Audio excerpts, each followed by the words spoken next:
I'm not sure we've got a show that would work very well because most of it was shouting, to be honest. Some of it my shouting, I admit. Yeah. So I think you So- did all of the shouting, didn't you? Actually, I did, yeah. Good day, everybody. Welcome to our Saturday morning discussion. The definition you've given of level is as a horizontal plane. So by this definition, level is horizontal. Oh, wow! Okay, the Earth is the Earth. I agree with that. Level Excellent. equals horizontal as I defined. I agree with that. So is it rational to believe both? Yes, we're done. Oh, wow! I got your numbers, they're right here. You interrupted me! It's just as easy as 1, 2, 3. You interrupted me there. I was speaking. You have to open your mind. But it's painful. Imagination is all you need. Don't take advice from fools. Okay. Everything that they say is in vain. You interrupted me again. Never take advice from fools. We all know what they do is in vain. There are many definitions in the dictionary, some of them are contradictory. Scientific definitions often disagree with commonly used ones, and indeed the dictionary ones. So, and level is horizontal by definition, and you would be insane. You would be insane to deny it. Okay, the Earth is the Earth. I agree with that. It's horizontal as I defined. I agree with that. So, is it rational to believe both? Yes, we're done. Oh wow! Everything is relative to you. Under the definition that I Just have accept, to a say level surface is not a plane surface. just like those straight lines are curving. Mike, I'm happy to go with that definition for now. Drive down the road, don't you ever swerve. And I don't know Shaped like a ball, that'll do. Yeah, is the Earth shaped like a ball? where all of this goes. Never take advice from fools. Oh wow! Everything that they say is in vain. All verticals are parallel. Never take advice from fools. Everything that they do is It's been wonderful chatting with you, Betty. I can't believe, so we've now tackled, it's not possible for two people to be below each other. And level is definitely horizontal, and the Earth is definitely the Earth. Oh wow! Thank you. Yeah, we've agreed there. Yeah, the surveying definition says level is the same as horizontal. We've been talking about the real globe for a long time here. I know the game that you're playing, It's the dogmatic globe. and I know exactly what's on your mind. Dogmatic globe. You got your playbook, it's alright. Yeah, I'm sort of losing here, Mike. Your model dictates what you will find. I'm actually trying to help you. I'm trying to help you. I don't know Thank you for helping me, but where all of this goes. yeah, I'm sort of losing here, Mike. Don't take advice from fools. No, let me finish! Everything that they say is in vain. Mike, you interrupted again. Never take advice from fools. There's the dogmatic globe. We all know what they do is in vain. Under the definition that I accept, a level surface is not a plane surface. So you think it's a synthetic proposition that could be proven experimentally? That the Earth is a globe? Yeah, I mean, Yeah. either the Earth is a globe or it's not a globe. Good day, everybody. Welcome to our Saturday morning discussion. And we are live. It's not really Saturday, but hey, that's the song. Good day, everybody. It is Free for All Friday. So, you know what happens. There's a chance for everybody to do the free for all stuff. So if you do want to come in, pop into the Discord and come and have your say about whatever. What I was going to say, I think we've had enough of the model bullshit. So, I mean, come in if you want, but I don't think anybody is actually bothered about any of that sort of stuff anymore. I think it's had its day. and it's 2024, isn't it? The model guys seem to have gone off the rails a bit. I don't think anybody really wants to be associated with that sort of stuff. We have had 3 hours today earlier of conversation about. Well, it seems really weird that we had a conversation earlier about. It will be going up on the members stuff. I don't think we'll bother putting it out for any of the other stuff. I don't think anybody's really that fussed about it. But yeah, it was crazy times. It seems like we were back 4 or 5 years ago, back at the beginning. It's like nobody's made any progression. Nobody's really understood what we've been doing or anything over the last few years.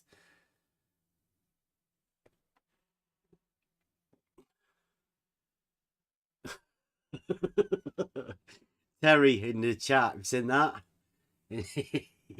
In the course of 4 hours, I got bored from Nathan's premiere and Flatzoid Live, only for reminding them that no one measures Earth as flat. Lol. I know, it's ridiculous, absolutely ridiculous that anybody you ask anybody about anything, really, it's the same as we had a conversation earlier today. Try asking them not only how do they measure the Earth flat, but what is Earth curve? Just the definition of Earth curve. Because that's another one that you'll never actually have an answer.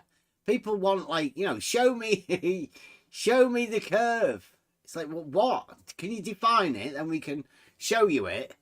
Because I think, that, you know, hills and stuff like that, they curve. Is that the curve they're looking for? And no, it's not. But they won't tell you what the curve is.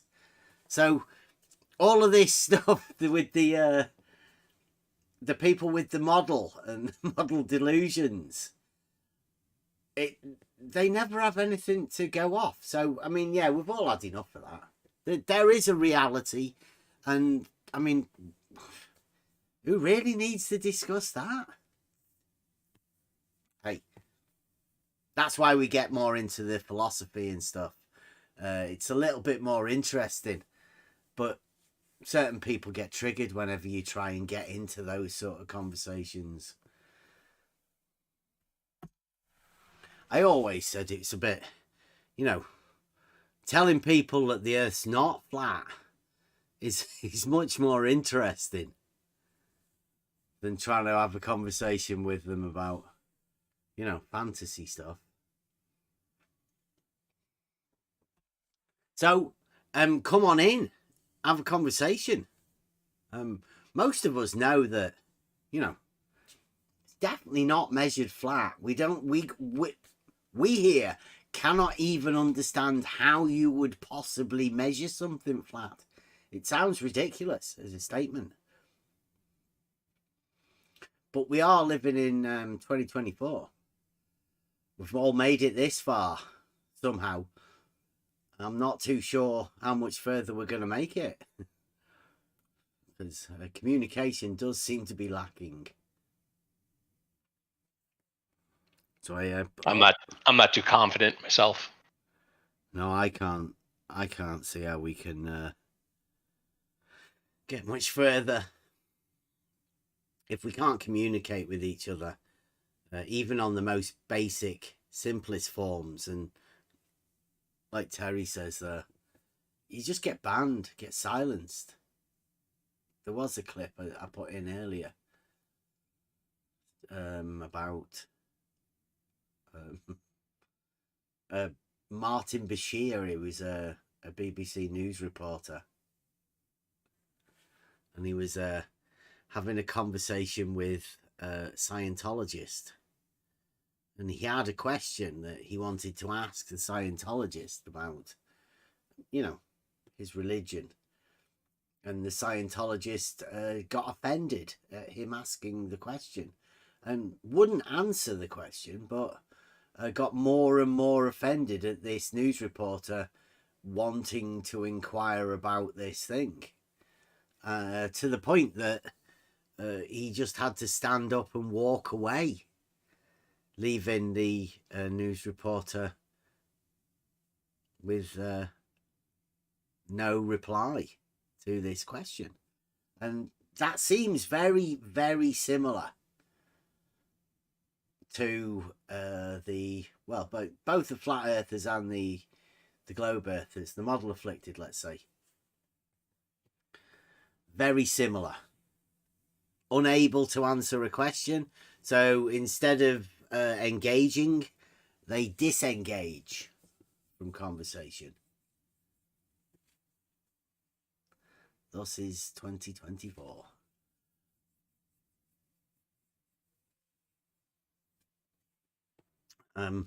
Where do we go from here? Well, for those people that have been trapped within this narrative of Earth shape, hey, it's a bit hard to get out of it once you're in it, but it's got to progress somewhere. It can't just end up in nothingness. Are you sure? Well, Because I think it's I don't know. Maybe you know better. You've been around this arena longer than I have, but I maybe 4 years now about that, and I've seen nothing but circles. It doesn't progress anywhere. It goes around in their monad. I mean, both sides of the false dichotomy have their circles, let's say, and that's all they do is talk in circles. well, It's almost like it's on a schedule. Like today, we're going to talk about Coriolis again. yeah. Tomorrow, we're going to talk about the vacuum of space against air pressure again. I mean, it's just constant. It's not just with Nathan with his, housekeeping questions. It's going anywhere. Go into Earth Awakenings, go into the politics 24/7, go into the Gem Pandas. It's all the same stuff every single day. Well, we say that because that's the arena that we're in from round here. But I mean, that can't be it, surely. In this arena, are you saying like elsewhere? We are Like saying as like anybody elsewhere, right? I mean, if you think about it seriously, how many people are there out there? There's purported to be billions of people. Now, I'd say that within this particular arena of Discord, YouTube, I think I've nearly talked to everybody. There's only a couple of people that I haven't really talked to within the arena, and that can't be it. Surely, I mean, that's tiny. in this arena, a couple hundred people. Yeah. I I mean, figure that's it. nothing, is it? Really, in the greatest scheme of things, for conversation purposes. But it seems like everybody that's in this arena is just literally stuck in there. And like you say, 4 years, and that's the max. You've definitely seen everything multiple times. These cycles Absolutely. have gone round and round and round and round enough times for you to start noticing, hey, I've seen this before. There's nothing new here at all. Mm-hmm. And it doesn't ever progress outside of that. That's the strange thing. It never seems to progress outside of that. And especially when it comes to proofs in reality that, let's say, a certain other group of people might come in with, that nobody wants it from either of the sides of the false dichotomy around here. That continues to mess with my mind. It's like, well, you want something to, well, you said it, right? Do you want something to challenge the people who say there's Earth curve once you identify what Earth curve is? Well, let's have that discussion, but nobody wants to take any proofs that might combat that. And the same with Earth is measured flat. I mean, we know it's ridiculous, but no globers seem to want to take that. It's just the weirdest thing to me. And maybe that's the point, is they're stuck in some sort of weird science fiction time loop where they have to discuss the same stuff over and over again ad nauseum. I don't know. Well, I get the perceptions of everybody within this arena. They assume that everybody's the same. Like, I've had a lot of people telling me I mean, I had the guy telling me today that, you know, I'm a flat earther apparently, but I mean, I know that the Earth's not flat, but that doesn't seem to alter these people's perceptions of what we are, or I am particularly. I mean, most people know within here that, like, we're not. Our main interest is not that thing. It's mainly concerned with attitudes, realizations, philosophy. There's a lot more that we do than that sort of thing. Most of the time, it's us trying to move away from it by pointing out the absurdity within it. But people think that you pointing out the absurdity is you advocating for it. It's Yes. ridiculous. Yes, exactly. But I don't know, maybe it's like this everywhere. That would be sad to think, wouldn't it? If it's like if like you went into another topic like I don't know, politics. Not that I want to, but it may well be the same thing there as well. Like just constantly going around in a circle, same topics coming up over and over and over again, never ever progressing anywhere, all just to have the bickering between human beings. No real conversations take place. Yeah, it's a That'd be bit sad to doom and think. gloom, isn't it? Like, you know, there isn't much. When I try and look forward, right? I mean, look back to the years that we've progressed in here in this arena, and I've learned so much. But trying to look forward for the progression of where this thing's going, I mean, I think we'll be fine doing just what we do. But I am literally trying to see where this flat earth thing will go. And all I can see is more people entering it like we perhaps did 6, 7, 8. I mean, some people been in this 16 years, round and round and round. I mean, I just see more new people coming into it to be confused and then to leave. We're never actually gaining anything from the experience other than I don't know. I don't know. Not even a philosophy, not even the ability for gaining rhetoric or being able to have a dialectic. They don't even get that out of this arena, I don't think. Doesn't appear to me anyway. Speaking of which, since it's Free for All Friday, I wanted to bring up something that is related to this arena, but only because I observed the phenomenon in this particular false dichotomy, let's say, and that is the propensity for people, whether it's here in our Discord, in other Discords, in other YouTube chats, could be anything really, but the propensity for people texting each other through the chat and carrying on a full-blown bickering session whilst not listening to a word that the presenter is saying, if it's a YouTube thing or anything else that's happening in the Discord from a voice perspective.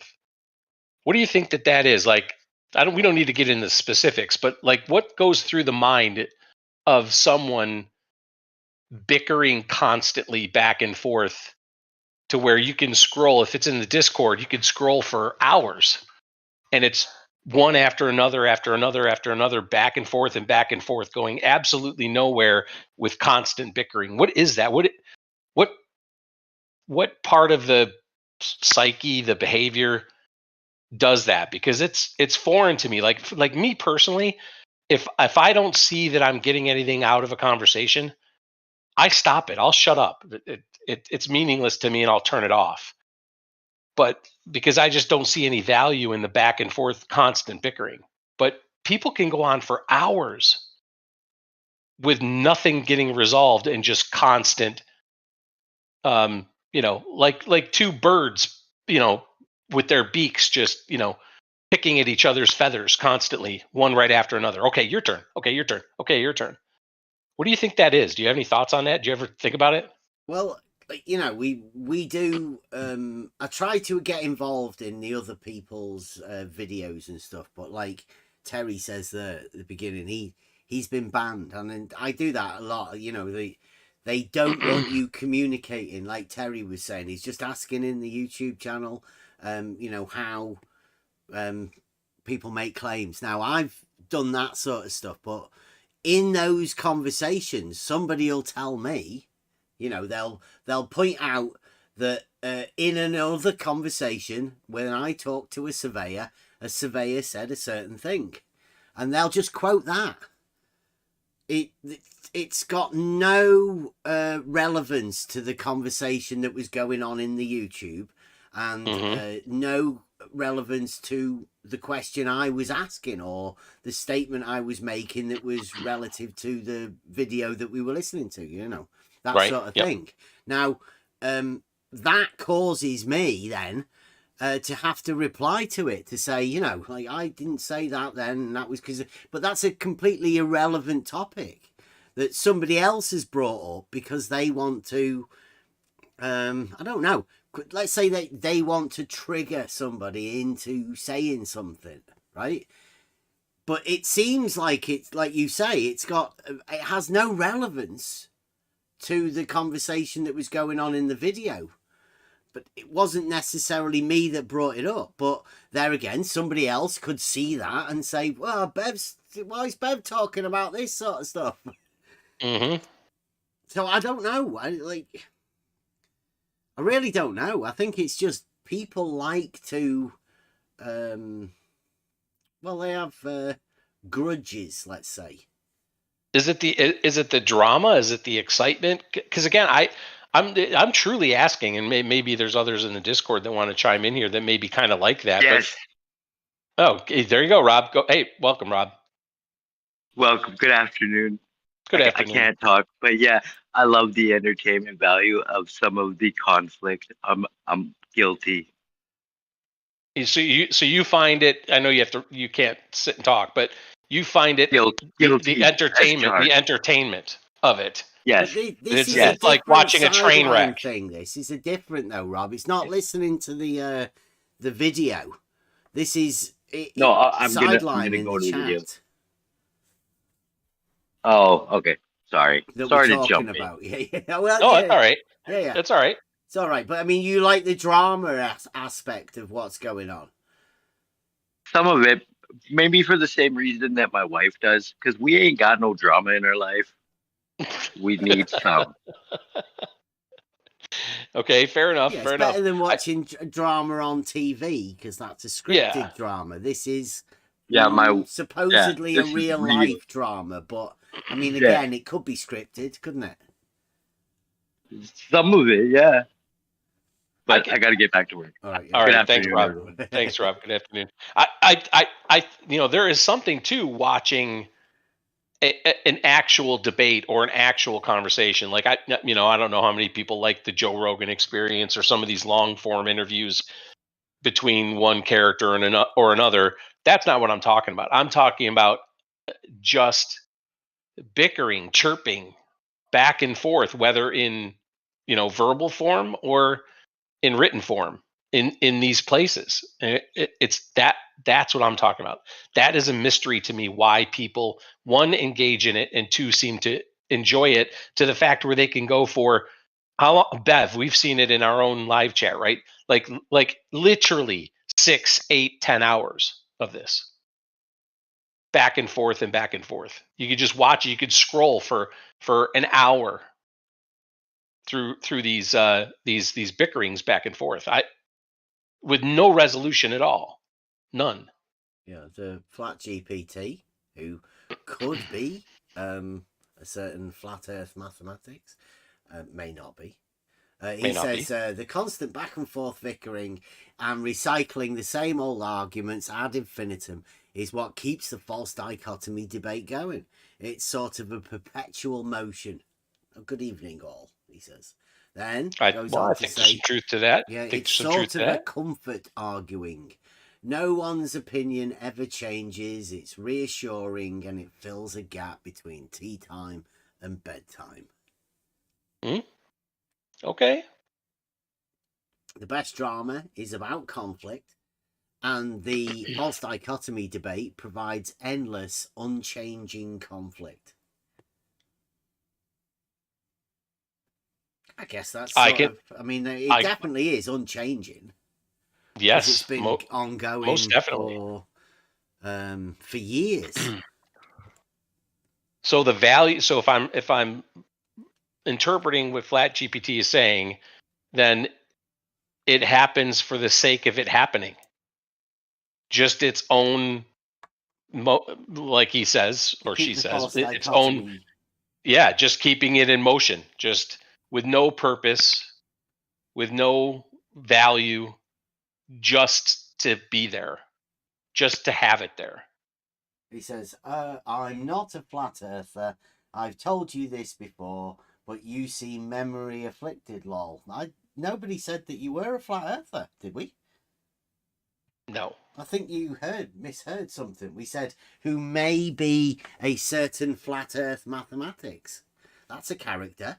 And that character also claims not to be a flat earther. So nobody called anybody a flat earther, as I'm aware. We say ourselves we're not flat earthers, Yeah. so we'd be right there with you. Absolutely. But that is that is an interesting, I guess,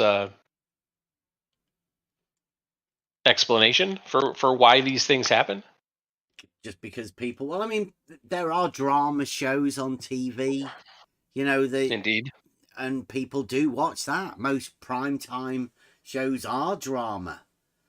So, scripted drama, nevertheless. But, I mean, some people might like that sort of thing. It's been, educated for people to sit down and watch drama shows, manufactured drama, but still.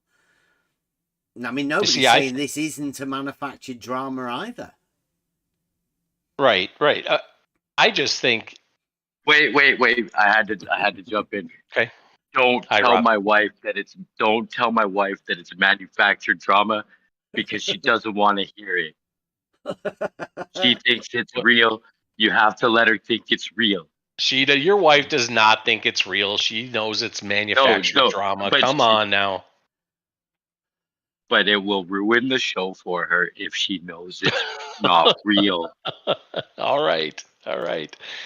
Well, you can ask her yourself. I will go get her if I wasn't working right now. That may be for the entertainment last night. It may well be. I'll grant you that for the entertainment value, you need to put aside your disbelief that it's actually fake in some manner. Bingo. I get it. Well, have you heard the latest? I don't know how you keep up to date with the FED sort of thing, but have you heard the latest drama coming out of that pertaining to Arwin? No, I don't pay attention to the Arwin affairs. But this morning I watched, I guess it must have been 6 or 10 hours of the shit, where Elder Bear went in there and the triangles just triggered everybody. I don't think we heard any of that. And I'm not aware of that. Yeah, no, I know. It was pretty funny though. I want to give a shout out to Elder Bear for going in there. He did good. Yeah, shout out to Elder Bear. There's not very many people willing to go into these arenas and ask these questions, like Terry says. You just get muted and blocked, and that's what's happened to Elder Bear. They just don't want to hear these questions. It's a familiar story, and so nobody ever gets to hear an answer to any of them, and they get silenced when they ask the questions either as well. So, I mean, I don't know where the end of this goes, because if you can't question statements and claims that are made by people, I don't know where it goes. I can't see a future for it myself. This is sort of end of the line type stuff. Well, Terry says that They think that through conflict, especially verbal, truth arises. I think that's an interesting idea. I don't know. Well, yeah, but if you get silenced, then where's the truth coming? You need the dialectic, don't you? You do need that back and forth communication. If one side just keeps getting silenced, I don't see how the truth's going to come, not from the people that are silencing people. There's no truth coming from that because there's no conversation going on. Just a dictatorship, it seems. I agree with that. I'm just not sure how much truth comes from the bickering. Yeah. Now maybe true conflict through a real dialectic, let's say a civil conflict, a conflict through discussion, through conversation. Yes, I believe that wholeheartedly. But conflict through bickering, I'm not so sure about that. They say that speech is silver, but silence is gold. So maybe they are worshipping gold in that manner. That I think they must have given me a gold medal then to silence me because I've been thrown out of both 24/7 channels, and the latest one today was only for not even going in there, not even speaking to anybody, but just writing something in the text channel because there was nobody there. There hasn't been for a couple of days. Been, I think, a couple of days ago, there was only 1 and 2 people in there, and which is really unusual. And today it was the same 2 or 3, and I wrote, have all the globers been turned or turned away?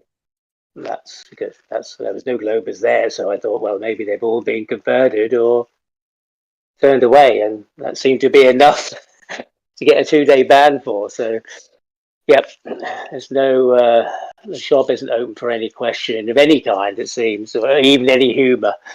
So, if silence is golden, then I won the Olympics this week. Well done there, Elder Bear.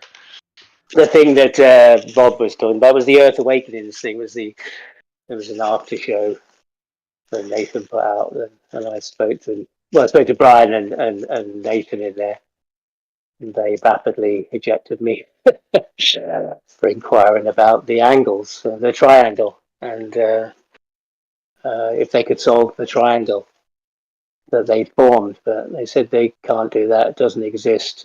But it does exist. They said yes, there was a triangle, but it doesn't exist as a triangle. Yeah, got very confusing. Yeah, very, because I've got I think I could go over a few of those. I've been in discussion with a certain dogmatic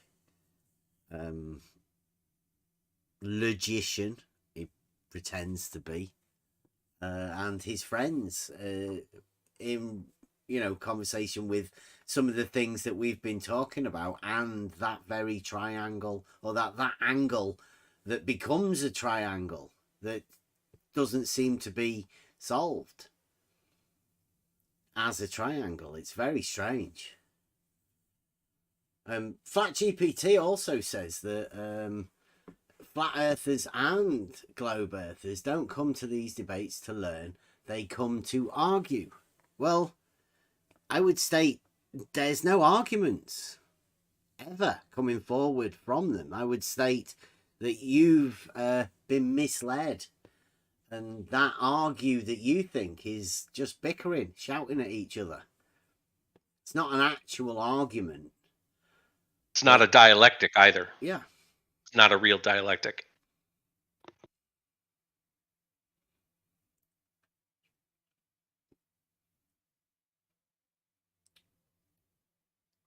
Oh, it's interesting because I suspect Danger's talking to Flat GPT. I suspect it's a genuine dichotomy, because it's hard to conceive of a third possibility that A has any credibility, or B has anyone arguing for it. Yeah, but to disprove a false dichotomy, all you need to be able to do is prove both both ends of the what you think is a true dichotomy is false. Once that happens, you don't need a third. You don't need anyone advocating for a third. Yeah, well, You just know that the first that the two that are said to be a true dichotomy are not. yeah, he's saying he's never seen any of the arguments. Well, we do make arguments here, but they're not either flat Earth or globe Earth. They're just arguments made from reality. Now they seem to upset both sides of this. I would call false dichotomy. So I would say there can be arguments made to falsify both of these so-called sides, which would necessitate an other option. Now, that isn't a given option, other than just we have reality, since the arguments come from reality. I don't know. That's what we've been here saying for quite a while.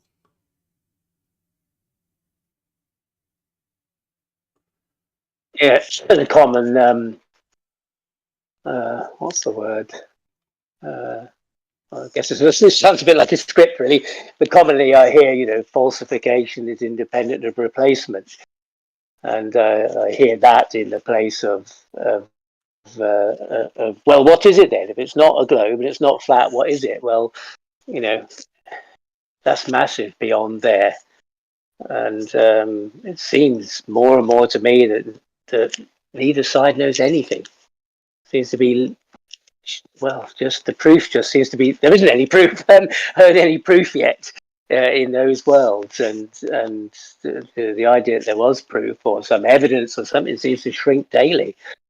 And I think, well, seems like nobody really knows anything, and uses their model that they say they're not claiming in the form of presenting some image or a map or another alternative, is all based on the thing that they say is not real. So, I find that quite strange. So the flat earthers talk about, well, as the Earth is 70% water, and water is level, then ta-da, it must be like that. So it seems like they can accept that this figure of 70% and apply it to the model that isn't claimed, but deny 3959, for instance. It's all right to accept one part and use that as a basis for a model that isn't claimed. If you say, well, is that your model? Oh no, we don't claim a model, but it's there. It's there, just under the slippery tongues, really. and proof seems to be the question. What proof have you got of anything, really? What proof have you got of anything? Can we start there and work outwards from there? See if we can build a proof on a proof, or if you have a proof, and grow it from there, and then maybe come to some understanding of what anybody's particular reality is, and how they observe it and how they experience it, and try and come to an understanding for yourself from that, I think. Paige has put something in. It's very pretty interesting. Paige says, "Yep, a globe with 70% horizontal water levels." I mean, that to me sounds like a bit of a nonsense. It's a mixed up statement. Why are only 70% horizontal water levels? Like, show us the 30% that isn't a horizontal water level. I don't get it. In reality, 100% of the water levels, the tools, are horizontal.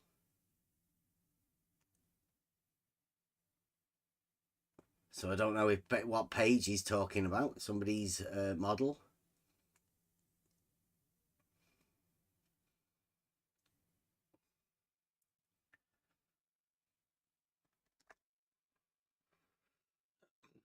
Yeah, and there is another interesting. Oh, sorry, Elderbear. Another interesting yeah, but you're comment probably from got Andrew. yeah, Did you see yeah, that? go on. Did you see Andrew's comment? This realm is level overall, and it's in motion, which has been proven.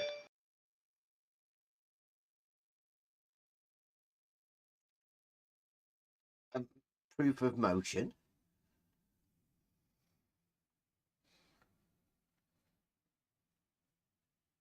Yeah, be interested to deliver some proofs, what people think is proven.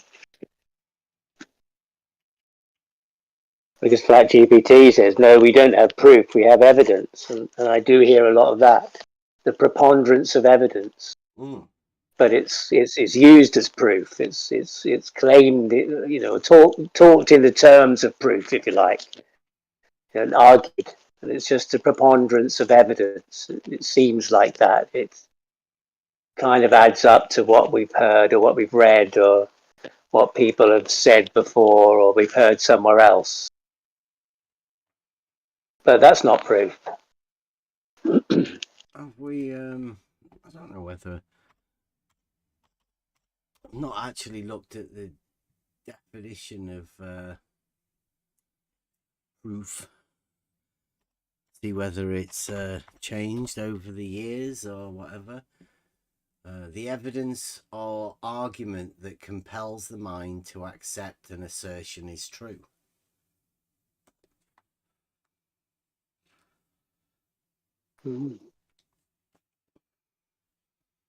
Well, if that's the, you know, the evidence or argument God. that compels the mind to accept, but I think he says Well, this depends what to compel you. we don't have proof.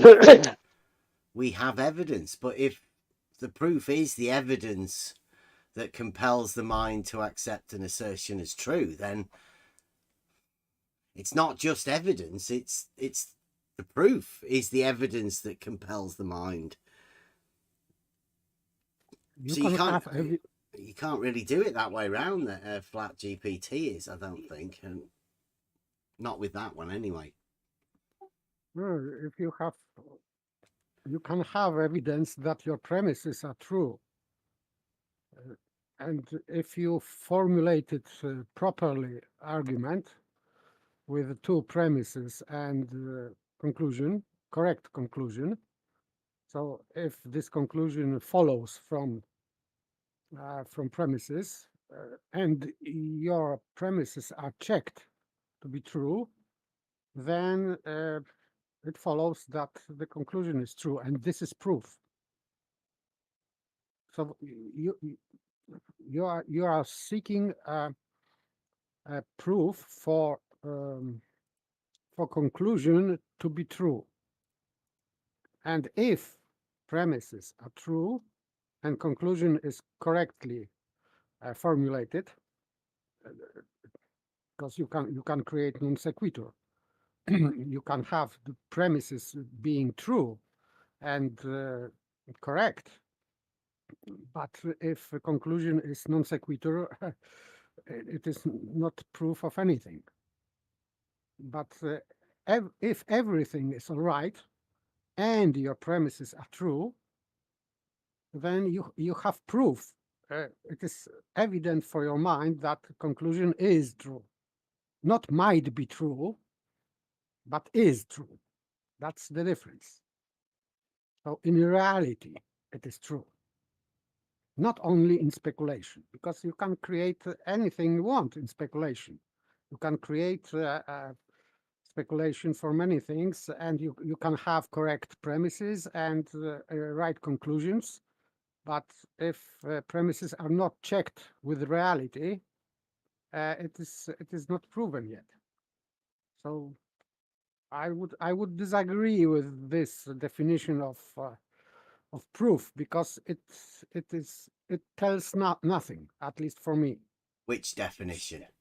That you read. The evidence or argument that compels the mind to accept an assertion as true. Yes, it is, for me it is not sufficient, because what they don't say what compels your mind.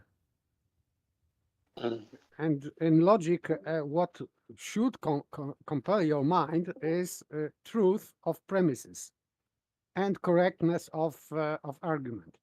So if argument is correct, all you need is checking your premises if they are true. And that would be compelling for then your mind Well, yeah, would that's be what. Isn't that compelled. what we want to get to though? Because like GPT puts in quotes proof, you know, like the not proof, if you will. So at least GPT's calling it proof when he knows it's not proof. He's putting the frantic bunny ears, but other people can hear that and imagine that a proof is something different. Yeah, but they're compelled to take the evidence, and their mind is compelled, and now they say it's proof. Yeah. So I always wonder about, what compels one's mind to take evidence if it's formulated in a certain way. Like I Yes, thought I heard papers say, if you formulate evidence in a certain way, then it could be compelled somebody to believe it's proof. Yeah, I mean, that's only one of them, right? The next one No. states the validation of a proposition by application of specified rules as of induction or deduction to assumptions, axioms, and sequentially derived conclusions. That sounds a bit more formal. Get a bit more solid now. Yeah. Yes. And a statement or argument used in such a validation, right? So that it's not just a simple case of just take the first one and go with that. You have to sort of dig deeper into these meanings. These are only definitions within dictionaries. And like I got told ages ago, these dictionaries are only the consensus of modern day. They can easily change because of the understanding of these things, modern day terms and all of that. They've been allowed to do that. Structure. Yeah. yes, and next two are these arguments that for me are insufficient, but for some people it can be sufficient. Convincing or persuasive demonstration. Yeah. Or the state of being convinced. So it is, they are talking about a person. So someone is in state of being convinced or persuaded by consideration of evidence. Which you could be hypnotized into accepting. Yeah, absolutely. Yeah. Absolutely. So they are talking now in this sentence, they are talking about state of the mind. So he is convicted. It is conviction. But it is not, at least for me, it is not a proof. Logical proof, it is not that. And I think there probably is a level of hypnosis, if you like, in general in society by repetition of the same things, the same narrative, or compelling people to only speak in a certain way or use certain terms. There's this kind of a hypnotism, and in this arena, you hear things over and over and over again, and lots of people repeating it. It can be easy to become, hypnotized in a sense to believe that, well, a lot of people are saying it must be right, must be true, so I can repeat it too.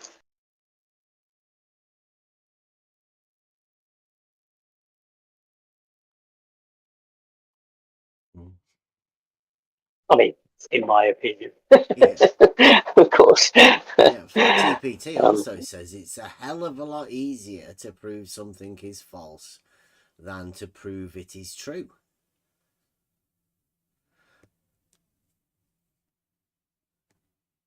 No. I wouldn't say so myself either. Yeah, they're still at it for 10 years. Well, you are in proving something false. You are proving it true that it is false. That's the whole idea of proof, right? It's to get to the truth of a matter. Now, if somebody says a statement that you can take as a claim, you can prove that false, which is proving it true that the original claim is false. Yes, so even if you are falsifying something, it means that you can get some truth by negation of something. But I think he's right. In formulating a modus tollens is a lot easier than formulating a modus ponens, because finding the truth is a lot harder than falsifying bullshit, because there's a lot more bullshit around to falsify. It seems to be hard to try and find a truth in 2024, because there's so much that seems like nonsense that you have to cut through. But again, like we said, you can if you can prove it's a nonsense, then you are invalidating the false. I disagree with the GPT, for flat GPT. He says that you need a single observation. No, it is like this black swan, which is not black swan, but in modus tollens, yes, you can create. It is like ish black swan, but in fact, it doesn't work that way. So, and not by observation. So observation is just observation. It's not proof of anything. You can say that it may be used as evidence for something, but not directly to disprove anything or prove.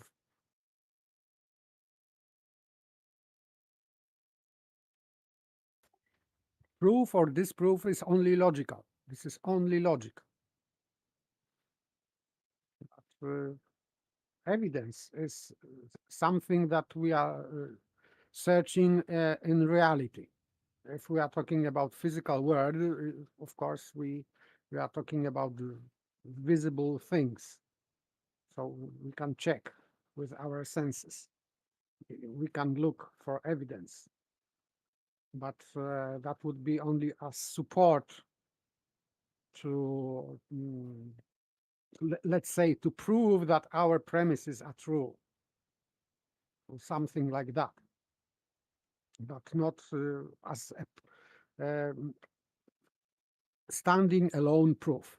Observation is not standing alone proof, never.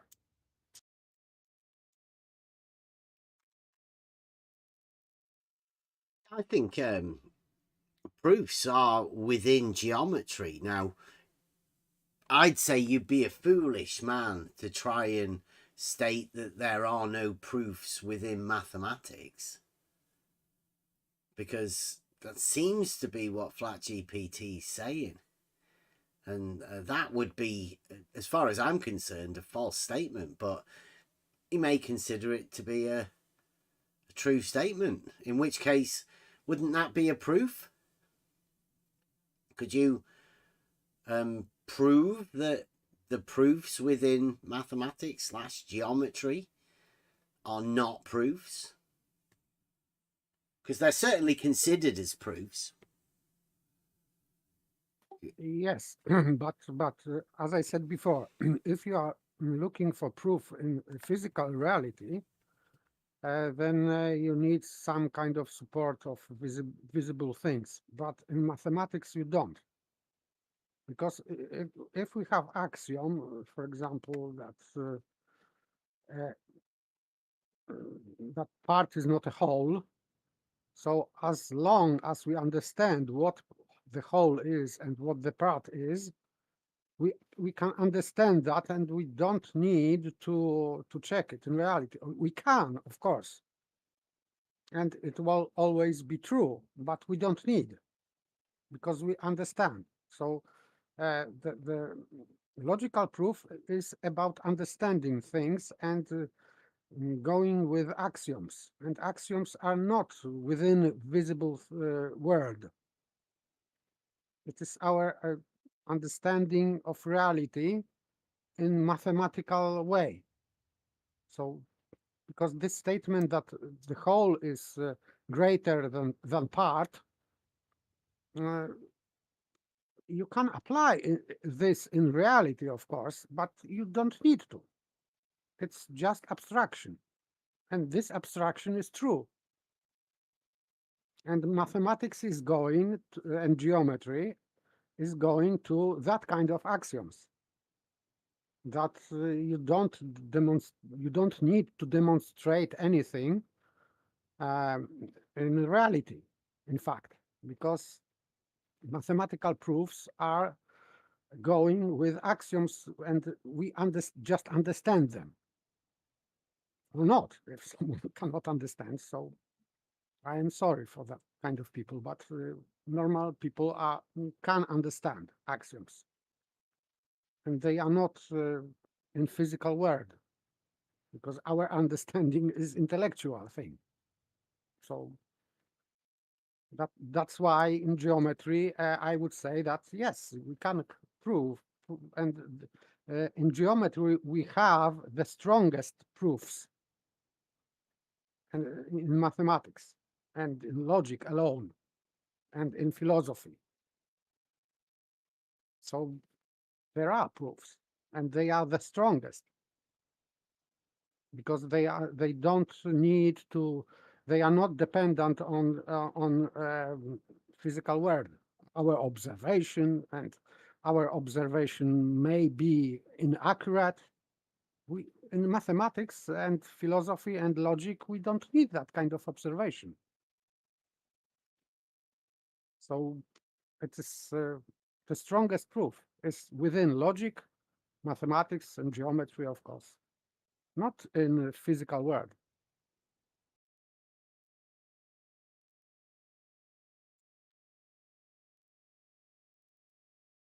Yeah, I think that's Jesse. Welcome back, Jesse. No, you can keep away.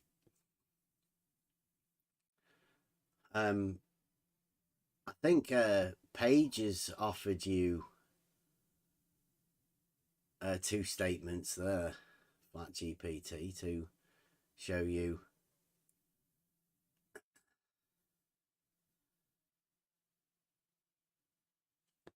Yes, Flat GPT said before that globe model is compelling for him. So Yeah. it is impossible model, because in that model things which are going down are going to one point, and it is paradox, because in that case water would go, if someone has a surface being perfect plane, drop of water, let's say, will go to the center for no reason, and we don't observe that. It is not going anywhere. If this plane is level, the drop will stay where it is. But in globe model, it has to go to the center of the plane, any plane. And this plane, of course, has to be level. So if you have perfectly leveled plane, the water would go to the center, according to globe model. And it is not happening. So globe falsified. Dogmatic globe. Dogmatic, yeah. Because you have to think that there are people that are going to be listening in at some point that, Yeah. you know, they just live in reality. There's too many, as far as I'm concerned, at least a dogmatic globe that I've talked to the people within this arena, there's just too many contradictions. And I know they do get upset when you point at these and, you know, say that, but isn't that a contradiction? They just say they can't see the contradiction, but doesn't stop me from seeing the contradictions. And as far as I'm concerned, the dogmatic globe is just riddled with contradictions. There's no saving evidences that don't seem contradictory at some point to me. Anybody makes a claim about the dogmatic globe, it's pretty obvious that there's going to be a contradiction. You'll be able to find a contradiction in the statement at some point. At least I have, anyway. And I again disagree with Andrew, who is saying that mathematics is a formal science. It's a language. You can't prove anything with just mathematics alone. Yes, you can. You can, because mathematics, like geometry, Euclidean geometry, starts with axioms. If you can go back to axioms with your arguments, mathematical arguments, you will have the truth. You can prove. Everything in Euclid is proven by mathematics only and logic. So it is just false what you say. I would say that in the physical world, it is not sufficient. Because if we are describing something using mathematics to describe a physical world, we need to check if our mathematical description is accurate. And that's the problem, main problem for mathematics. But it does not mean that you cannot prove anything in mathematics alone. You can. In fact, you can prove everything if you can go back to axioms and correct definitions, common notions, etc. So you will prove anything. So that's not good approach, I think. Can I Saying just that mathematics address Flat GPT's put at try thinking. So for my own clarity, do you think the shape of the Earth is neither, capital letters, float or nor globe? Some other shape that we don't yet know, right? Well, just looking at that question, I would say, I think he means flat, but I'm not aware of flat being a shape. So how could a shape of the Earth be neither something that isn't a shape or globe? And like, what is globe? So here's a statement for Flat Globe's GPT not a shape either. for his clarity, right? I say, since there is no geometric shape that is a perfect descriptor for the whole of reality, we here at On the Level define the whole of reality to have a non-geometric shape called a globe. Therefore, you can feel safe in the knowledge that pointing to anything within nature at a distance from you can result in the statement, "'Tis globe." So, yes, I would say the shape of the whole of reality is a non-geometric shape called a globe, if you want. If you want to say that, look, that's a globe. And what is a globe? Well, it's the shape of everything. The whole of everything. Now, what does that entail? Everything.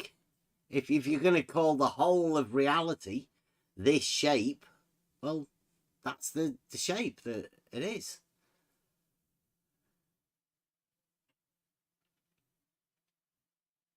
So you go, for your clarity, does that clarify? Are you okay with that? Except now he's saying, oh no, well, we're back to arguing definitions, are we? Because you know exactly what I mean by shape and by globe and by flat. Now, when you put those speech, is that because you're saying it, Flat GPT, or are you using those quote marks as frantic bunny ears to say not that, the not? So, I mean, again, I'd need clarity for that. Do you mean globe or not globe? Do you mean flat or not flat? Or just the spoken flat? Because I don't know why you're doing it, if that's what you mean. You're not putting them as quote marks, are you? Yes, and by the way, I was not aware of that because I thought that globe in English means the same as globus in Latin. And globus in Latin is a ball. It's just a ball. So globus is ball, and I thought that globe in English is just from has etymology from globus, but in dictionary, in fact, the first meaning is just earth, Mm-hmm. like soil or terrain. Yeah, But everything. but not shape. So it is just what it is, the earth. What the matter of the earth is. So it is the earth, or it is the globe, like soil. But it's not a shape in that kind of meaning. But I thought that it is from globus. So maybe Flat GPT is thinks that it is from globus. But he says now, he If says our ball, and he's putting it in inverted commas. Now, do you mean the spoken ball, or do you mean to put these bunny ears around it? Like what are you meaning by that? Because that's confusing me. And if you mean ball, then there's a ball is smooth. The mountains again would falsify. There's no mountains on balls, is there? Does he mean a geometric shape when he says any of the words he's saying? Euclidean. Well, sphere would be Euclidean. Yeah. Well, no, the ball. The ball is the solid.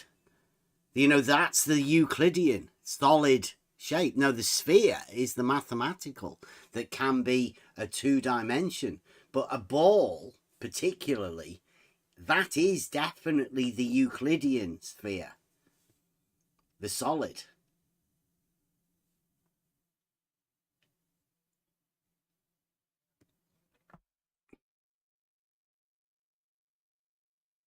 Here we go. He says, in which case, trying to assign a new meaning to it, Bev, I'll have the one on screen, is just muddying the waters and leaving us arguing yet another definition. No. It's more inclusive. This one. Because it's not a ball. It's pretty obvious that we're not living on a ball. There's elevation changes. There's mountains. There's all sorts of things. That would signify not a ball. Definitely not a ball.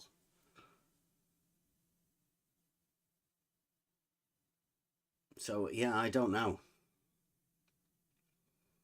And if you are talking about a ball, then, like Paige said, the water level being a horizontal plane of reference would falsify that. That wouldn't take long to falsify that one. Thank you very much to Godzilla. Memberships coming out. There was a good conversation today.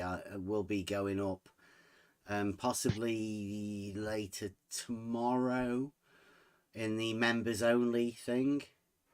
I'll get back round to them when we start making videos and doing some, more in-depth things, showing what we've actually been studying over these last few years.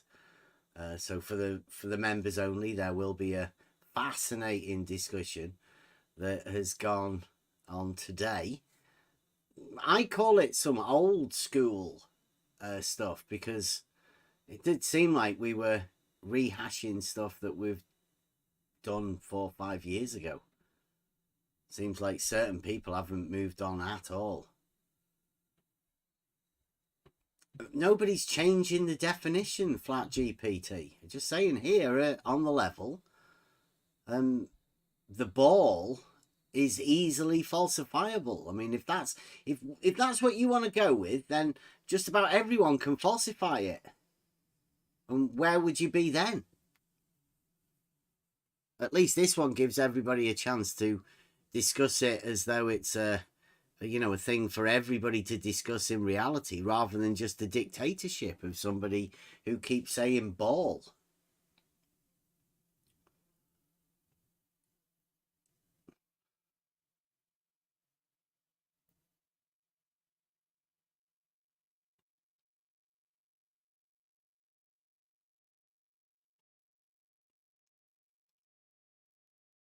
Yes, I agree. The world is better. Yeah. Word. Yeah, that's why we use the world. Like, yeah, I do. But where I'd use the world as like a world view. It's only what you've had experience of. You can't get a world view of things that you haven't had a view of.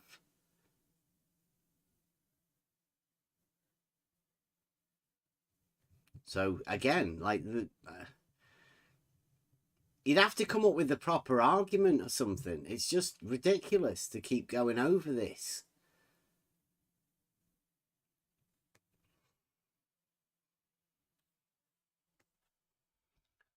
I wouldn't know, Flat GPT. I wouldn't know about the membership thing. Feel like you're missing out on not having a membership. Thank you very much, Godzilla. That from everyone that's gained a membership.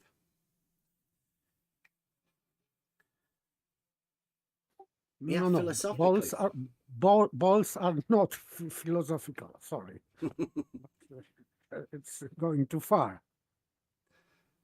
You can use balls as example in philosophy, but it's not about balls. Philosophy is not about balls. Yeah, I don't think there isn't much philosophy within geometry, is there? I mean, I suppose you could. You could discuss it, and use the geometry within your philosophical conversations. Yes, and Aristotle and other philosophers and Saint Thomas Aquinas are using geometrical examples to prove something, for example, in metaphysics. And why? Because it is related to axioms, common notions, and yes, so in metaphysics, yes, logical proofs are connected to axioms, and you can use geometrical proofs and examples to prove something, or rather to picture something as analogy. So philosophers are creating analogical examples from geometry to demonstrate something in metaphysics by analogy, and this analogy is very often geometrical.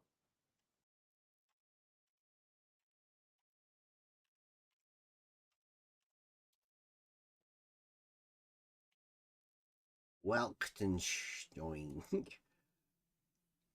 we go. I'll put it in the.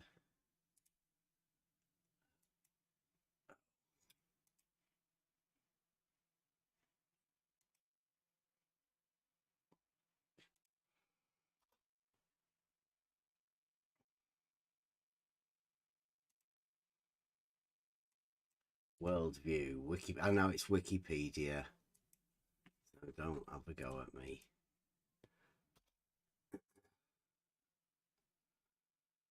Worldview. Fundamental cognitive orientation of an individual, society, encompassing the whole of the individual or society's knowledge, culture, and point of view. That's very philosophical. And it would deserve to be talked about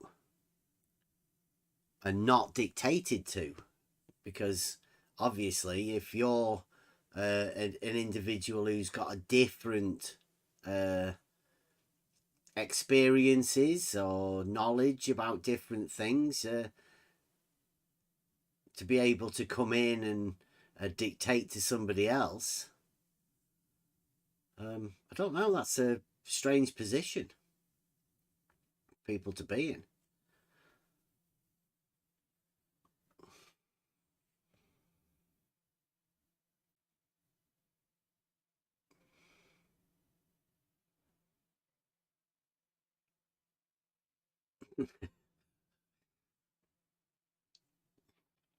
Got the approval, Elder Bear, of Godzilla. You're the right sort. That's all we have. We only have the right sort round here, Gods. Come on in. Click the Discord thing. Come on in. Sure you belong here.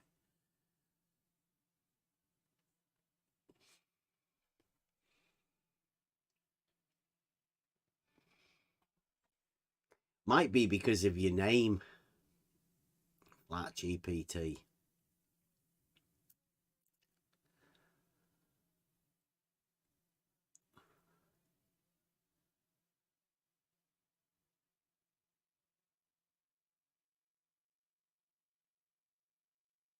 Yeah, it says the German word also used in English is a concept fundamental to German philosophy, especially epistemology, and refers to a wide world perception.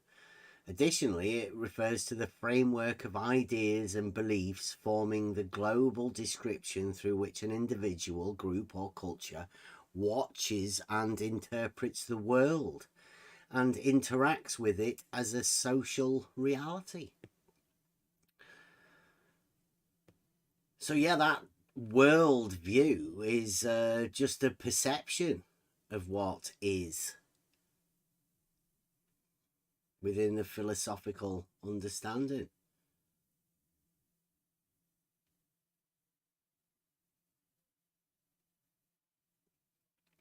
It's not a precise term because you can talk about worldview when you are talking about societies, countries, cultures in the world.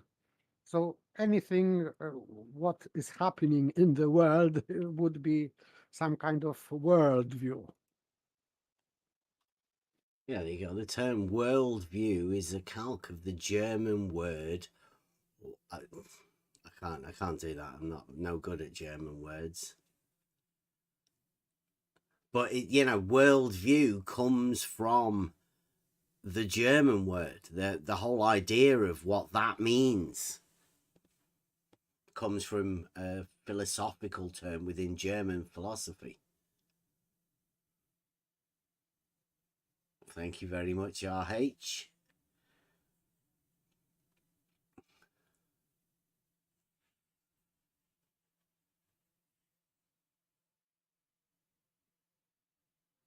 It is the same as that the word in German. It's where it comes from.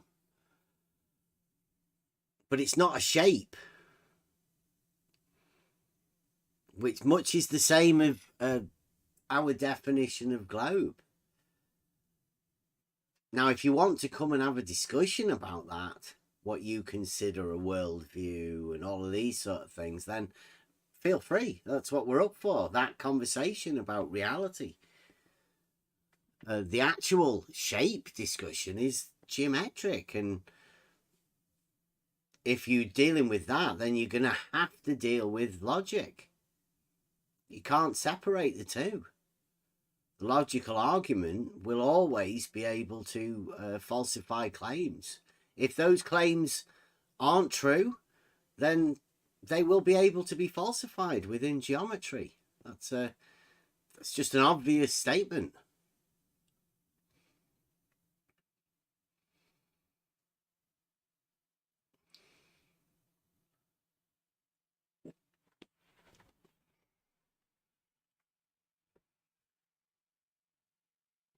Fascinating discussion. Did we get away from where we were meant to be talking about, Kev? Or did we... Can you remember what your initial point was? Yeah, it was about the bickering versus conversing, and why that bickering can go on for hours and hours and days and then years, months, years, and just never ever resolve anything, never get to anything of value. That's what it was originally, but I think the whole conversation was good.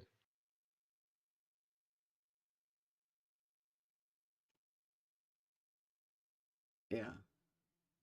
Again, I'm not interested in any shape discussions. I mean, if you want to have a discussion about geometry, I go along with that, because I think that's where people can actually learn. And my main learning through geometry was understanding this logical system, the idea that definitions, axioms, propositions, and statements that were made are all logical statements that all follow on from each other, and that natural progression from the fundamentals all the way through to highly complex things. That's a natural progression that can be followed through both geometry and to try and place that within your life structure.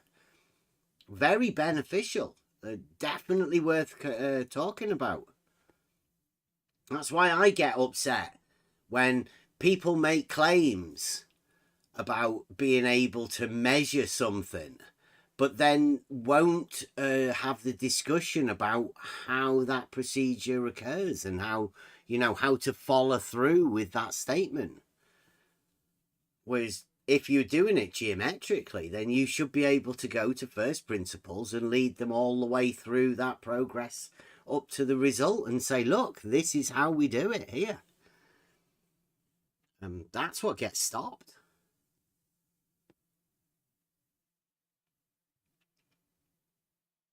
That's why I've had enough of the backwards and forwards of this idea of bickering. I mean, most of the people around here are getting on of a certain age. They've had enough of this. Backwards and forwards, round and round in circles, going nowhere. It's time for us to move on, make a bit of progress. Certain things have to be left behind.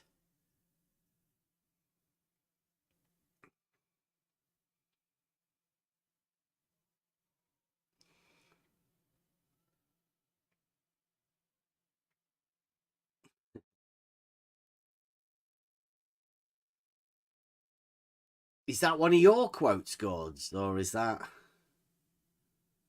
Good Citizens? It sounds like a well-rehearsed quote.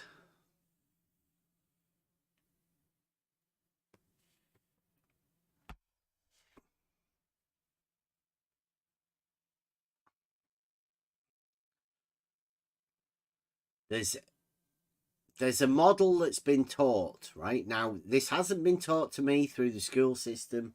It hasn't been taught to me in any official way. But within this arena, people have told me about this blue marble model. Now, everything that I've been told about it is contradictory. It goes against reality in every fundamental way. It's been proven to be not true, in my mind. Nobody's given me any valid cause to be able to substantiate a modus ponens about this thing the claims. Every claim that has ever been made, which aren't that many, you'd be surprised to hear, have been proven false. In fact, the opposite of that as well, the fact that we've come up with obvious statements of truth and they've been called false by certain people within this community arena, which to me seems like a ridiculousness. It's just doesn't make any sense.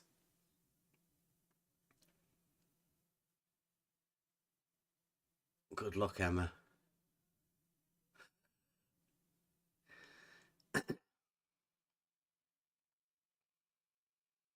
So, I'm all for logic, and I'm more for this idea of philosophy, the discussion, the arguments, the true arguments, being able to formulate these arguments and discuss them in a way that there will be a progression. We've been on a journey through logic to understand these sort of things, and I've formulated a few arguments, but I'm pretty proud of the argument, the fundamental, the most simple argument that relates logic to reality. I stated it today. It's about it concludes that all horizontals are parallel. Now, I challenge anybody to come up with an argument that is simple, follows the advanced simplicity, that we can formulate and relate the true argument, the logic, and reality into simple statements. It's a good practice to be able to do that for yourself. But in order for you to be able to do that, I'd say a knowledge of logic and how to formulate arguments is needed. And for you to do that, I'd say, mainly because of my own experiences, that geometry is the tool that best describes a way to formulate logical statements to derive a truth of the statement. But that's perfect, and that's within mathematics. The hard part is trying to relate that mathematical logic into a reality sense, trying to get as close as you can within reality to those perfect statements.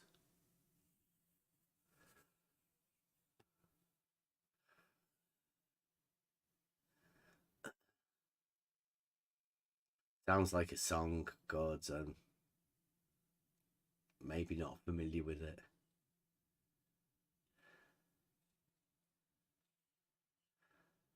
Flat GPT. There is no shape.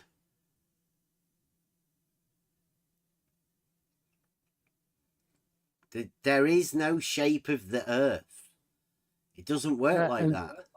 And by the way, logic will tell you that if you are trying to establish or determine shape of the earth, you need to see the whole.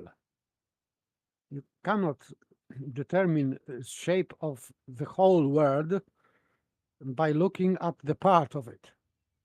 So this is what logic tells us. And some people are trying to establish shape of the earth without knowing the whole. That's just unjustified opinion, I would say. So logic is very useful.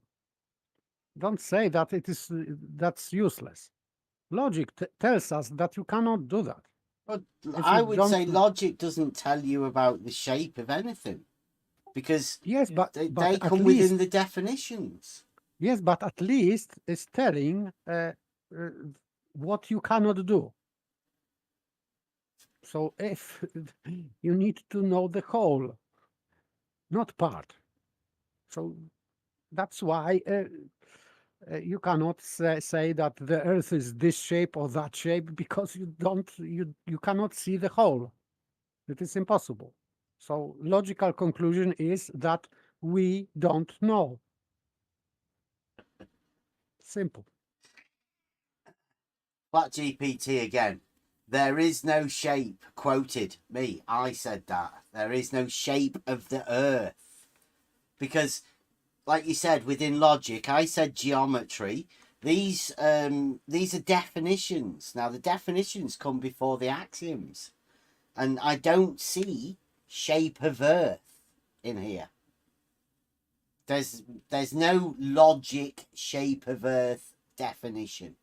And there's no statement within logic about a circle. That's just a definition. It says here that multilateral figures or polygons by more than 4 straight lines. Is that a logical statement? Logic doesn't tell you that. That's the definition. There's no shape of the Earth within this book that I have here. I would say to you, flat GPT, that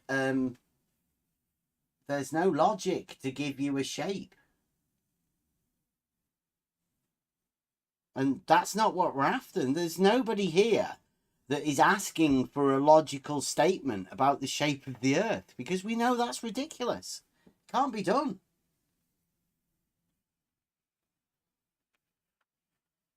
Logic is done for validating or falsifying claims, I would state. And for communication, for aid of communication, to be able to derive truth from bullshit.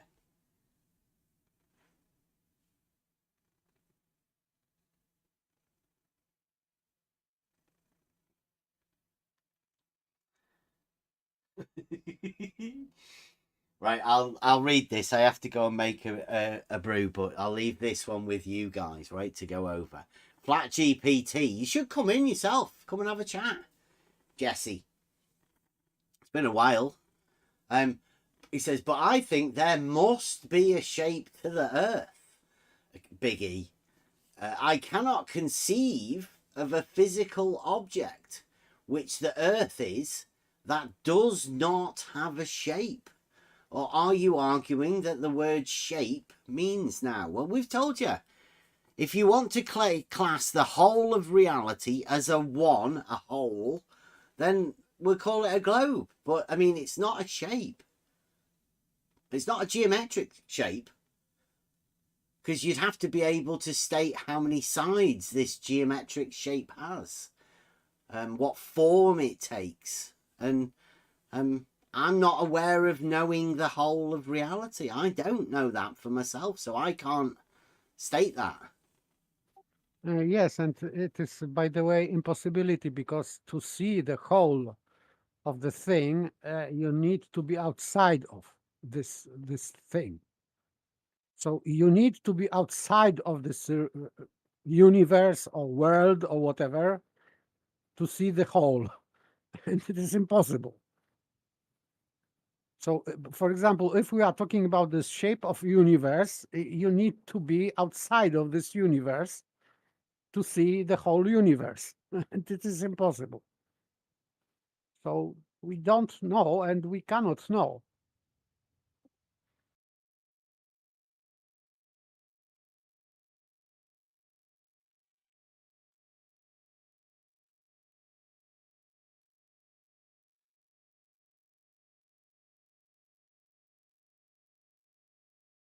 You seem obsessed with the shape of, I don't know what you call your Big E. It sounds like a deity to you.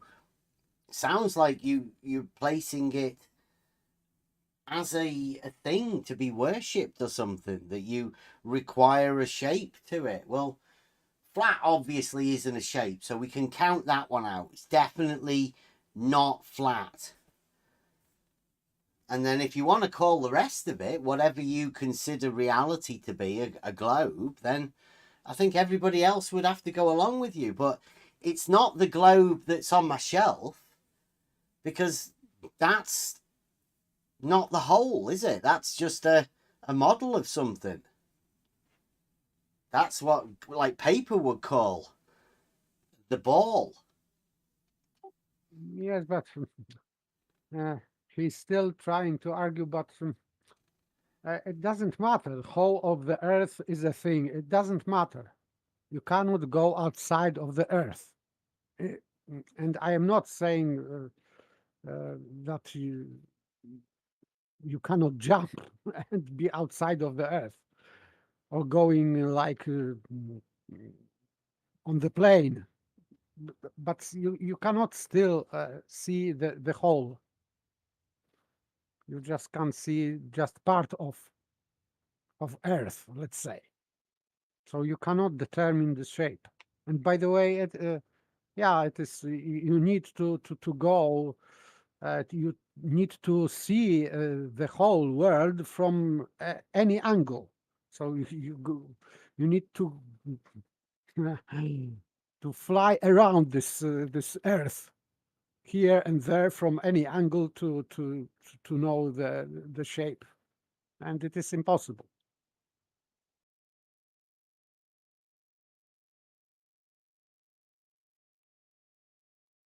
BV's put, have seen the Oh, Bev, I was flight just for about to Earth and say, Dom Jolly. yeah. Is it as good as the Pete on Chester? Have you seen it, or no? I can't wait to see that.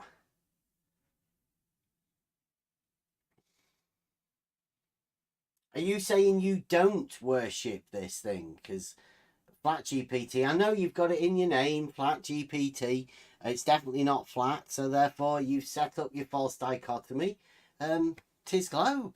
Everybody knows tis globe.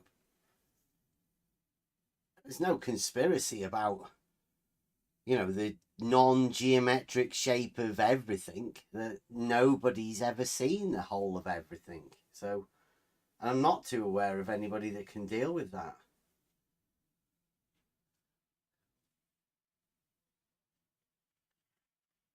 Tom Jolly and fight the flat earth. That's comedy. That's comedy for you. We have seen the Pete in Chester. Sorry, not Pete. It was just Pete, wasn't it? One of them.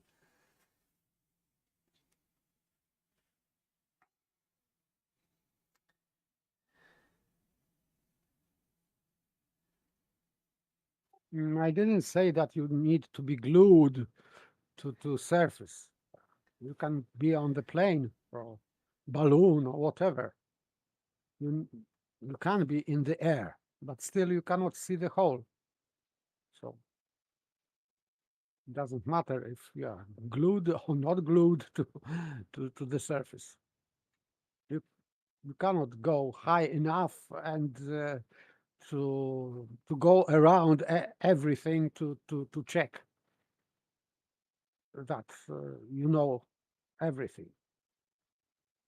It's impossible, so you cannot determine the shape, the Earth, or yeah, Earth, because you were talking about Earth only, and so it is He impossible. did use the big E though in the middle of a sentence, so Okay. he is talking about this. I wouldn't know what to call it. What's it called when you capitalize a thing? You're naming it. You're making it a. Yes, they name it from beginning. From it was this Saint-Exupéry and this Little Prince. So uh, planet, because this is original. I think name for this big E was planet, because the little prince was traveling from planet to planet. So I think the first name for that was planet, in that vernacular sense, I think.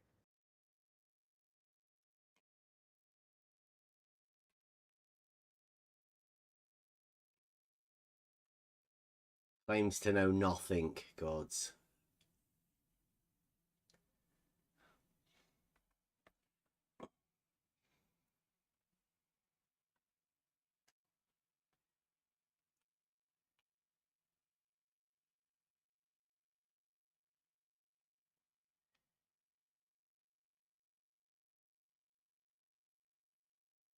Three-D shape. Uh-oh. Again, Flat GPT, you've just falsified your own argument there. You've gathered yourself a contradiction.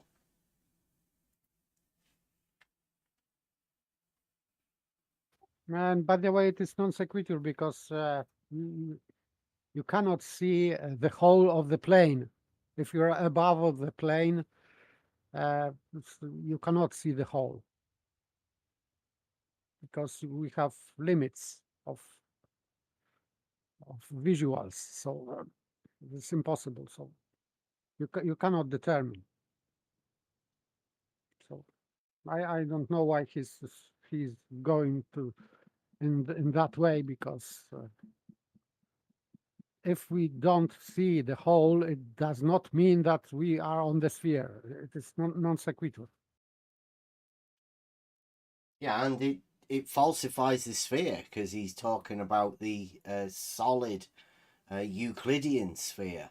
And as we know, Euclidean geometry can falsify the proposed globe that he's talking about. The dogmatic globe is easily falsified through Euclidean geometric reasoning.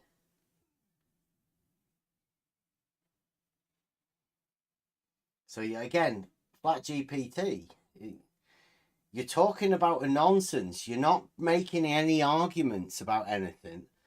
You're just coming up with your particular worldview and your understanding. And if you don't worship this thing, that's fine. But I'd state you are definitely obsessed with it. And Flat GPT is accusing me that I have Germanic accent. Excuse me. Could you even say that word, the German word for worldview? Maybe when after 3 times of reading, yes. Somebody might need to tell me. If we could have a German that came over and told us what it actually, how it's pronounced, then I could have a go at doing it. But I've never practiced. I wouldn't know. I'm not that sort of way.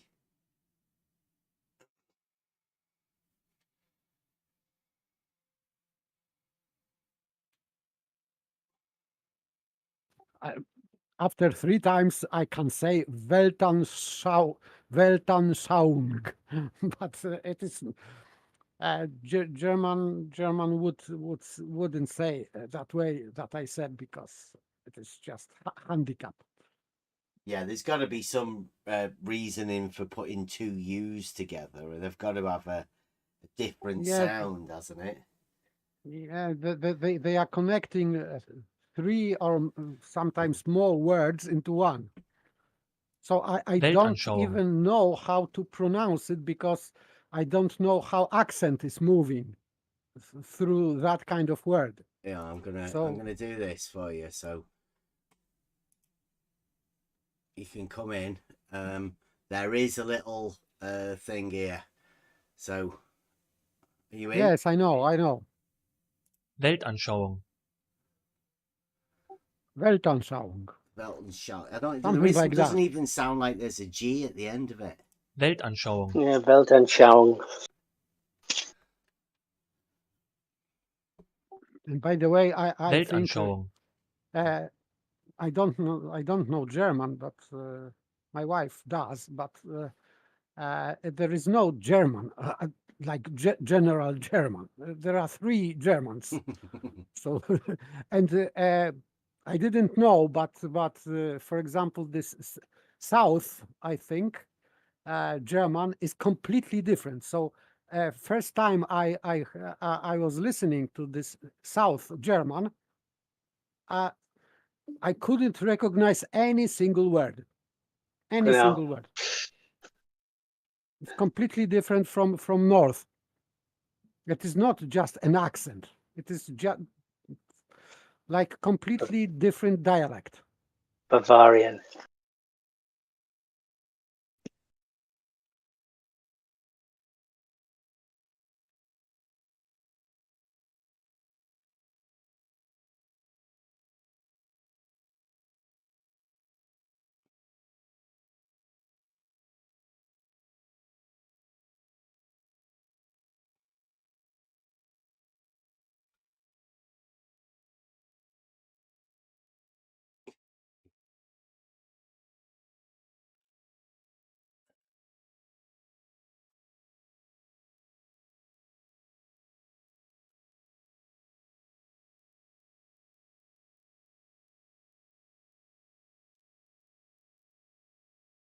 There you go. Flat GPT's already wrote it down. But I mean, it doesn't really matter. Come on in, Flat GPT. Have the conversation.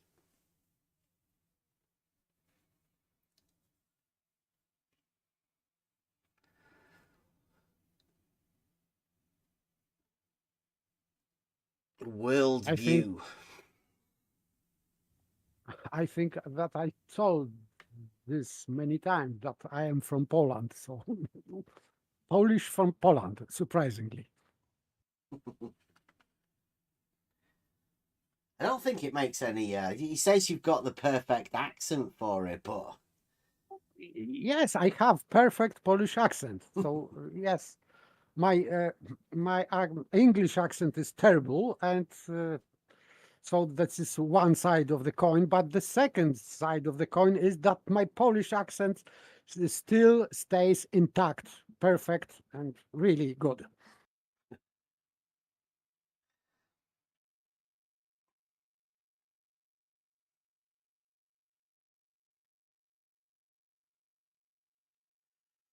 yeah, come on in, Flat GPT. Come and have a discussion. I don't know what your claim is. All claims so far for the dogmatic globe have proved the globe to be dogmatic. That's about as much as we can say, as much as I can say.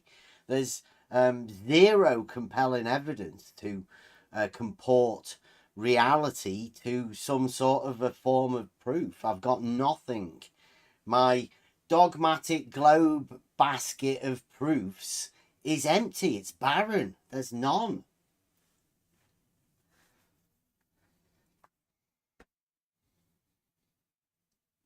I've never had anything in it to begin with, and the people that I've talked to within this arena have just gone to,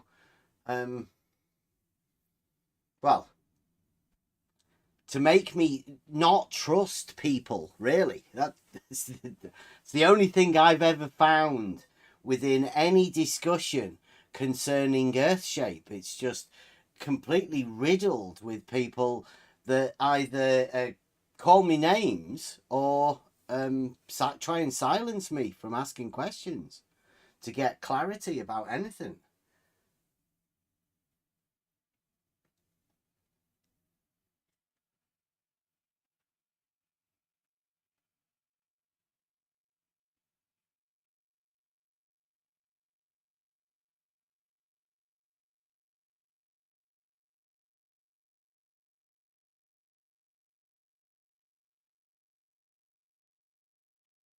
Yeah, anybody does want to come in, it's free for all Friday, like we said.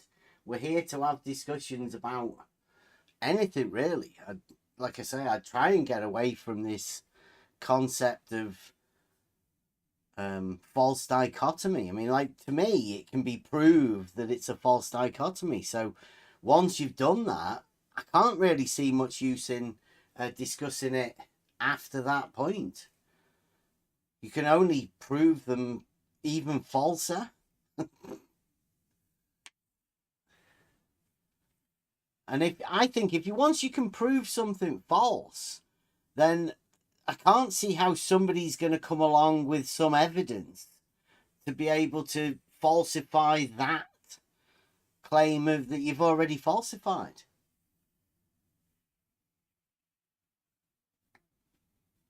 It's like we do have an argument for Nathan Oakley that states that any elevation change measurement will falsify flatness. So for anybody to come and override, and say that it is flat, surely you would have to falsify that argument first and then go on to how you can prove the flatness. Otherwise, the argument that falsifies it will still stand, and any attempt to prove the flatness would always be taken back to the argument that can falsify it. Similar goes to the dogmatic globe model.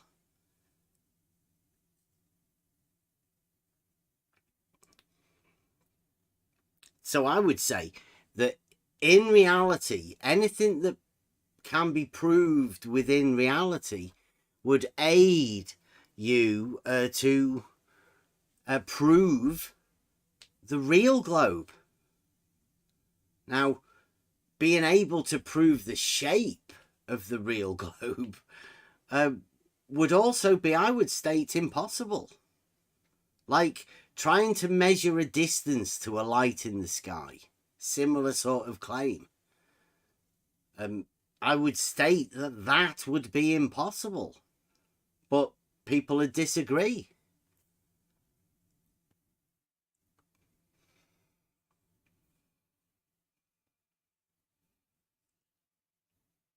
Once falsified, it's off the table. Yeah, exactly. That's how logic works.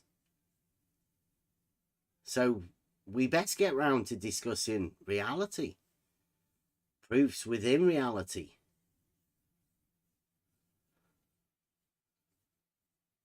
I'm not too sure about that one, Paige. That could be falsified, couldn't it?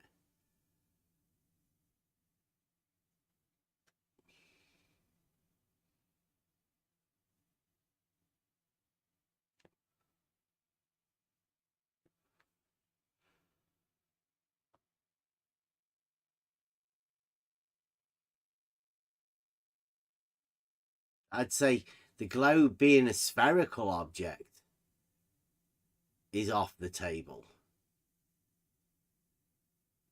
Trying to prove that a spherical object is globe, I don't know whether that'd work. I don't know whether you could do it that way round. If you can disprove the Earth being a spherical object, in order for you to state that the globe is also that, you would have to then prove that the globe or the spherical object was globe, when it's just a sphere. The geometric thing, you'd come up against problems, I would say.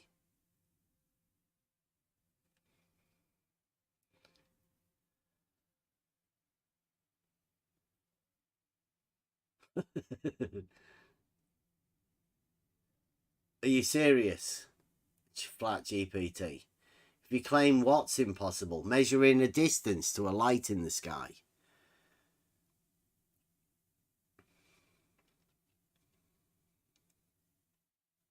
Because we do have something. Maybe let's look, see whether I can find this for you guys.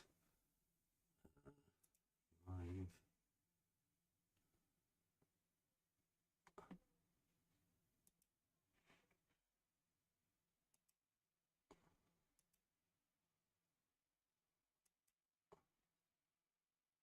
I don't know which.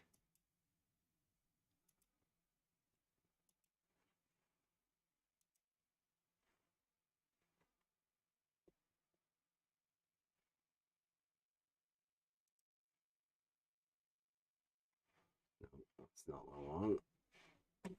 Find it. Been having a discussion with Betty, and it seems to be that he's oh,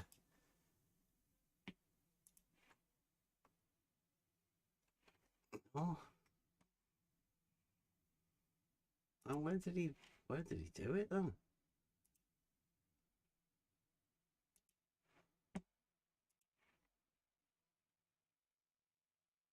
Here we go. I think this is the one.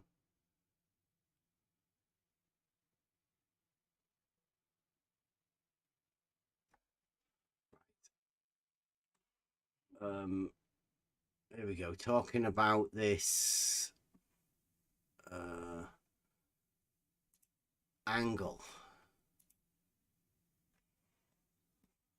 This is Betty, done 3 days ago, and they've been continuing talking about it today. He says, this is an ongoing discussion from the other day, Monday, Tuesday, where we were talking about the angle that it's been an ongoing discussion within this topic.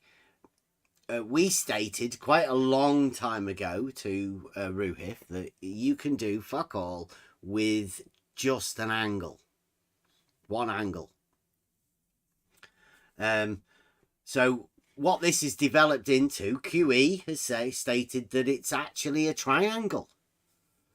And Betty seems to have taken this on as well. And here we are. He says, two angles, 90 degrees, the angle at the observer, and the distance from the GP to the observer. So that's the distance from the GP to the observer. From the GP to the observer. Someone knows that they are talking about at last. Paper objects that if we don't know the height of the star, then we cannot establish the position of the GP. We're stated that you've only got one angle, really. You don't have a 90 and you don't have a distance. And Harry Werp, and by the way, I think that he is misrepresenting what I said. Oh, always, always. Yes, because I said that if you don't have this distance, and you don't have this distance to GP and distance to the star, then you cannot establish the height of the star. This is what I said. But now he's saying something different.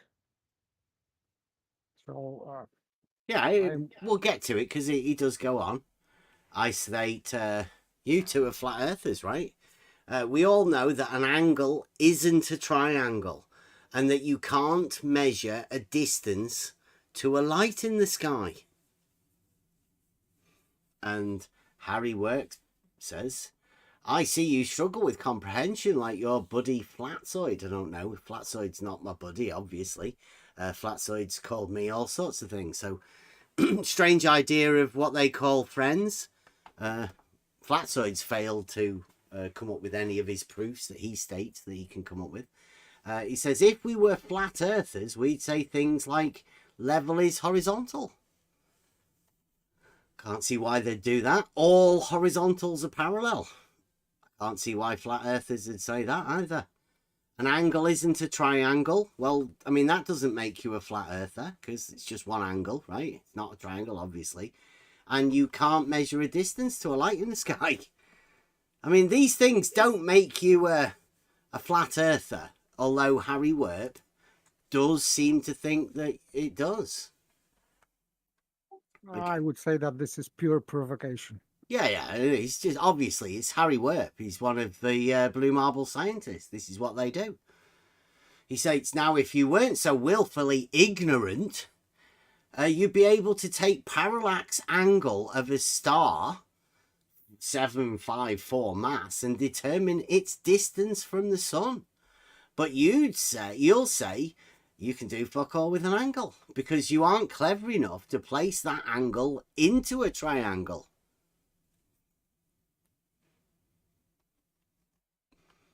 That's what QE says. He makes a triangle too. He says, are you admitting you don't know the side angle side theorem from grade school trigonometry? This is another guy, Electruno. It's like, no, I'm not saying that. I'm just saying you can't measure a distance to a light in the sky.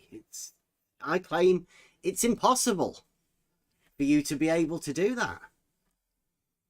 And then I say, so do you imagine you can generate a triangle from the angle just like the flat earthers do?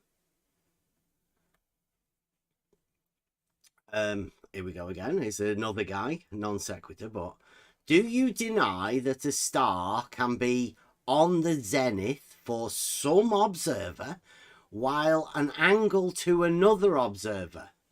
Or do you deny that you can know the distance between two observers? That's all you need to find the triangle Betty is talking about, assuming that all horizontals are parallel, given the theorem I mentioned, 2 angles and a distance. If you say these 3 things don't give you a right triangle, then you're saying that their horizons are not parallel. No, I'm saying that that's 2 different unrelated things. And you can't really know the distance between the 2.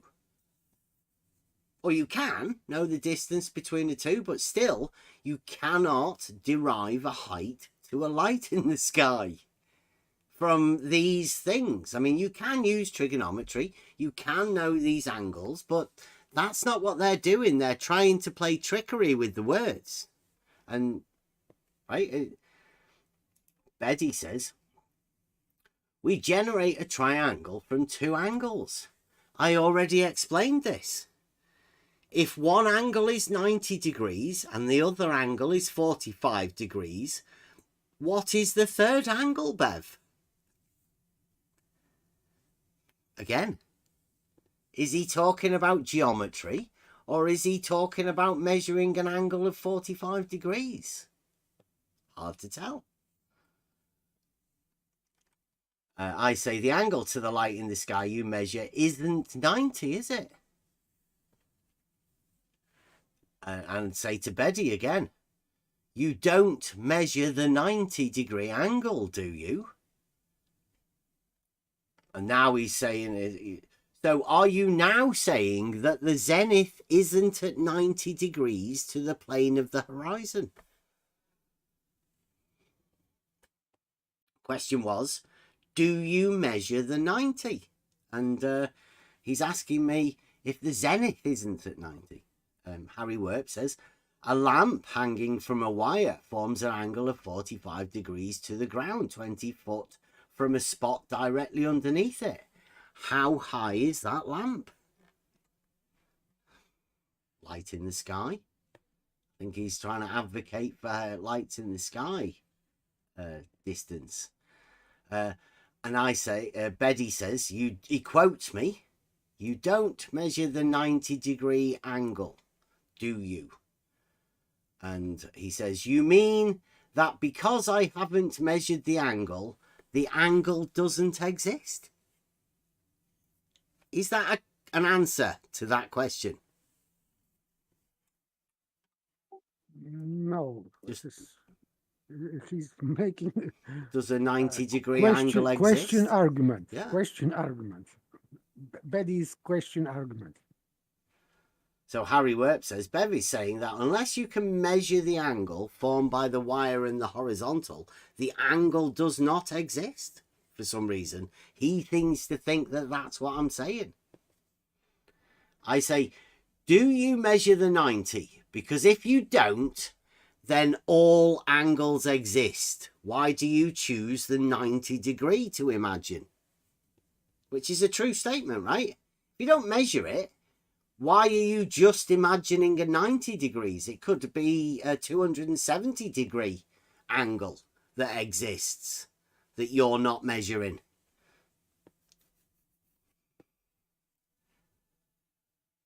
Betty, this is where we start getting a bit more technical now. This is the stuff that Nathan Oakley would like, I think. Betty states, no need for measurement. It is a fact that for any celestial body, there is a position on Earth that is directly underneath that body. Indeed, This is true of any object in the sky. Suppose there is an aircraft flying somewhere over France. We don't know exactly where, but we know for a fact there exists a position at any moment in time that is directly underneath the aircraft.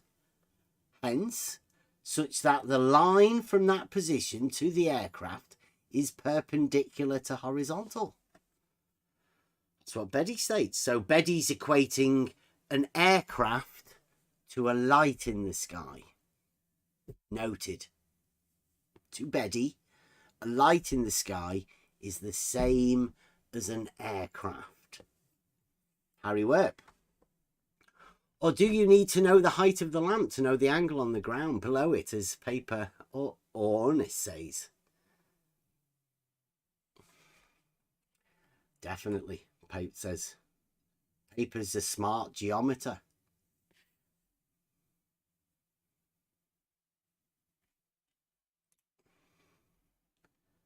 There we go. This is F.E. Dogma. He's one of the favourite. I think he's one of these. Well, he's handing out the flat Earth dogma, but it's a bit of a trick because he's handing out the globe dogma at the same time. He does both. And he states, so why do you have such a problem with angles? Hopefully after talking about them for hours, you have finally figured them out.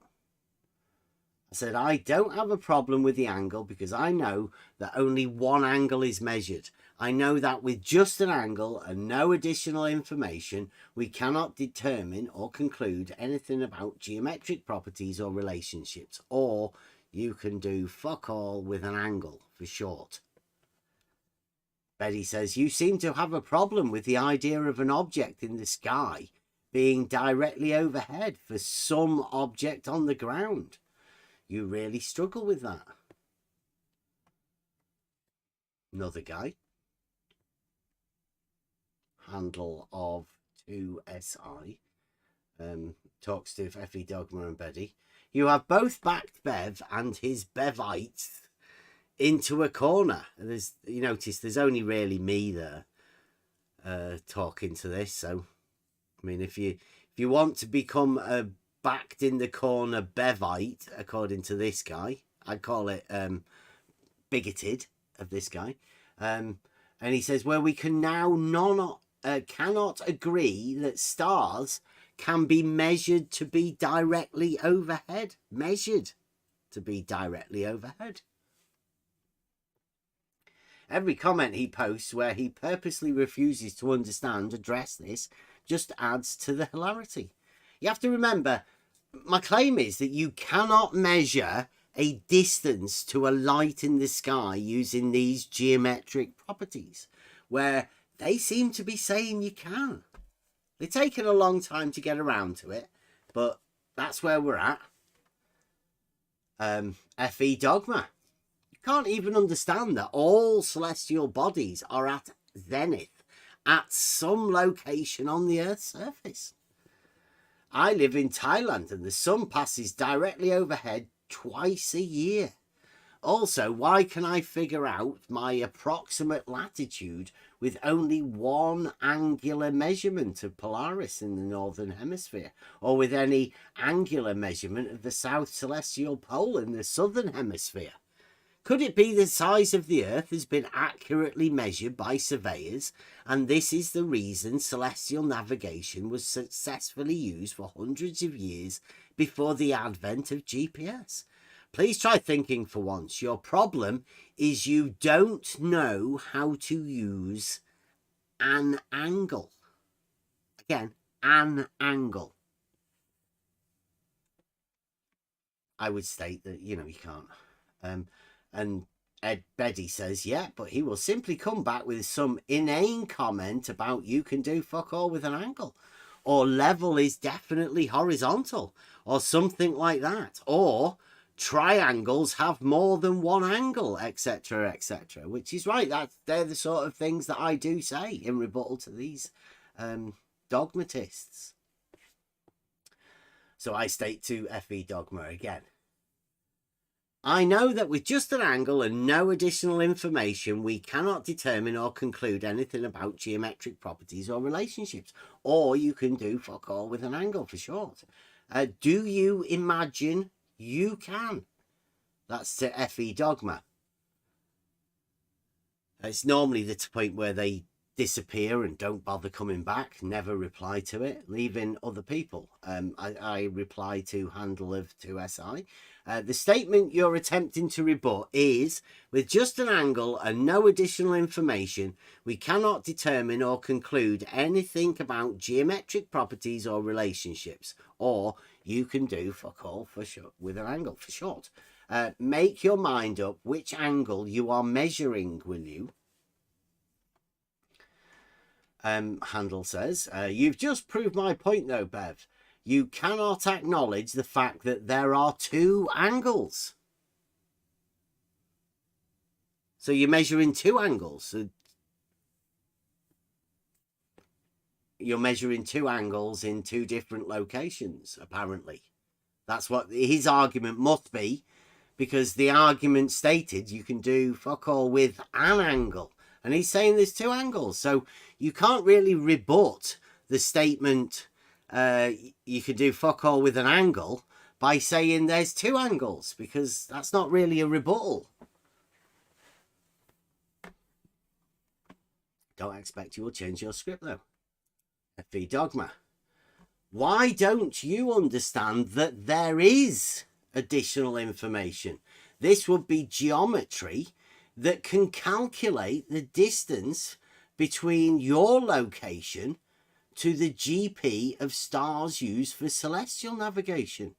Do you think Magellan and Captain Cook used GPS or sailed around aimlessly until they found land? And why don't you understand that your claim that water is horizontal? No, I've never said that. Then in your view of reality, a horizontal from your location to the GP of a star would form a right angle. You might need a refresher course in geometry. Well, what do you mean would form a right angle? You can't find that distance. That's the point. With just an angle measured, you can't work out that distance. You don't know where to place the right angle. That's exactly what paper was saying. There might be a right angle, but you can't place it, because you don't know where the star is. Handel says, this is great. Bev snagged on his own dogma. Well, if the dogma is that you can do fuck all with an angle, I'll live by that. It's not really dogma, though. It's a sort of, you can do it geometrically. I'll give you an angle. See what you can do with it. FE Dogma, yes. One hand, he wants to claim that he and the OTL group have realized Euclid. Just me. I'm not going to claim it for anybody else. I'll let them claim it for themselves. But when you show him how level being horizontal works on a worldwide scale, suddenly geometry baffles him. This is FE Dogma. How's anybody showed me how level being horizontal works on a worldwide scale? Works anywhere.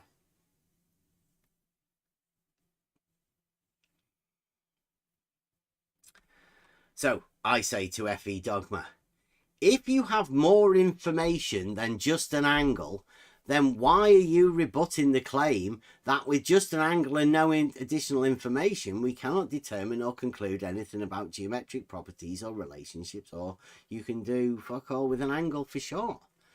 Also, all horizontals being parallel and the fact that a water level being a tool for establishing a horizontal plane of reference would not help form a triangle if you only have one angle to start with.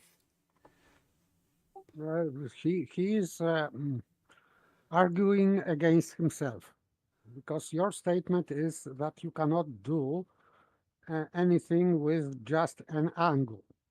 And FE Dogma is saying that you already have two angles. So this is not the case. So You are talking about something else, and Effie Dogma is talking about something else also. You are not talking about the same thing, because he is talking about two angles, and you are talking about one angle without additional information. So it's just he's not responding to your statement. And I would So state this next one here, which Harry Werp's doing, could be classed as a form of libel. Because what he's doing here, he's putting these triangles have one angle and no sides. He puts it in quote marks, and then he's attributing this quote to me. yeah, and he gives date. So Yeah. supposedly you said somewhere. It's never been placed in here. I've not Yeah. just said that anywhere. So I don't know where he's come up with this from, because that's just a ridiculous statement that I've not said. So Harry Werp, obviously, false statement. That's the sort of people that you're dealing with. So from now on, I can't really see any point in rebutting anything that this Harry Werp says. But Harry Werp's across in his multiple other Discord channels. And if he's willing to say something as ridiculous as this and link it to me, what's he saying in all of these other channels? What's this person talking about? If he's willing to libel me on my own channel in open view that everyone can see, what's he going to be doing in other places? Could be slandering the fuck out of me. He could be, Harry Werp quite possibly might be the person that's out there slandering us, poisoning the well, making up just lies about us to everyone. More than likely he is, and more than likely there may be many Harry Werps out there in this modern day society, 2024. Effie Dogma states, you are the one claiming there is no additional information in regards to measuring the angle of a star, not me. The star's GP is the location where the star is at zenith, and with this information, there is geometry that can be used to convert the observed angles of stars listed for celestial navigation into distances, because surveyors have measured and know the size of the Earth we live on. Are you claiming that the geometry of celestial navigation is not valid and was never used by mariners? Or are you jealous they knew what you can do with an angle? Effie Dogma. What would that suggest to you? That there are people out there that can work miracles with angles? Effie Dogma sounds like he knows it. He should come in. I say the light in the sky is the thing you're measuring the angle to. It isn't on the ground. Handel states, yeah, and when it's directly overhead, that's 90 degrees. That's one angle. Yes, but this angle, this zenith, it is on the ground. So this observer is not at the sea, and he's talking about supposedly about celestial navigation. So navigator is using sextant to measure angle, and he does not know the distance to the GP of the star, because this GP of the star was measured on the ground, let's say in some observatory, astronomical observatory. So so he doesn't know the distance at the sea, because supposedly he has to establish his position at the sea. he doesn't know where he is. But suddenly he knows. So if he knows this distance to GP of the star, so why he is even measuring the angle? Because for me it is just pointless. If he already knows this distance to GP of the star, so why he's doing this measurement of the angle to the star? It's just nonsense for me, at least. He says that when it's directly overhead, that's 90 degrees, that's one angle. To another observer many miles away, it will be at 45 degrees. That's two angles. Well, no, Okay, it's just two single angles. It's not part of the same triangle. That's just two people at a distance from each other measuring two separate angles. Yes, and one guy is on the ground.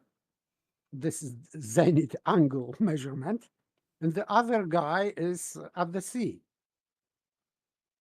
So well, I cannot see any connection here. He says, you tell us that horizontals are parallel to each other. Well, I mean, I don't have to tell you that. I mean, other people can say that. It's not just me that says that. And the distance between both observers is known. Well, why are you bothered about it then? Like paper says, you know the distance. Yes. Why do any angles matter? You just say, where are you? Crazy. So we have the baseline or B leg. According to you, Bev, we have everything we need to solve for the height of the star. Well, I'd state that you can't measure the height of the star. So it's ridiculous for you to even imagine that you have everything you need to measure the height of the star. I mean, I'm not saying that, but that's what he's saying. According to me, you have everything you need to solve for the height of the star. Like, I state that you'd be ridiculous claim to say that you can measure the height of the star. That was what I said at the beginning. So I wouldn't say that. Again, I say the light in the sky you're measuring the angle to isn't on the ground. And I replied to him, I said, not according to me. If you measure one angle and someone else measures an angle, then I wouldn't connect the two. It appears that you, Betty, and the flat earthers do. Not me. I'm not the one that does that. And Betty, and I have to say, why you repeat my words back to me? Has he got rid of it? He has, hasn't he? Oh no, yeah, the light in the sky isn't the thing that you're measuring. He quotes my quote back to me. Just quotes it. Same thing. And this handle says, it sounds like a skill issue. More competent people can do this, even if you feel you cannot, right? So more competent people measure for solving the height of the star. Yes, I am very curious how they do that. And I say measuring angles is not a skill issue.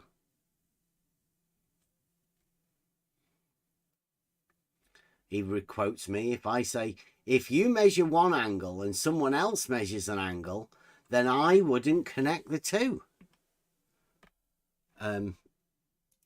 He says, nice to know that you reject one of the foundational principles of surveying, as well as Euclid's fifth postulate. Those angles are in reference to horizontal. Euclid's fifth? Sounds like it's got some back in this guy here. Just measuring an angle. And why you are rejecting anything here? Because I really cannot understand what he's talking about this rejection of something. He's Of just some making stuff principles. up. They're imagining stuff and then saying that I'm rejecting Euclid. The triangle axiom. Like, see, there's a light in the sky, paper. Let's just say, for instance, there's a light in the sky. Now, you could measure an angle to that light in the sky, and I could measure an angle to that light in the sky. Would we be making two angles to the same triangle? Would you assume that? Not assume, especially as I said, because they are talking about celestial navigation, and one guy is at the sea and he doesn't know where he is. The guy on the ground, yes, he knows where he is, but not because he was measuring an angle to the light in the sky, but because he has map and he knows where he is. Because the job was done by surveyors, and that's why he knows where he is. And they cannot have distance to each other. This guy on the ground and this guy at the sea. So they can only, maybe they can connect this, but only in their imagination. Yeah, Because one of in the guys' reality- imagination, he thinks they've got all of the information they need to solve for the height of the light in the sky. Thinks they've got everything that they need. If so, why for 300 years or more we don't know the height of the stars? We should know them all, and they don't give us the height of the star. It's strange for me. It is very strange, because they say they have this information, but they don't give this information to public. They don't say that the star is, for example, I don't know, 5,000 kilometers or whatever. I don't They know. don't say that. I've never actually got a distance off them, although they're the ones that say that they can have all of the information. Nathan but Oakley and QE have an entire triangle, so they should be able to do it as well. Yes, and they say they cannot establish distance to the star. So Nathan Oakley, QE, Brian's Logic, Adam Meakin, and now Effie Dogma, Beddy, Handel, Skinny Vet. All of these guys are the ones that have the triangle. And I state it's ridiculous to imagine that you can measure a height of a light in the sky. Yet all of these people that have this triangle, that have the information supposedly to measure the distance to the light in the sky. I'm unsure as to why these guys are saying to me about it. They should all get together as a group of people that can do fantastic geometric feats that would be considered impossible by me. They should all get together and just sort of, put a book together, write all of their methods. Come round and just tell us that we're stupid because we can't. Dead easy. This is FE Dogma now, right? This is the Dogma. He says, well, it looks like my comment's missing again. So here we go. I go again. Well, its comment might be missing because YouTube just gets rid of comments. Doesn't necessarily mean somebody's deleting them. It's more than likely YouTube that do it. So he says, why do you always jump to these silly straw man arguments? What's the straw man argument? I'm unaware of what argument I've made, and particularly a straw man argument. I've just made statements about what you cannot do with just an angle. He says, are you really incapable of understanding that GP is the position on the ground where the celestial body is directly overhead? especially after having this explained to you by many people. The same is true with your inability to understand how 8 inches per mile squared works, even though you have been told how this works by many people after years of being in this debate. I'd state it doesn't work. It's a quadratic function that cannot be replicated in reality. It's just not possible. Especially with the water, like Jesse Kozlowski says, but we'll forget about that. That's a different matter, although F.E. Dogma does like to bring this up. He says, writing nonsense like this doesn't make you look good. It's not me that's wrote the nonsense, really. He says, your channel is called Try Thinking, but it doesn't seem to be happening. That's F.E. Dogma, Flat Earth Dogma. He's one of the Blue Marble scientists, very similar to, well, he has similar, FED, very similar to another group of people that also imagine that they can have triangles to measure lights, distances to lights in the sky. I say, the geometric properties of angles still doesn't allow you to convert an angle to a distance. Your flat earth dogma is ridiculous. The earth is not flat. This spherical pi year is over. It's Euclidean pi day. I wrote this yesterday. Please stop handing out the dogma. Handel says, yes, they do. This is about the angle. He says, you can use angles within a triangle to solve for the length of the legs or the hypotenuse. This is very basic math, Bev. And yes, so we do know that. So we are waiting for this guy, Handel, to determine height of the stars. Yeah. I put, We are waiting. you can't do that for the lights in the sky. In direct response to Handel. There, the statement. If anybody wants to rebut this, feel free. Anyone. Any one of the people that imagine that one angle is a triangle, and we know the functions of a triangle. We know how to do this with triangles, trigonometry. We do know that.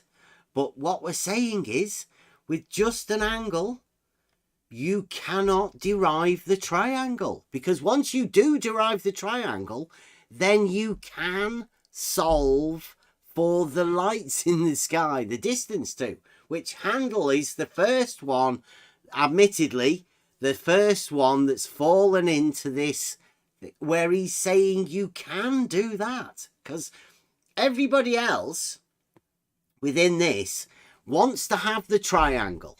They want to have the angle. They want to have the 90. They want to have the distance between where they're measuring the angle to the 90. But they're not willing to say that they can measure the distance to the light in the sky. Whereas Handel has imagined that he can. I would say he's saying what shouldn't be said. Handel. He's leading all of these other people into this having to derive trigonometry. Yes, and I'm waiting that he shows that he is the most clever guy here, and he will show calculations, everything. And Harry Werp as well. Yeah, exactly. Bev isn't clever enough to refute actual arguments, so he's got to strawman everything. Well, is the actual argument that you have a triangle and that you can actually solve to the lights in the sky? Because then I'd have to state you can't measure the height of the light in the sky. That's not a strawman argument. It's a claim. If you're making the claim that you can, then it's a rebuttal to that, stating you cannot. It's not a straw man. And unfortunately for Harry here, Handel has stated that he can solve for the light in the sky. Yes, so we are waiting for his demonstration. This isn't a Because- straw man. Somebody else has said that, Harry. So what they pretend to do is that they never said it, so they keep coming backwards and forwards with claims that they never made. But I'm not answering him. The other guy's the one that's making the claim. Neutrino says, what makes the lights in the sky so special that the lines of sight to them don't follow the rules of geometry? Again, another one who seems to be saying that you can solve for the heights of the light in the sky. They're very confused. In this, it seems like I'm the only one that isn't really, but I mean, we've been saying this for years. We've been saying it to a lot of people. We've said it to the flat earthers. I've said it to the globe earthers. I've said it to Betty, all of these people. And Handel says, why not? What was my, you can't do that for the lights in the sky. He says, why not? Because you can do fuck all with an angle. Just because two people measure angles doesn't mean you can solve for the distance for the lights in the sky. It's ridiculous. Here comes Betty. You can't do that for the lights in the sky. He's quoted me. And then he says, this is Betty. Why not? A light in the sky is a source of light.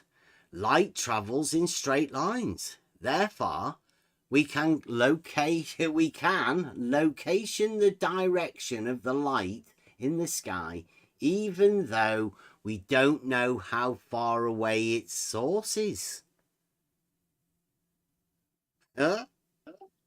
Location, the direction, okay, but direction is not location. So he's saying even though we don't know how far away it is, its source is. But the other guy, Handel, said that we could solve for the height of the light in the sky. Betty's pulling that one back now. He's saying that we don't know. yeah. So I cannot understand his response because it is not response. He's saying that we don't know distance to the star, but we know location of the. This is some kind of error. We can locate the direction. Should be, I think, but locating direction is not location of the star. So I would say that he's making some sophistry here, because location of the direction, Yeah. this is just idiotic. Yeah, he might have, got confused with his words there. And I say, with just an angle and no additional information, we cannot determine or conclude anything about geometric properties or relationships. Or you can do fuck all with an angle for short. The thought that you can derive the height of a light in the sky is a ridiculous claim. I would have thought you were clever enough to avoid. That's me saying to Betty. Because obviously you can't derive the height of the light in the sky. Betty says, we agree that with just an angle and no additional information, we cannot determine or conclude anything about geometric properties or relationships. What's your point? It's a statement that he agrees with. Point. Yeah, that was your point. The point is that you should agree with that, and obviously he agrees with it. So, there you go. You can't do that. The thought that you can derive the height of a light in the sky is not a ridiculous claim, given that we have two angles and the length of the base. That's Betty. He said that. Okay, so That's Betty. I am asking It's there. question how he measured this length of the base. Because of course, even in celestial navigation, it is not measured. It is assumed. The 60 nautical miles per degree. This is assumption. This is not measurement. And again, this is Betty. He says, this discussion goes on and on. Each time you straw man with a claim we have never made. What, the act here? With the, you know, that he agreed with. Can't be a straw man if he agrees with it.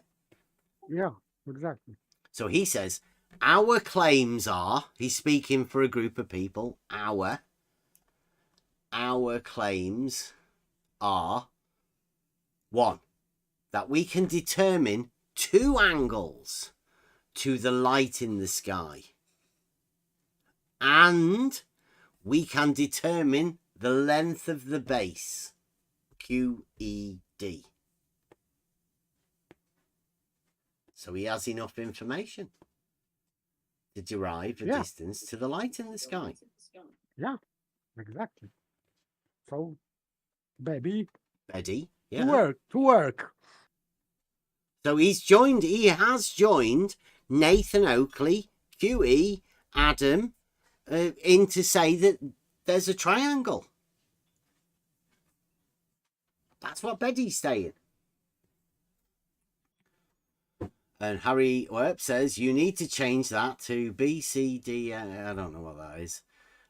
Non-model adult people know how to calculate the sides of a triangle given 2 angles and the length in between them. That's Nathan Oakley, Harry Werp, Betty, Adam Meakin, Brian's Logic, QE.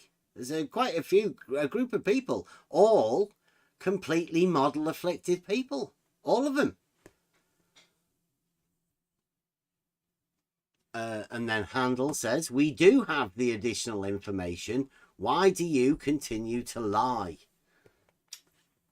And then obviously the last comment on there is, so can you tell us the elevation of the lights in the sky then?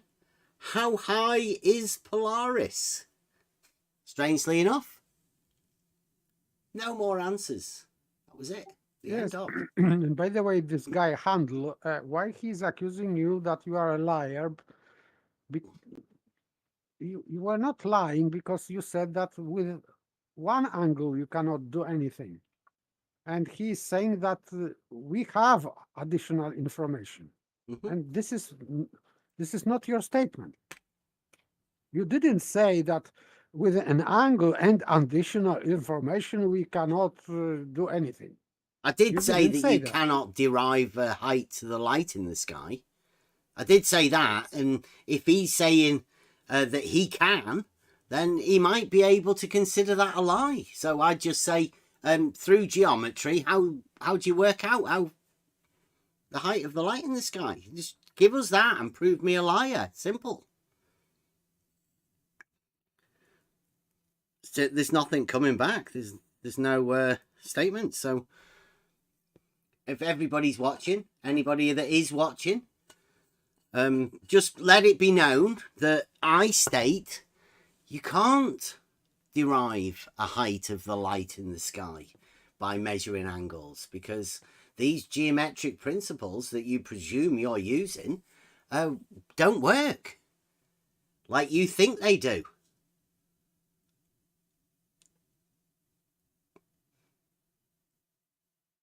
Make it up for yourself. Do whatever you want.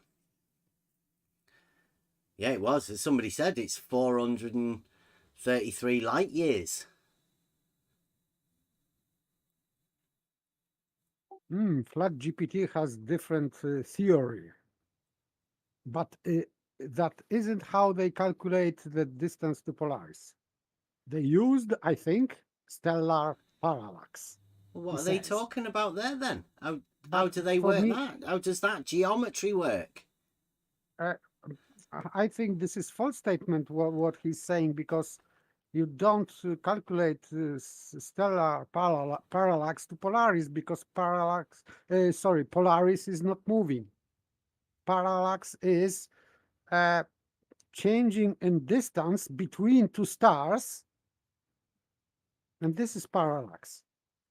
And you can change, let's say, angular distance between two stars if they are moving differently. If one is closer, for example, one object is closer and other object is farther away, and they are moving both, or you are moving, you can measure a difference in angle. So they are closer to each other, for example, or more far away from each other. It depends where you are moving, and this is called parallax. But something has to move. But if you are measuring angle to Polaris, you are not moving, and Polaris is not moving. So this is not parallax. So I think that nobody is measuring any parallax to Polaris. It is nonsense.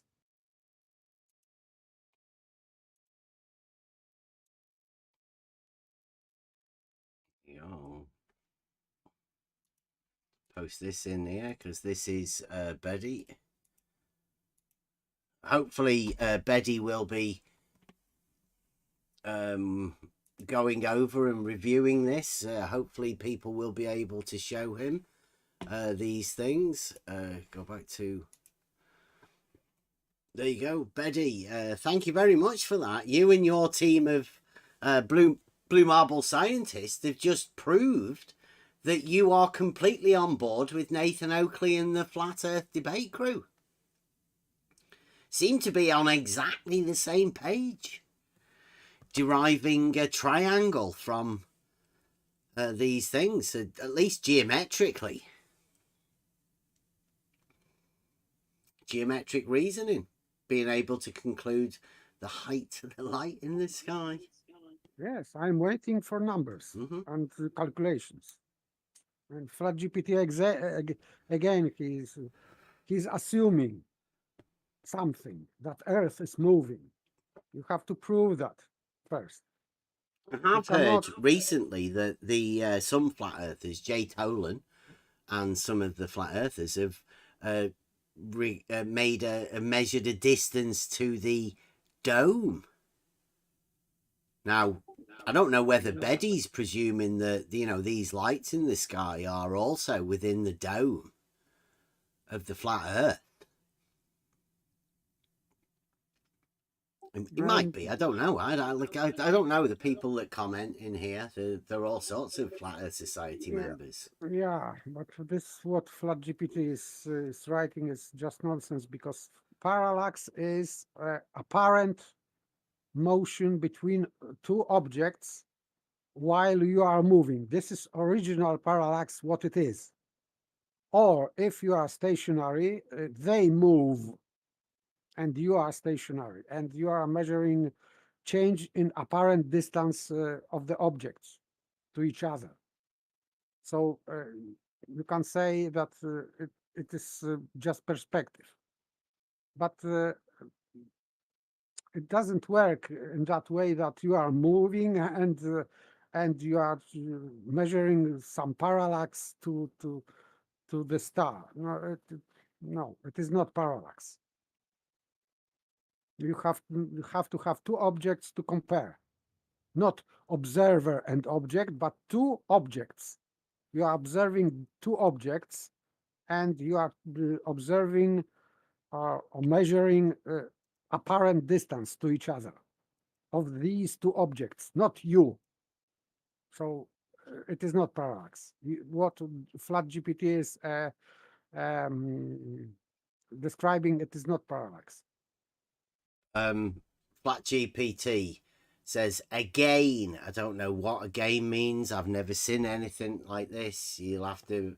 Nobody's pointed these things out to me. I don't know whether you noticed, Flat GPT. I was reading out a load of comments, so I'm not able to see all of them. So your again comment irrelevant. But you state, what makes lights in the sky essentially different from clouds and hot air balloons? Well, I can tell you the difference between a cloud and a hot air balloon. A cloud is made up of water vapor, and a hot air balloon usually has a cage, some hot air device, some sort of heating system, and a massive balloon. So they're different. And again, the lights in the sky are just that, lights in the sky. Unreachable, unmeasurable, completely different. It's just a light. No way even for you to know that they are objects. I wouldn't call a cloud an object either, really. I would say that's more of a vapor in a form, not really an object. Whereas a hot air balloon is definitely a solid. So they are essentially different. So what makes the lights in the sky essentially different from clouds and hot air balloons? It says you seem intent on ignoring this question for some reason. It's a ridiculous question. Do you not know the difference between a cloud, a hot air balloon, and a light in the sky? Flat GPT? You seem to have something wrong with you. I don't know. Like, Yes, light in the sky is it is source of light, as we see, and cloud is not source of light, and hot air balloon is not source of light. mm-hmm. So that would be that's why they are different. Yeah, essentially different. Like, yeah, in like an element form. Like, basically, I don't even know why we're even having to answer that question. The way you write again, as if I'm trying to ignore a nonsensical question. Like, most nonsensical questions do get ignored. And he's trying to answer that no, you can reach this level of clouds. So we can know more or less at what level they are. So we can let's say estimate the altitude of a cloud. Yes, altitude, and of course hot air balloon also. Yeah, well, a light in the sky doesn't work under those rules. You cannot determine the altitude of a light in the sky in the same way that you can. No, they are essentially completely different by that fact that you can measure the altitude of clouds and hot air balloons, but not light in the sky.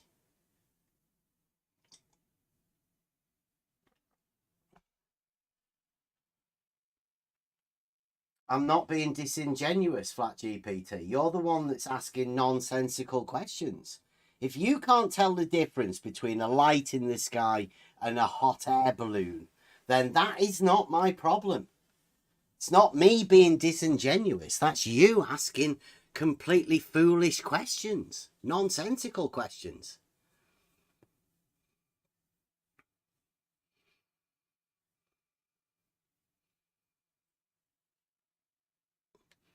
So again, you're making ridiculous claims. Are you saying that there is a way for you to determine the altitude or the elevation?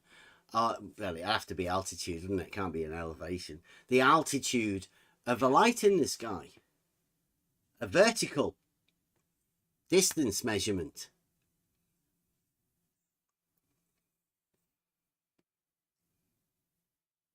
Flat GPT, can you answer this one question? Do you imagine that you can measure the elevation of a light in the sky through geometric properties of angle measurements? Just a simple yes or no. Yes, I do imagine that I can measure an elevation to a light in the sky through geometric properties is all we need to see. Or no, you can't, like me. Do you imagine? Just let us know, one or the other. But instead, he is asking another question. If you looked for solar neutrinos, I have no idea what he's talking about. He's on about digging holes in caves and mountains and jumping in a little dinghy. I've got that. Let me find that.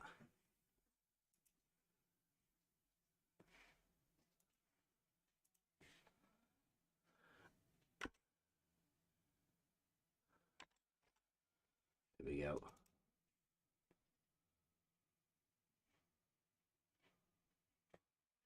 Lights?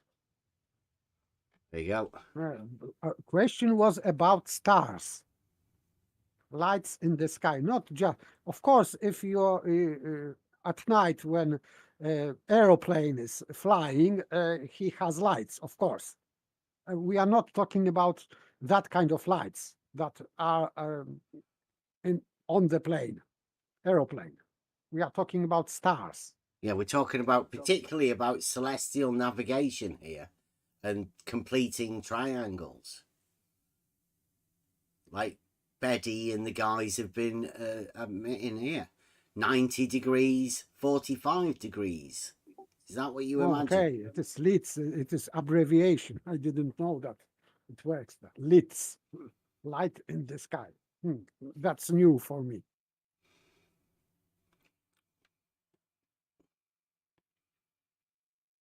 It's not an elevation, it's an altitude.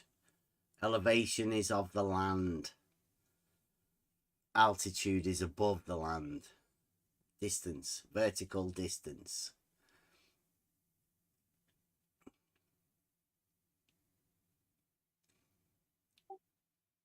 Okay, but he is saying that you can make pretty good estimations. No, we are not talking about estimations.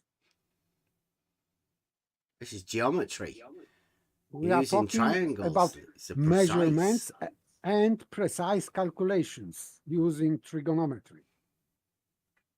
So you have one side measured and other side, this height would be calculated, I assume. So no problem, should be no problem. So if you can do that, Flat GPT, please do that and please show us calculations and known. Just verify where Betty and Nathan Oakley, Harry Werp, Handel, just verify that they have got the correct information, because they're calling me a liar for saying that you cannot measure and use these geometric properties to measure a distance to a light in the sky. Do you agree with them, or are you just going to go and talk to everybody else now? This is the point where he starts talking to other people about other things. Going on to what? X-rays, radio waves. This isn't about shape of anything. This is just about how you use the practical use of geometric properties. We're talking about measuring an angle to a light in the sky and then being able to determine a 90 degree somewhere else and a distance which will then give you the ability to measure the altitude of light in the sky to finish the geometric properties of that triangle.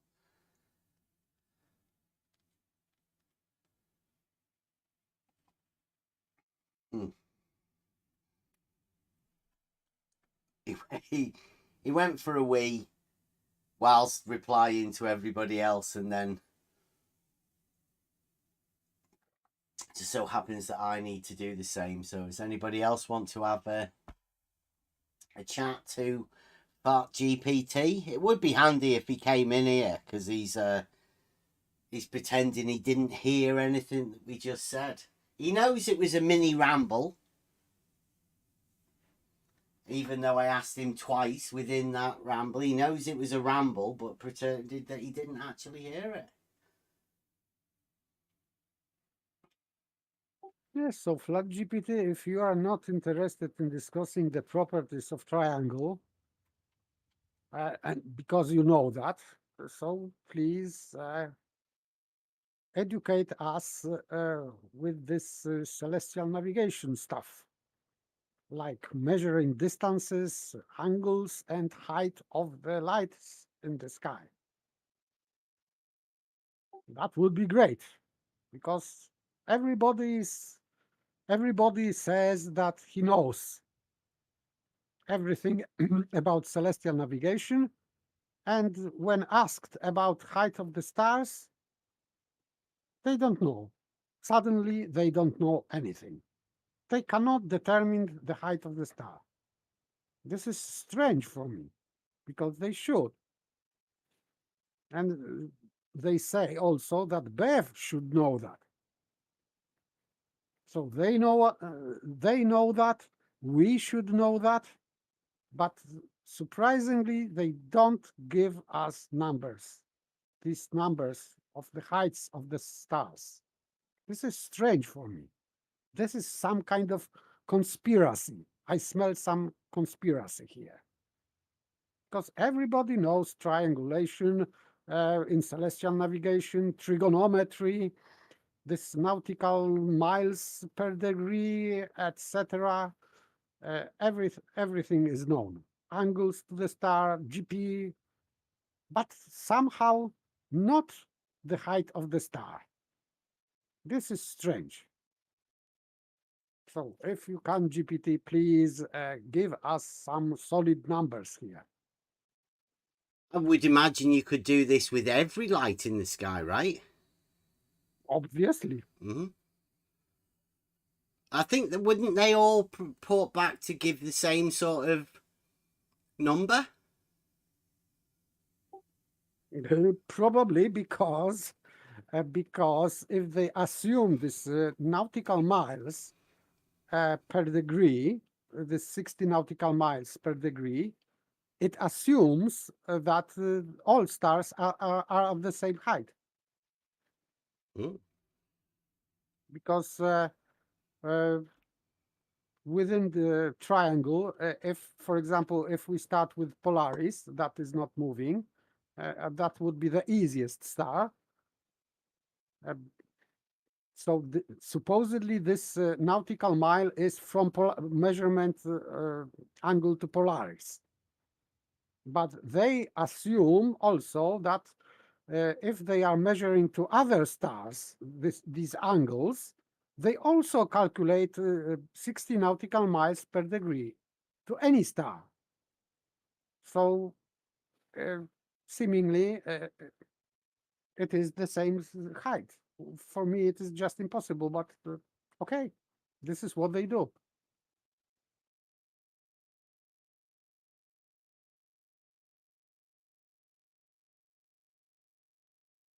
Mm. So I do presume that if anybody does want to know the height of any of the lights in the sky, then there are a very select group of people that you can go to, namely Betty, Harry Werp, this Handel, I don't know who he is, Nathan Oakley, QE, Adam Meakin, or this Flat GPT. Obviously, he can do it as well. Well, just those people at the minute. I don't want to implicate anybody else, but these are the guys that know how to measure the altitude of lights in the sky using the geometric properties of angles. It's good to know that it's took us this long.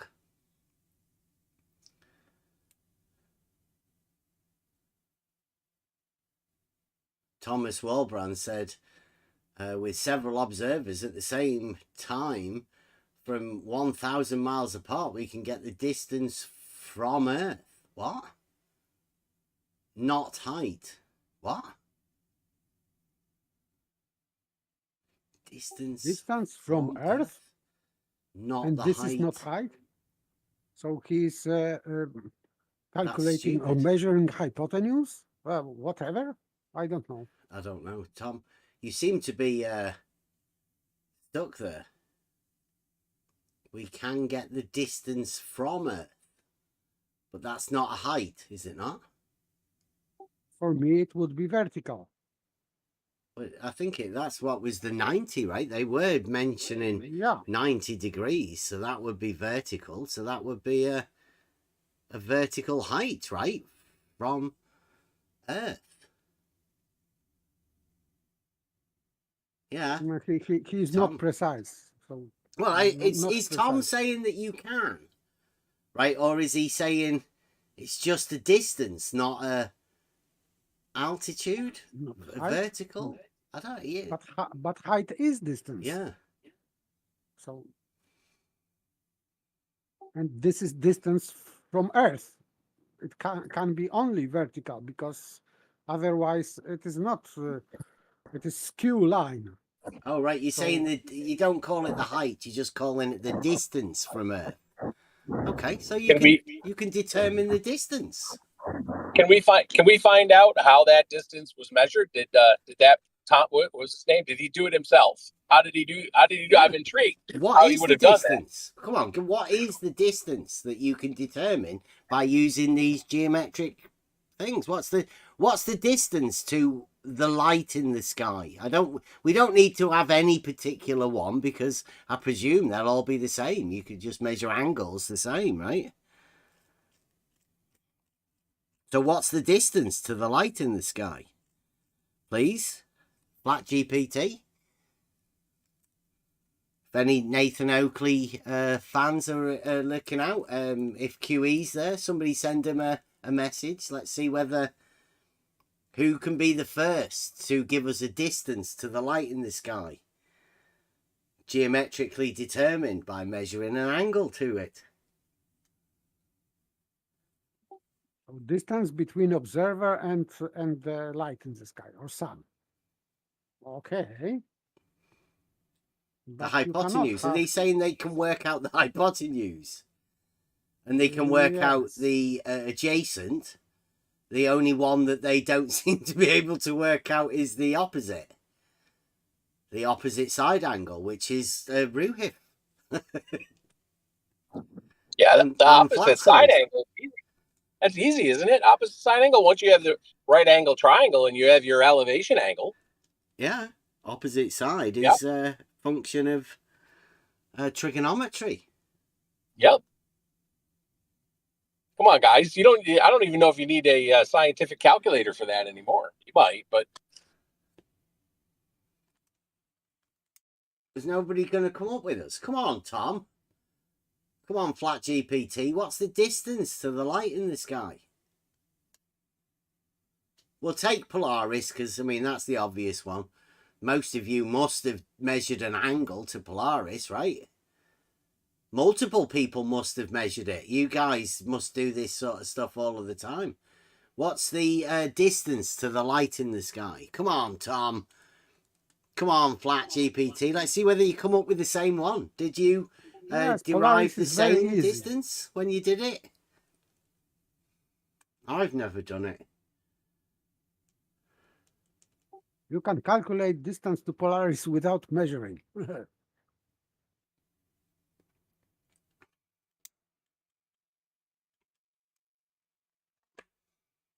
Come on, guys. Let's just have one of you. It doesn't really... Who's going to be the first? You don't want to outdo each other, do you? Yeah, they are talking about the 60 nautical miles or 69 miles per degree, and this is supposedly to Polaris exactly. So that would be very, very easy to calculate height of the star of the Polaris. Well, let's say I measure 45 degrees and you measure 33 degrees, right? Do we get the same distance to the light in the sky? Or does it alter Mm, by whatever differing angles?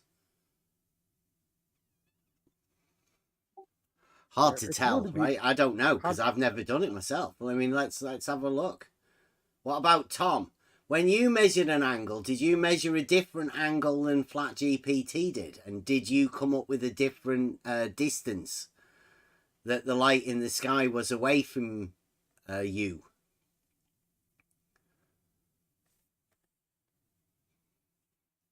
I don't know. Flat GPT, did you measure an angle? And did you get the same distance? Or do you know what he got? Do you know what Tom got? Do you know what QE got? Nathan? Betty? Nobody's ever told us what the height was. Or the distance. The distance. I call it the altitude myself, but Yeah, they all say that it is very easy to measure and calculate, and nobody is giving numbers and calculations. This is strange for me. I think they're a bit shy, nervous, right? Like, you know. I suspect that this is one of these taboo topics. You cannot say that. Yeah, I would have said that, this is something that nobody should ever really say. But QE did start it the other day by saying, an elevation angle is an entire triangle. And with that triangle, it proves that you can determine, all of the different sides. All you have to know is that you've got a right angle triangle, one of the other angles other than the 90 degrees, and the distance. And they are claimed known things. So obviously they can all solve for the distance to the light in the sky, the opposite side, let's say, of this triangle.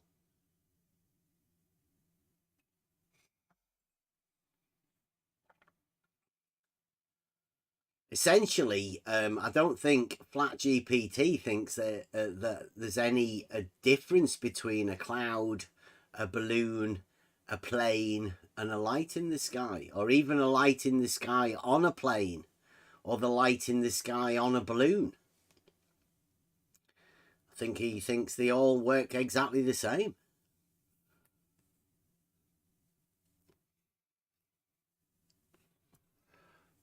And by the way, Tom is saying that we are to have multiple people at the same time. But with celestial navigation, you don't have that. No. You have only one guy with sextant. This is all you got. Measuring an angle. That's why we state you can do fuck all with an angle.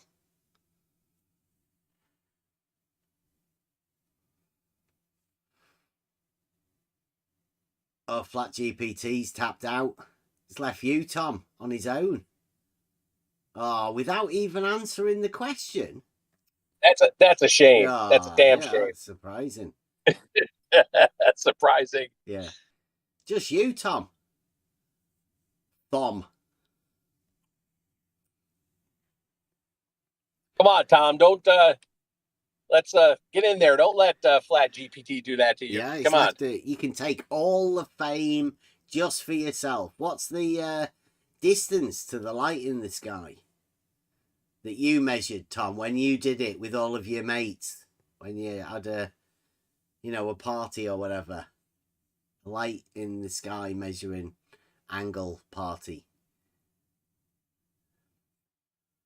How does that work? You all just measure angles and sort of send them in? Do you add the angles together? Come up with an average angle? I'm not too sure. Tell us, Tom, this geometry that we seem to be lacking. Come on. We're all here for a learning procedure. QE and Nathan and Brian's Logic and Adam Meakin, they don't seem to be able to tell us. So, I mean, they are flat earthers. You're not a flat earther, are you, Tom? Is Tom?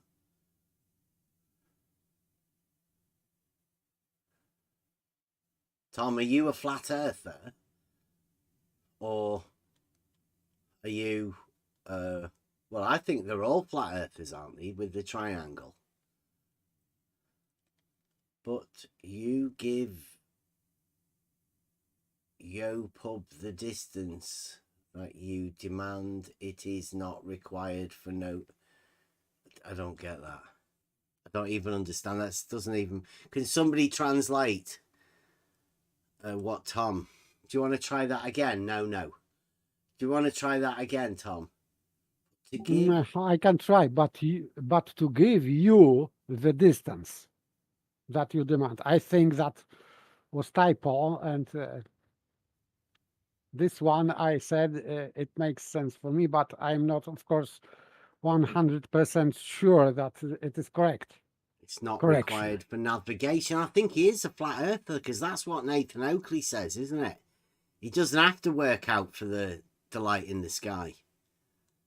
Distance.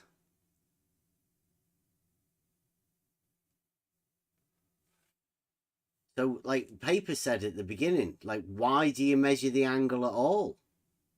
If you already have this distance to GP of the star from your position. Yeah, you don't It's have to just work ridiculous. that out, do you? That's the one distance that you're given in order for you to have the triangle. Like, you... Surely, I can't understand what they're doing. Doesn't make any sense to me, Paper. You need a triangle to be able to complete the triangle, but you've already got the distance. You don't need to work it out. That's the distance that you're given in order to be able to make the triangle. To position the 90.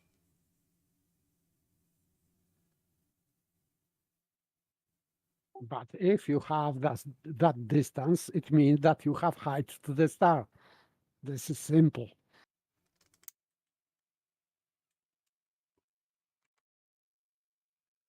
But they say, no, we don't have distance to the star. We have distance to GP of the star, but we don't have distance to the star. It is nonsense. You have both. If you have one, you have both. Exactly. They can't not have it. That's ridiculous. Yeah. They just say that they don't work it out. But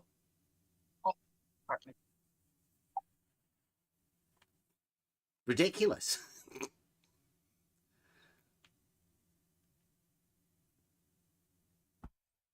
We don't need to know the distance to the star to navigate using the stars or sun.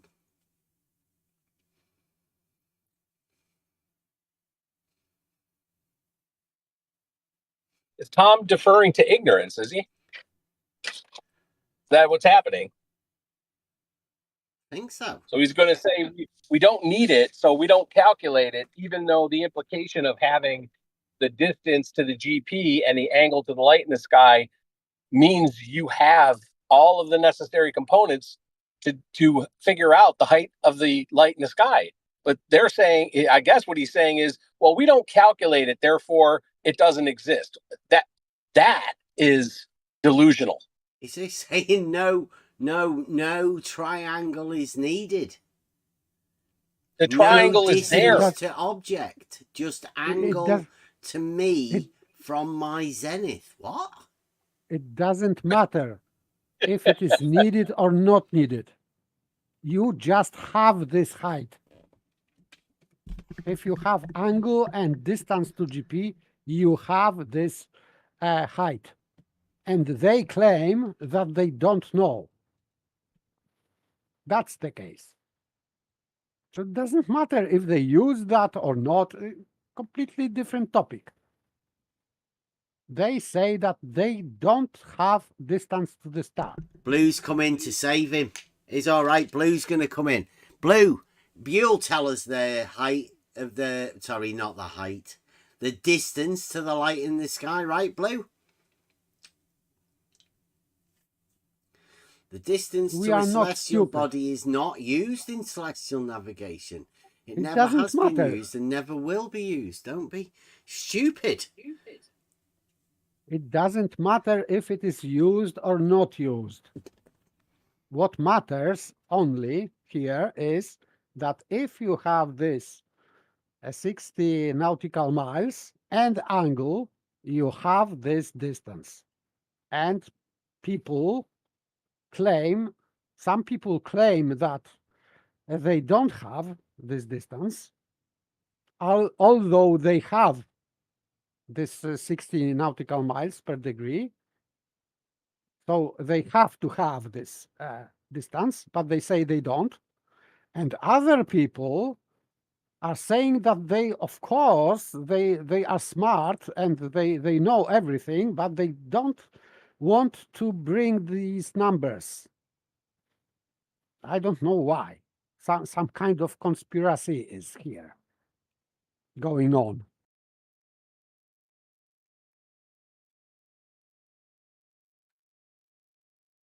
So Blue is very good geometer, so he would, I think, and I hope that he would calculate distances to the stars using trigonometry, simple trigonometry, as he says. Yeah. Well, it's been said that Betty said there. Yeah, that we can this determine two angles to the light in the sky, and we can determine the length of the base. QED. Two angles, a base, a right angle, right? So you've got a right angle triangle. You've got one angle and one distance of one of the sides. You can complete the triangle. I say you can't. Somebody says I'm wrong about that. So tell us what's the height of the distance would be the opposite side. What's the opposite side length? Of course, you'd require to have a right angle triangle, wouldn't you? QE says you've got it.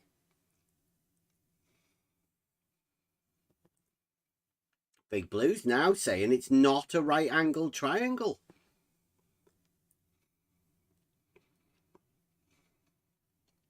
QE said it was a right angle triangle.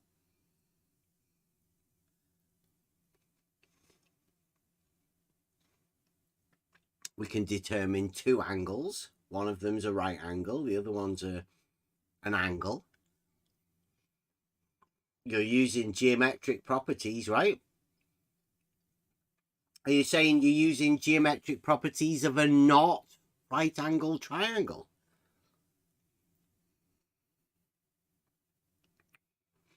I'd say the right angle triangle was a necessity for you to be able to predict lengths of anything, right?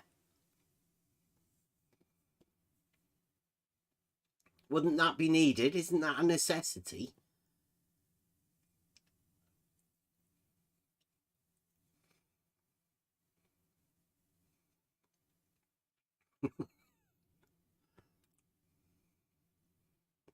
Isn't the right angle triangle a necessity, being able to determine and predict the opposite sides, the lengths of sides? Anyone know of any other way for you to be able to do that through geometry without using the triangle? I don't think so. I don't think so. No?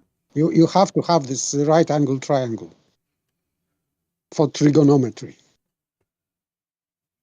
It appears that these blue marbles seems to have said it's not.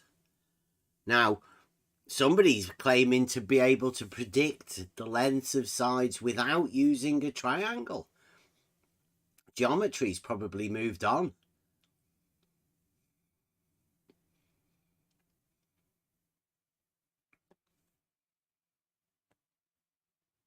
Tom's only got the use of one finger. Does that Or stop maybe you blue from is doing going. predictions of geometric statements? Maybe blue is going with the Ruhif's celestial navigation. I don't know. Because Ruhif invented new celestial navigation, like stolen concept. The opposite side angle. Yes, but he turned that into spherical, whatever, celestial navigation. Hmm. With Mactoon, I think.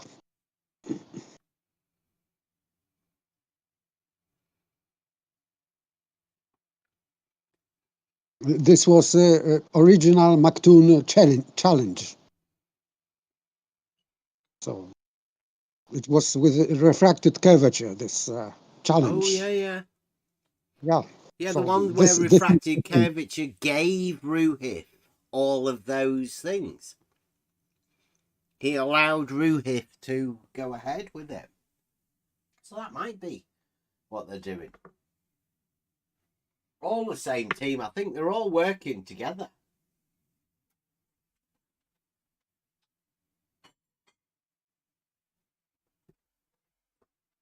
You guys are all doing the same thing, right?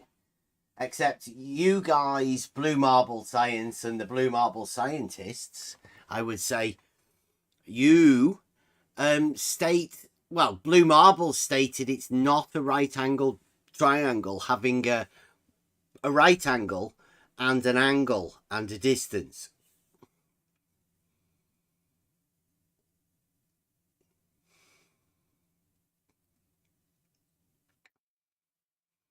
My sextant didn't come with a manual, Tom.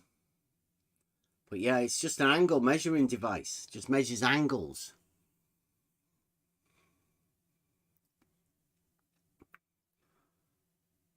Look, guys, we know you're just making up shit. And I think this is what's called calling your bluff. And since we've called your bluff, you've got nothing. No, you're not hidden, Blue. Have you been attempting to answer?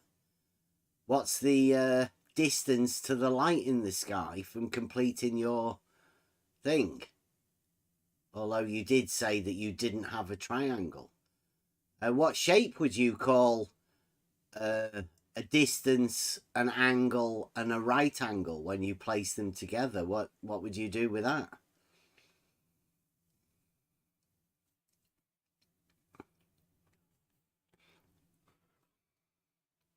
I take it they would be in a vertical plane too, wouldn't they? All of these, they're not. I mean, they're not on a horizontal plane, are they? Since we're measuring altitude angles, elevation angles, surely. On a vertical plane, we've got a right angle. We've got another angle measured by sextant. I don't know where the right angle came from, but you've got a distance as well. I don't know where the distance came from. You've just got an angle as far as I know. You've got an angle, and somehow you managed to be able to derive a distance and a right angle from somewhere.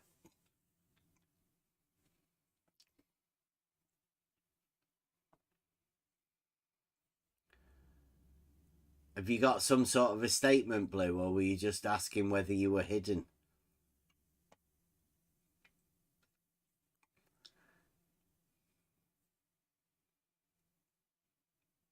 It's a pity you left Discord, Blue. You could have been talking to us in here.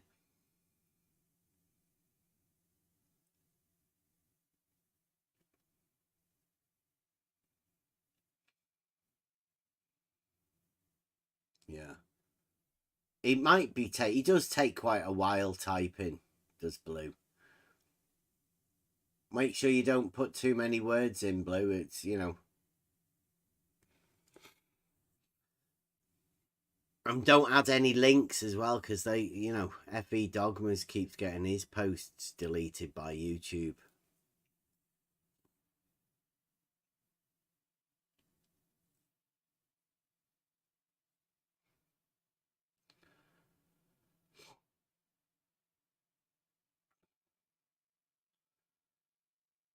This is very fascinating.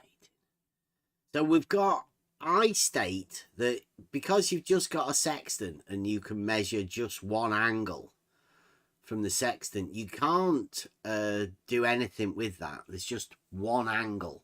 The geometric possibilities of that one angle means you can't really do anything. Now, there are people, flat earthers, like QE, Nathan Oakley, Adam Meakin, and Brian's Logic, that have stated they think it's a triangle. That one angle becomes an entire triangle.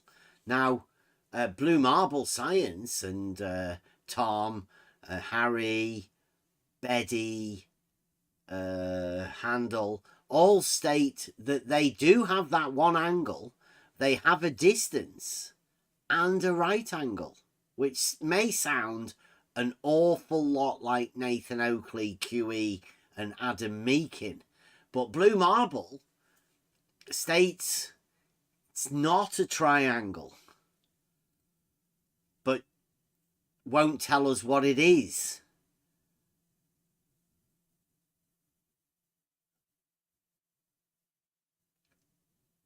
That's why I call it a conspiracy. Mm-hmm. Yeah. This mysterious process of celestial navigation. Yeah, I think Blue Marble's just, you know, he might give himself away as being part of the Flat Earth Society with QE and Nathan Oakley, Adam Meakin, if he does actually say that it is a triangle, like all of the other people in this thing that we've been going over tonight.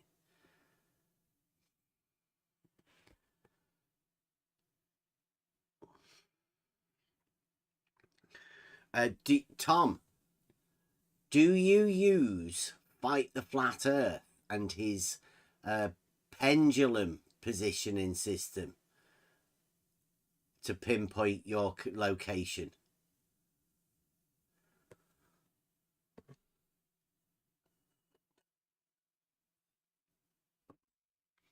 Because a point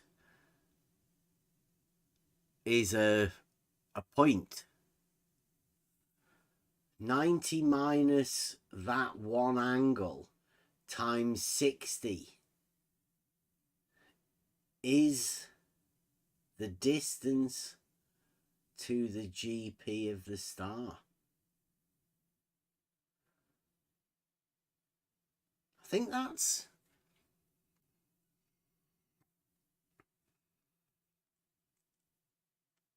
No, it is not. Is Blue going off the rails here? Is this like a completely different thing? You don't need to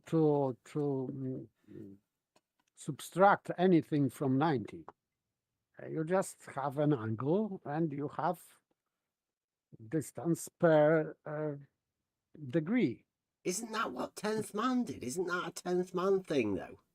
I think I heard somebody else. I think Flatzoid said this the other day, didn't he? Yes. It turns into not a triangle. It turns into a box. Yeah. Yes. This is 10th Man invention. Yes. Yeah. Blue, I didn't know you were that close to 10th Man. You're just parroting 10th Man stuff. Well done, Blue. Well done. That man. See, I thought Blue would be a bit, you know, scared or whatever for blowing his cover with the Flat Earth Society, but no, straight out there. Exactly, near word for word. 10th Man quote. Is that right, Blue? It is, isn't it? I think we've exposed a pretty big one here. 10th Man and Blue Marble Science stating exactly the same thing. But 10th Man, wasn't 10th Man a big advocate for Flat Earth, Blue? I think he was, wasn't he? Him within Nathan Oakley. I think we should send this to Nathan Oakley. I think you should make a video about this, Blue. Look, Yes, and I am do that for curious why. 3 stars and you have the 3 circles of equal altitude. That's entirely fucking blue.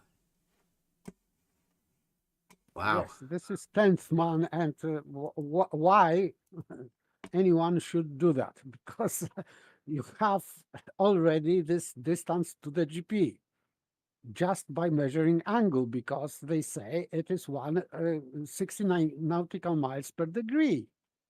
So why on earth to make 3? If you have 3 stars, so you have 3 distances to 3 stars, 3 GPs of the stars. Hey, but for what? You can make a circle if you want, but what's the purpose of that? Because supposedly you want to know where you are. So you know where you are because you have this angle and the 60 nautical miles. So you know where you are. You have compass, you know at what direction you were making this angle. You can compare with compass, and there you go. You know where you are. Why doing three angles and 3 circles? I don't know.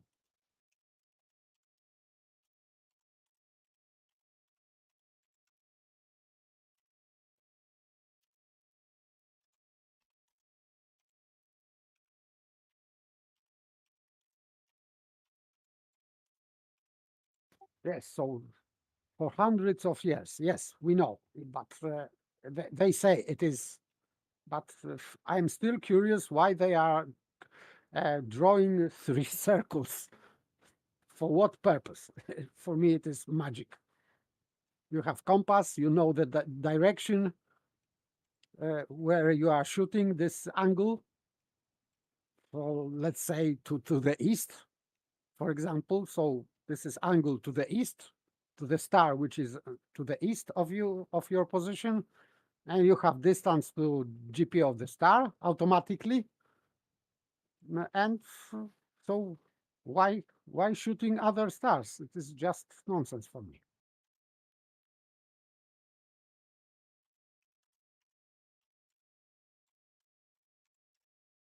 There you go. Put it over there at the FED guys.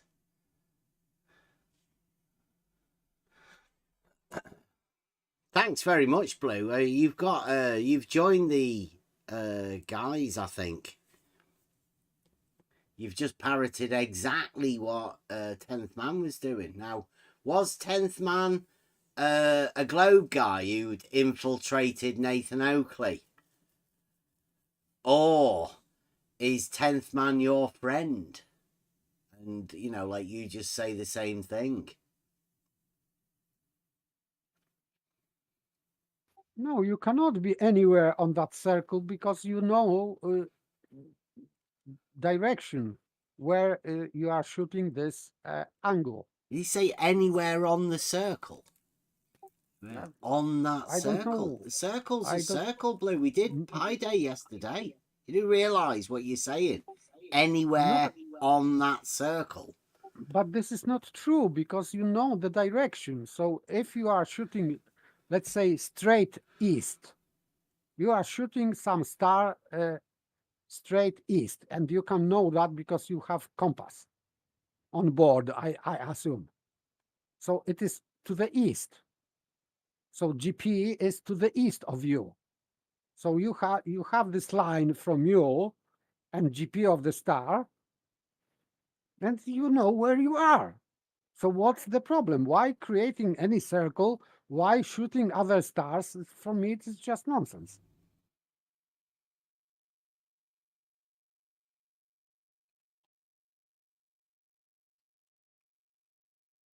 It's just parroting 10th Man stuff. This is amazing, Blue. Yeah.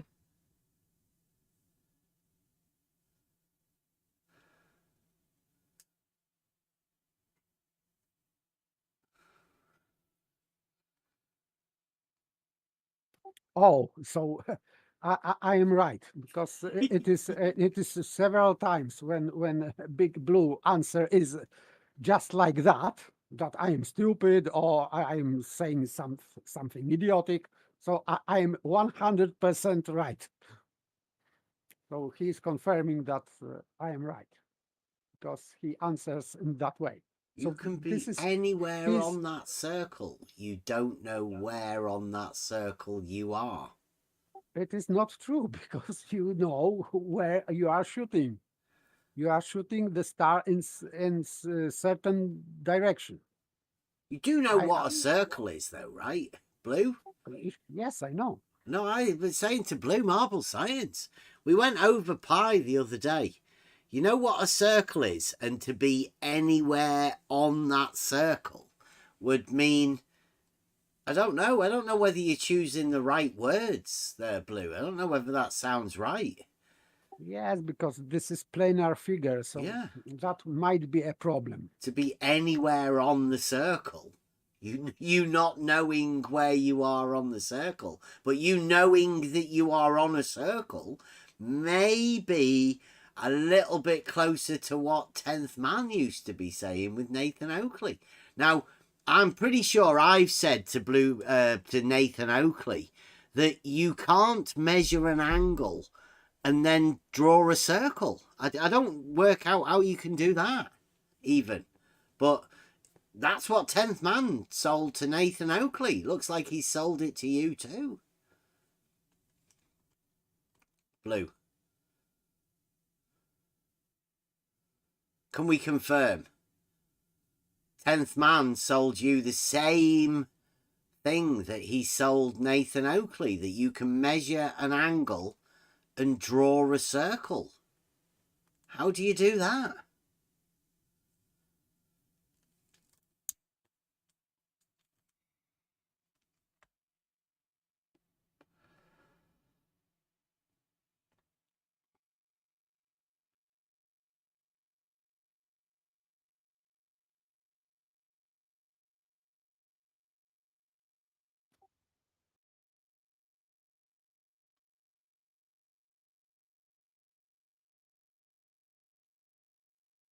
You might get the right continent your way, paper. What? That doesn't make, so he's making nonsensical sentences You just for damn sure confusion. won't know where you ate. What? Yeah, that's so. At your I think table, was it? Or do you sit down on the sofa watching telly? On a tray? armchair. Maybe restaurant. Maybe go to the restaurant. I am armchair navigator.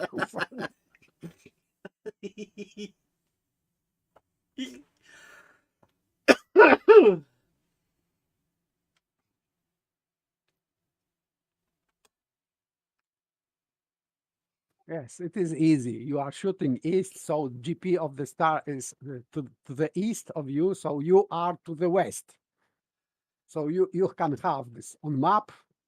You can pinpoint on map this GP, because you know the distance through this magical calculation, and you just draw a line, this radius.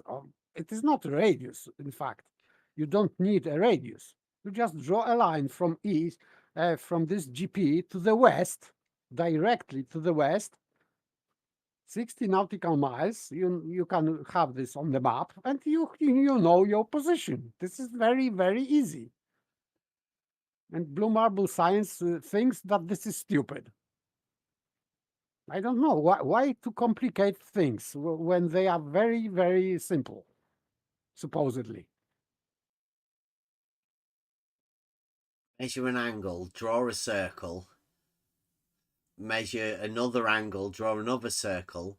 Measure another angle and draw another circle. Now you've got 3 circles. And you don't know where you are on the circle, but you do know that you're on the circle somewhere. Right, Blue? And you can tell where you ate. But paper wouldn't be able to work that out. Um, although I am an armchair navigator, but I don't eat in this armchair. Yeah. Sorry, I eat elsewhere. Oh yeah, that's a good point there, Saragaki. Wouldn't blue circle you be one of those ones with the spherical radius? Would it or not? Would it be just be a casual, normal circle? Blue. Is that the difference? Blue marble uses spherical circles, where 10th man uses the planar traditional circles. Maybe. I don't know.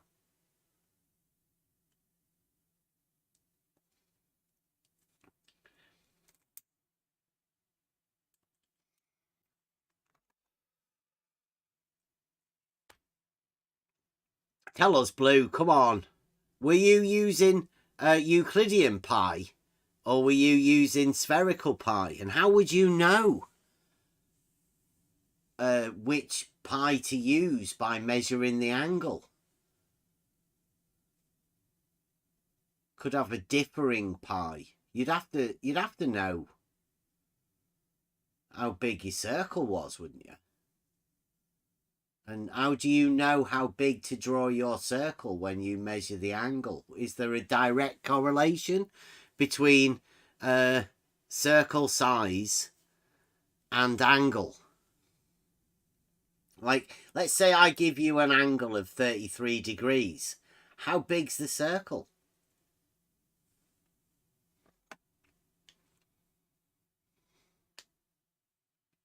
Well, did Blue Marble say you have to minus it from 90? Yes, he did. Oh, times it by 60. Minus 90. Measure angle, minus the angle from 90, then times it by 60, then draw a circle, and then you'll be on that circle somewhere. Yes, and you have to do not only duplicate, like triplicate, because you need 3 circles for some reason. So you have to measure this, subtract from the 90, you have a box, and then you are doing something, and you are drawing another circle and third circle, and where they intersect, then you are where you are. Where you are. So I would say that this is a rather complicated thing and completely redundant. You don't need to do that. My armchair navigation is much simpler, I think. Oh, Just measuring angle, Pete distance. Butter says you already that the almanac will give you the circle. That doesn't that contradict what Blue said earlier? Blue, come on, Blue. Is Tom having a go? Right? Does Tom says the almanac gives you the circles, but is that what you say? Measure the angle to Polaris, and from that tell you where you are, Paper. What? Paper knows where he is. He doesn't. Paper doesn't need to measure an angle to tell you where he is. He knows where he is.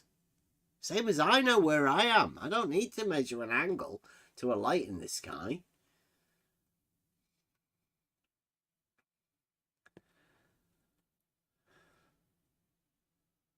Blue, Tom seems to say that the almanac gives you the circle. Is that right? Because that does contradict what you just said earlier, Blue. I'm struggling to understand this now. I'm trying to work out. Nathan Oakley says you can draw a circle after measuring an angle. How do we do that?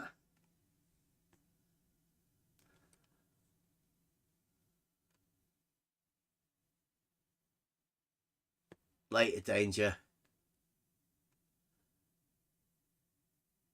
The almanac give you the GP? Wow.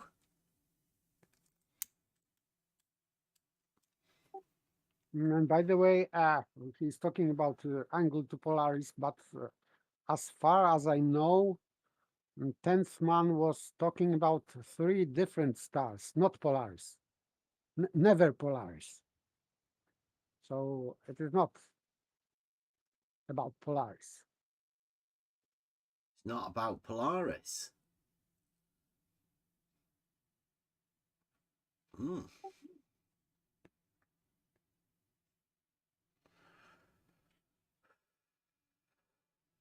Is this right, Blue? The almanac gives you the GP, because they were saying you could just measure a distance. You said you did that, Blue, by minusing it from 90, timesing it by 60. Yeah, so this is Is not that what from it almanac. says? Is that what the almanac says?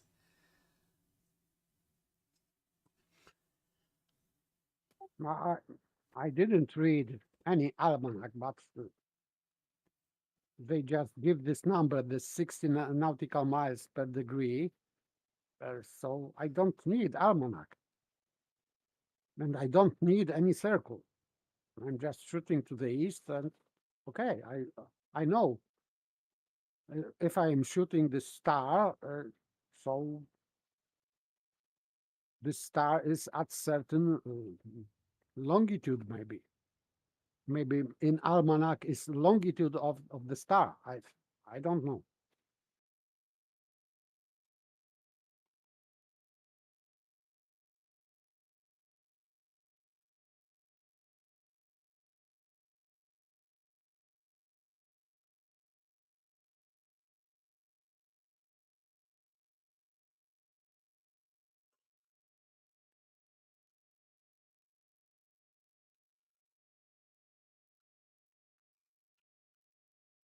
I've never done this stuff. I have measured an angle with a sextant. I do have a sextant. You would have no idea where you are on that circle paper. I don't even know how he gets a circle to start off with, Blue. I think you would draw a circle, right? You wouldn't put yourself on it. With the almanac and an accurate clock, oh, you can get the GP of the star, which is, yeah, we did say, like with just an angle, but now Blue's bringing in the almanac and an accurate clock. Well, that's definitely not geometric, right, Blue?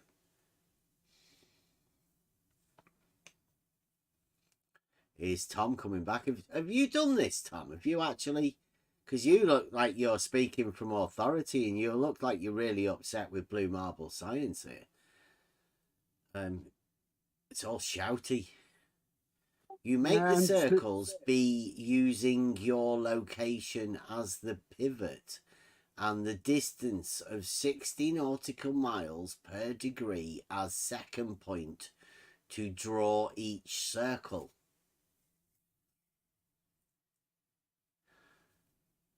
I am not sure if it works that way, but addressing Blue, I do know where I am according to this my armchair celestial navigation, because I'm shooting east, for example. This is my example. I am shooting east, so I know that this I am on the west side, let's say, of this circle, exactly west side of so I know where I am on this circumference.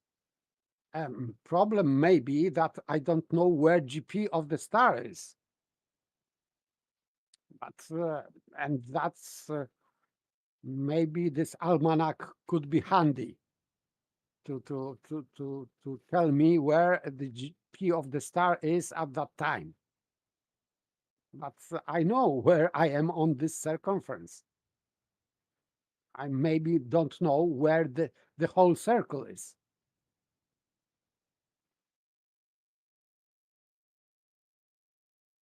But for me, it is just rather ridiculous because, for example, if I'm, let's say, west of Africa,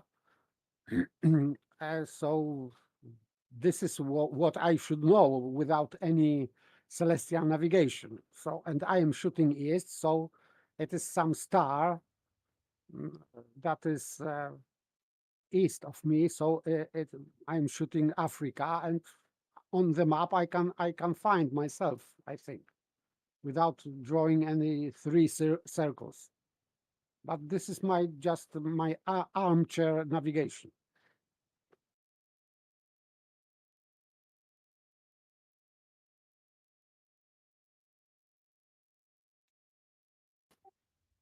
What happens when the stars move? Yes, they are just moving. This is happening. I don't know what happens. What happens when the stars move? Well, the stars do move, don't they? Yes, so it life happens that they move. Yeah, life happens, like shit happens. It just does. The stars do move, and shit just goes on, Blue. Just normal sort of shit.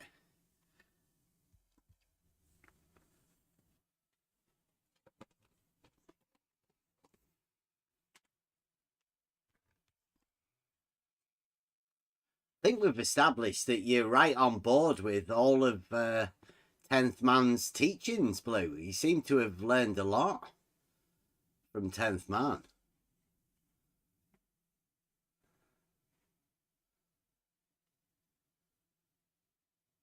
I cannot still resolve that problem with three circles. For me, it is just ridiculous. I can't understand how you can measure an angle and then draw a circle. I'm still not on board with it because it sounds ridiculous to me. Yes, but they supposedly have this 60 nautical miles. Okay, so I am going with that, with these 60 nautical miles.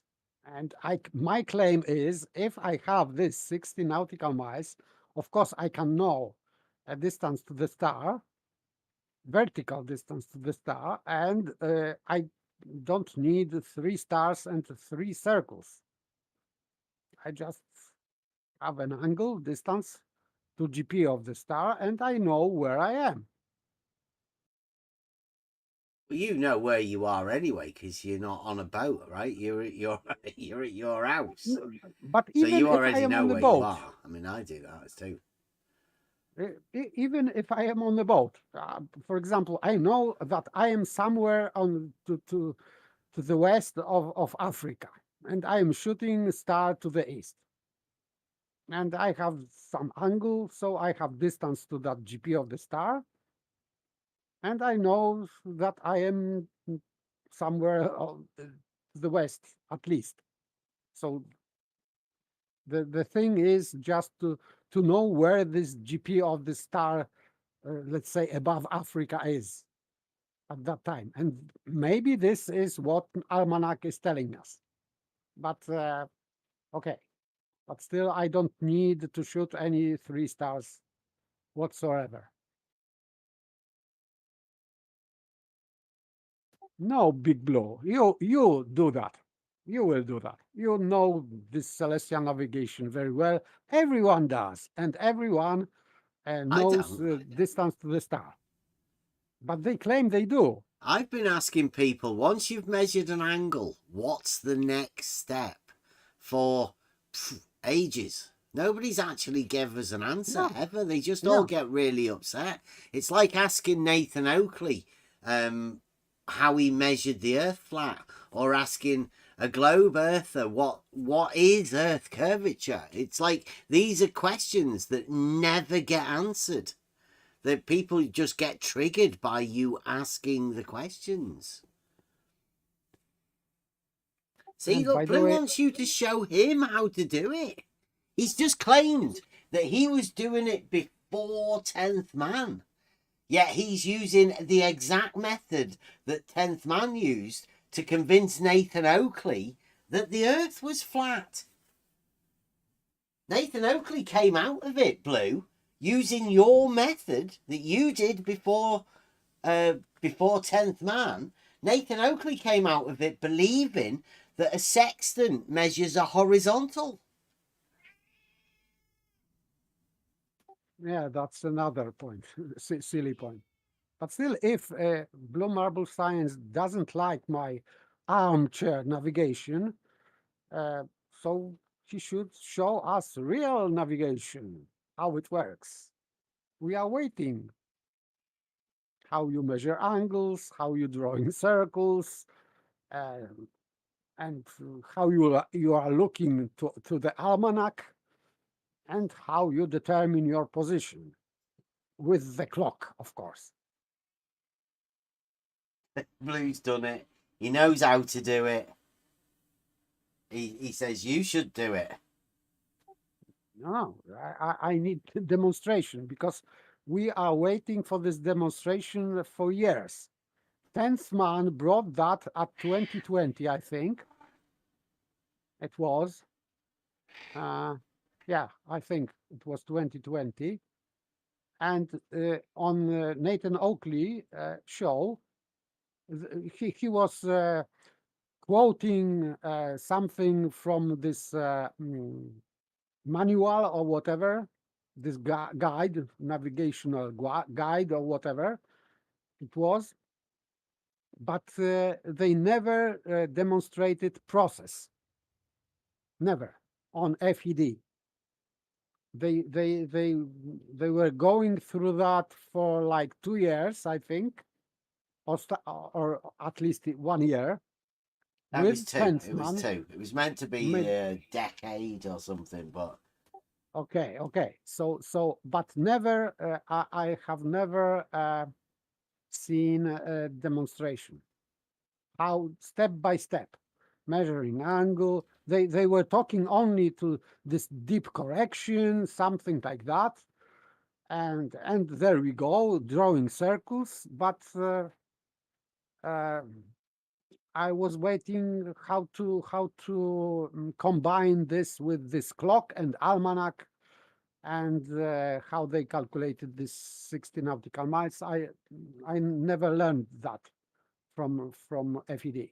yeah, I've done a bit of geometry and I understand about trigonometry and all of that sort of stuff, but I don't understand how you bring a clock and a book into the geometric aspects of it. That's why I don't seem to understand it. I need to know the procedure, and nobody's ever come up with it. Yes. So I am waiting for some professional navigator like Big Blue to show us how it works with clock and almanac. So we are waiting. So can you join us on Discord to explain thoroughly how it works, the process step by step? And it would have to incorporate Blue Marble's spherical pie, right? It would have to, wouldn't it? Maybe, but maybe if it didn't, then maybe he can make concession and work without spherical pie for once. Yeah. Or maybe it's already incorporated into the book. Who knows? The time angle. I have no idea. Maybe you'll have to tell us, Blue. Come on, you've done it, Blue. You've done it. You've been doing it since way before 10th Man. It brought it to Nathan Oakley and sold it to Nathan Oakley as a flat earth proof.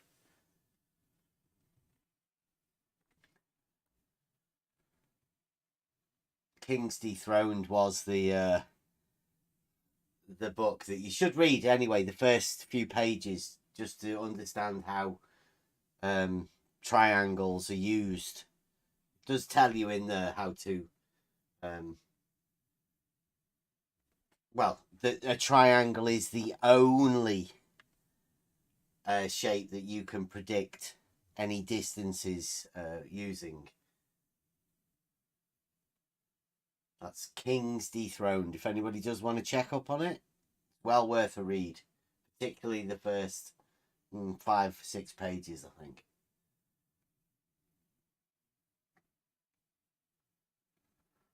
Tell you one better, there are thousands of videos by Sailor that walks you through and baby steps. No.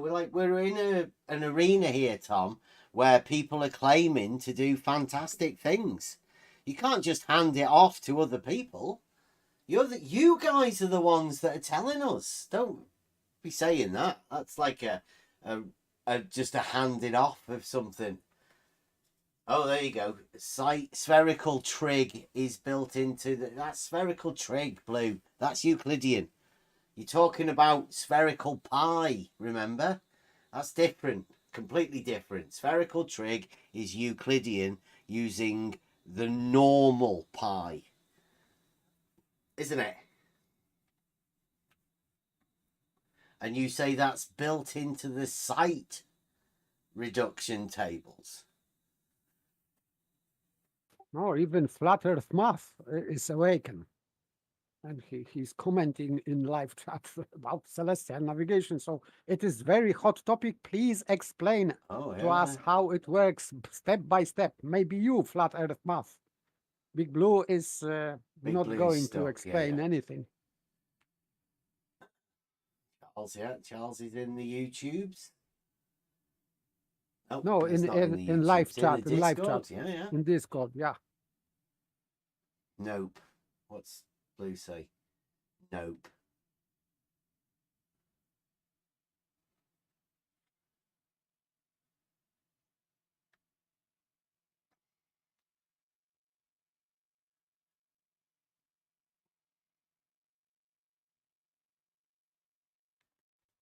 I'm not really that fussed about these sort of things, but I mean, if you guys say, you can build up an entire new geometry just by measuring an angle, checking a time, looking in a book, drawing circles.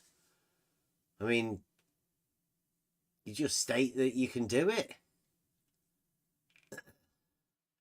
Yes, so that would be also opportunity for Charles to Yeah, I mean, this would be a proof, right? measure distance. Oh, no, to the it can't star. be a proof, can it? What are they talking about?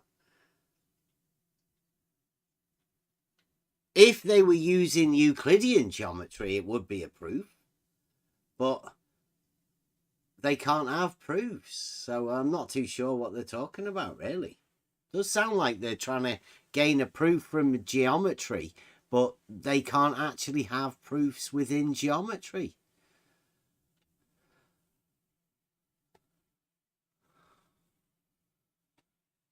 I think they're headed for a stolen concept here, myself. Just smells like it. Yeah, they are using triangles, but with curved baseline, which is not curved because of something like refraction or whatever. So yeah, this is Ruhif original method. Let's say Ruhif's method. Yeah, but the opposite side angle uses straight lines. Yes, that's why they are using this refraction, because they say, of course, it is curved, but we have this terrestrial refraction, this 7/6R refraction, and it is seemingly straight line, so we can use this straight line. But it is curved line, but it seems to be straight. Therefore, we have apparent triangle or whatever. So that's Ruhif stolen concept. So they have this triangle, but really they don't have this triangle because it is not triangle, but it is only apparent triangle. So yeah, none of them have mentioned internalizing the angle yet either, which I find surprising. They're still willing to let everybody imagine that they're using a triangle, a right angle triangle at that, because the flat earthers use a right angle triangle.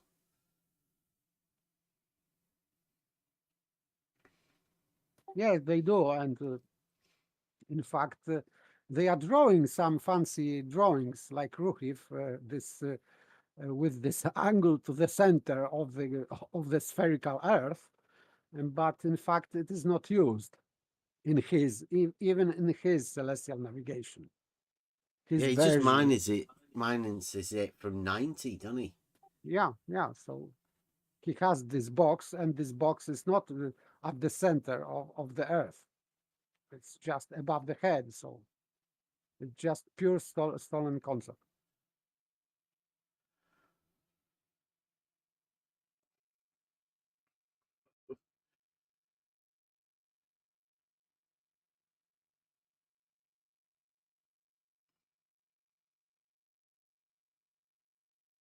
What?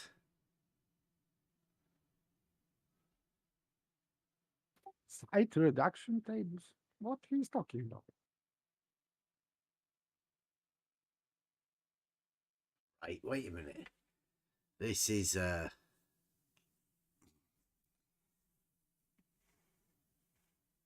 get this here so everyone can see.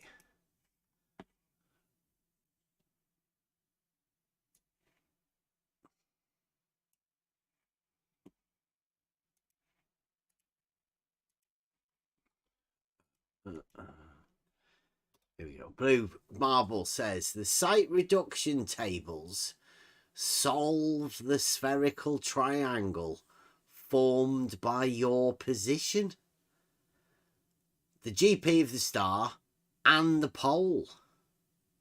Where's the pole come in?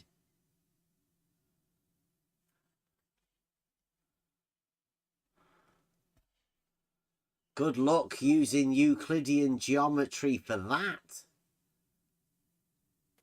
Good luck for using spherical geometry for that. You're measuring an angle, aren't you, Blue? Isn't that angle Euclidean? Isn't the angle a Euclidean angle? Plane rectilinear angle? It is a plane rectilinear angle that you're measuring, right, with the sextant. The sextant is definitely a tool for measuring plane rectilinear angles. Can we get confirmation on that?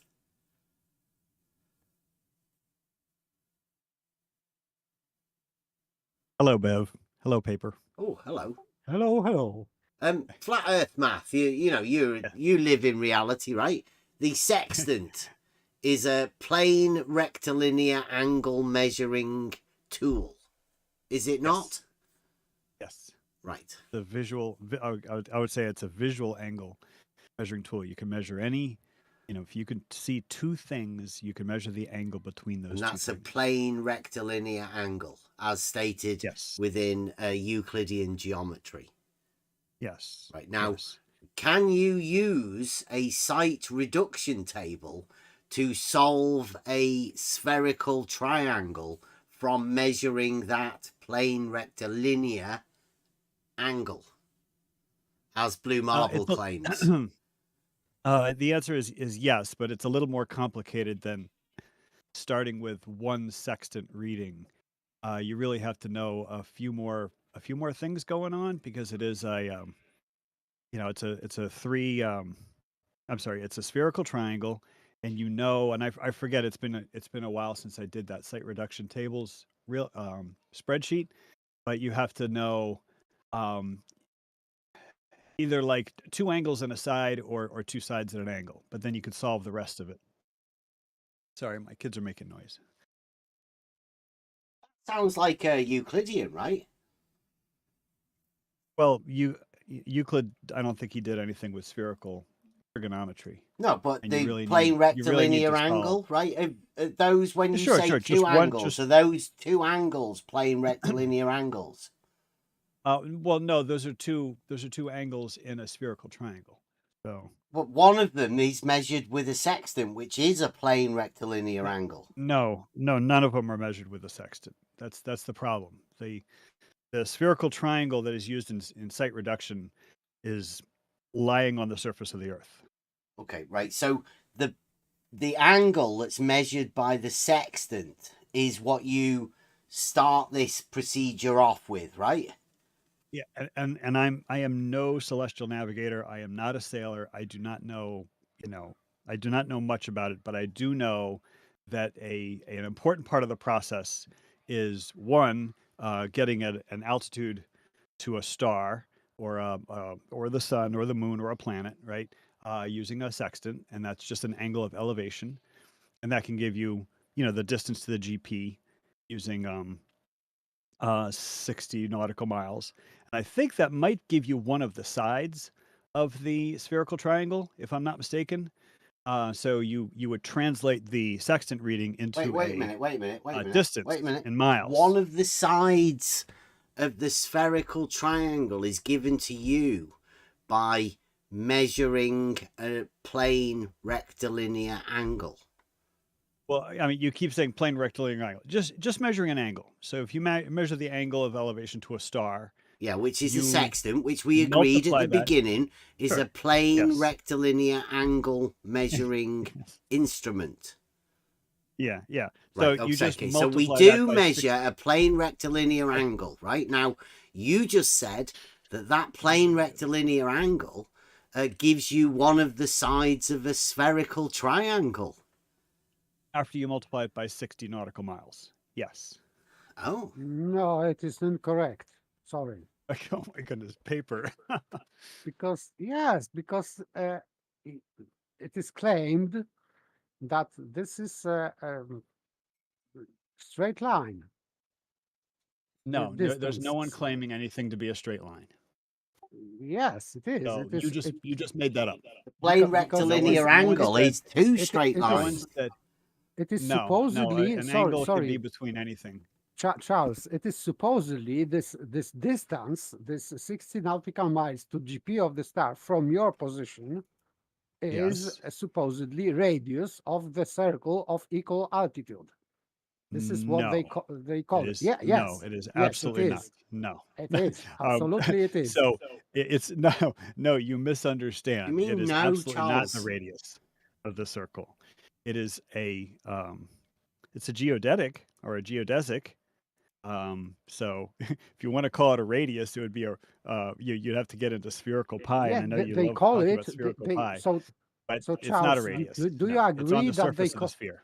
Charles, do you agree that they call it circle of equal altitude in Yes. celestial navigation? So yes. we have circle. And the center of that circle is inside the Earth. Okay, so No. when you talk about Sorry, the distance to the sorry. GP, it's No. It is GP of the star. yes, which is supposedly. also on the surface of the Earth, but that the GP of the star is not the center of the circle. Can I just give circle you is a What? point this figure. definition Yes, of it is. Euclid before we carry on here, Charles? A plane rectilinear angle is the inclination of two straight lines to one another, which meet together. Yes, we've gone through this 100 but times, are and that not definition in the is not- same straight line. But so you're that saying definition if is you not times exclusive. that by 60, you can turn it into a spherical distance. That's because we live on a planet, Earth, that, given the circumference of the Earth, it works out to be 60 nautical miles per degree. That's one of the So you many think demonstrations by of timesing spherical Earth. that angle by 60, you can get a spherical distance? Not a spherical distance, a geodesic distance. Right, okay. Now, this would be included in one of the things that I say you cannot do with an angle. So can you exactly walk us through how you turn an angle into a distance, please? Go. So you really need to start on the surface of a sphere. Otherwise, you cannot turn an angle into a distance. But being that we do live on the surface of a sphere of known circumference, we're just measuring an angle. Yes, you're measuring an angle to an impossibly distant object. So, I heard Paper was talking earlier about the Betty distance was to saying Polaris. no. Betty was saying you can solve this triangle. You can solve the distance to the light in the sky with the triangle. We've already said you can do this. Okay. So talking about celestial navigation, we can assume that the quote unquote lights in the sky I've are been an called a infinite distance liar away. about this. That you can solve You it. didn't hear a word There's I a said. guy that said I'm lying by me saying you cannot derive a distance to the light in the sky. Now, somebody has called me a liar. Charles, are you telling him he's wrong when he calls me a liar? It's very dangerous to hear you quoting somebody and take that at face value. Well, do you say you can derive a distance to the light in the sky, Charles? So I'm not going to touch the methods for Charles, finding the distances. are of you celestial going to say that you can derive a distance to the light in the sky? And I will not touch that subject. Okay, so because are I you a am no liar expert. now as well? You're joining me in solidarity Oh my of the goodness. liars, are you? Oh my Or are you goodness. just not saying whether I- you can or you can't because you I- don't want to join I me as being do a not- liar, or you don't want to call this guy a liar by saying that I'm a liar? Which one is it, Charles? Oh my goodness. I just am going to avoid the topic. I do not have enough information on that topic, so I will not comment. So you don't know that you can't do this then? You don't know enough. So I don't think you should be speaking for anything, Charles. If you say you don't have enough information to tell us whether you can or you cannot derive a distance to the light in the sky, you shouldn't be here. So I do know a bit about celestial navigation. Right. So can you, but, with a distance and a right angle and an angle, can you derive the distance to the light in the sky? So the assumption is that Charles, lights in the sky I'll give you are, one more are an chance, Charles. impossibly far One distance. more chance, Charles. Oh my goodness. Can you, with this information, derive a distance to the light in the sky, Charles? Okay. All right. With what information? The angle to angle, right angle, and distance to this GP, because you have this. So you have distance to GP. So you have one leg of the right angle triangle. You have your angle measured by a sextant, and you have 90 degree. Okay, so I'm going to say this. If you are measuring while standing on a ship using a sextant, the answer is no. You cannot measure the distance to a star. Okay. While standing on a ship holding a sextant. You might be called a liar by a guy called Handel. Right? Just be aware of that. But for stating that you cannot do that, Charles, you might be called a liar. And also, while standing on a ship, Betty is with this guy. Holding a sextant. Betty's with this guy. He said that too, right? That you can derive this. There's great danger in listening to you quoting somebody. So why? Well, you can have a look. You can go over it. There's the quotes. They're there. Celestial Charles. navigation.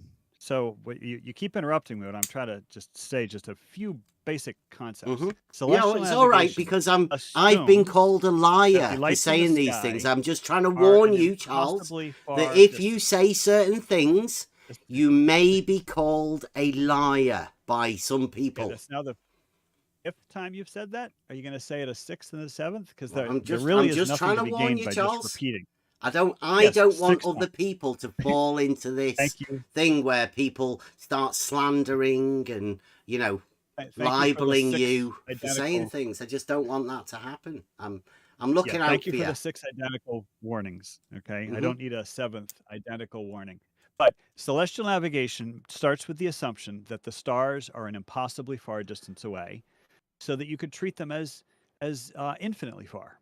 They're not, but you can treat them as infinitely far. All right. Okay, so that would be absolutely ridiculous for anybody to state that they could derive the height of the light in the sky then, right? Well, we don't do it while standing on a ship holding a sextant. Okay? That is not how you can do it out your back door as well, apparently. You just have to measure an angle. What you can do, standing on a ship holding a sextant, is measure the angle of elevation to a star, and then you translate that by multiplying by 60 to the distance over the surface of the sphere in in nautical miles to the GP of that Well, that's star. one of the things that I state you can't do. You can't turn an angle into a distance. Yeah, that's because you don't understand that we live on a sphere. I totally get that. Okay, so we have two assumptions. One of the things I posted in chat is it's something called the navigational triangle, otherwise known as the PZX triangle, and that is a spherical triangle that is used in celestial QE. navigation. We did this earlier. QE came up with a modus tollens where he said, if you live on a sphere, then you can measure a distance to the horizon. You're saying if you live on a sphere, you can measure an angle and change that angle into a distance. Is that the similar sort of thing? QE is pretty incomprehensible. No, I'm just saying about what you've just said.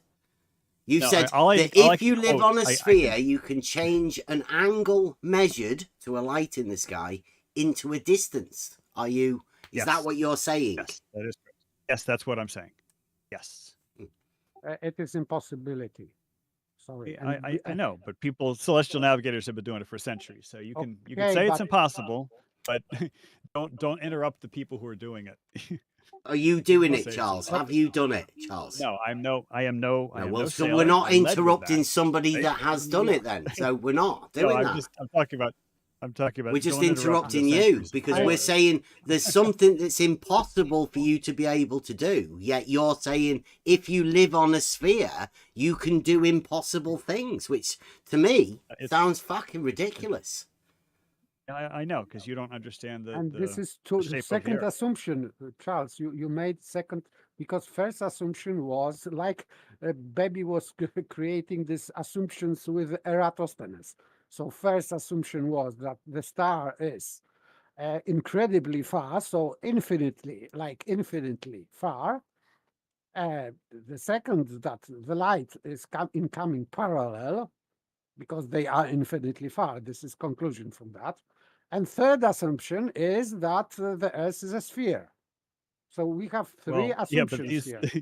These assumptions have been verified, millions of times by circular reasoning, over millennia. So yes, you can call them assumptions all you want, but it's kind of like saying, you have an assumption that fire is hot and it burns things. It's like, no, we actually know fire is hot. We actually know it burns things. So you can call it an assumption, but we know these things for a fact. Yeah, okay, you know that for a fact, but you don't know distance to the star because to this incredibly far star, because you cannot measure it. Well, what I'm saying is, if you're standing on the surface of a ship and you're holding a sextant, you cannot use that method to find the distance to a star. Okay, you can measure the angle of elevation to a star and find the distance over the surface of the sphere to the GP.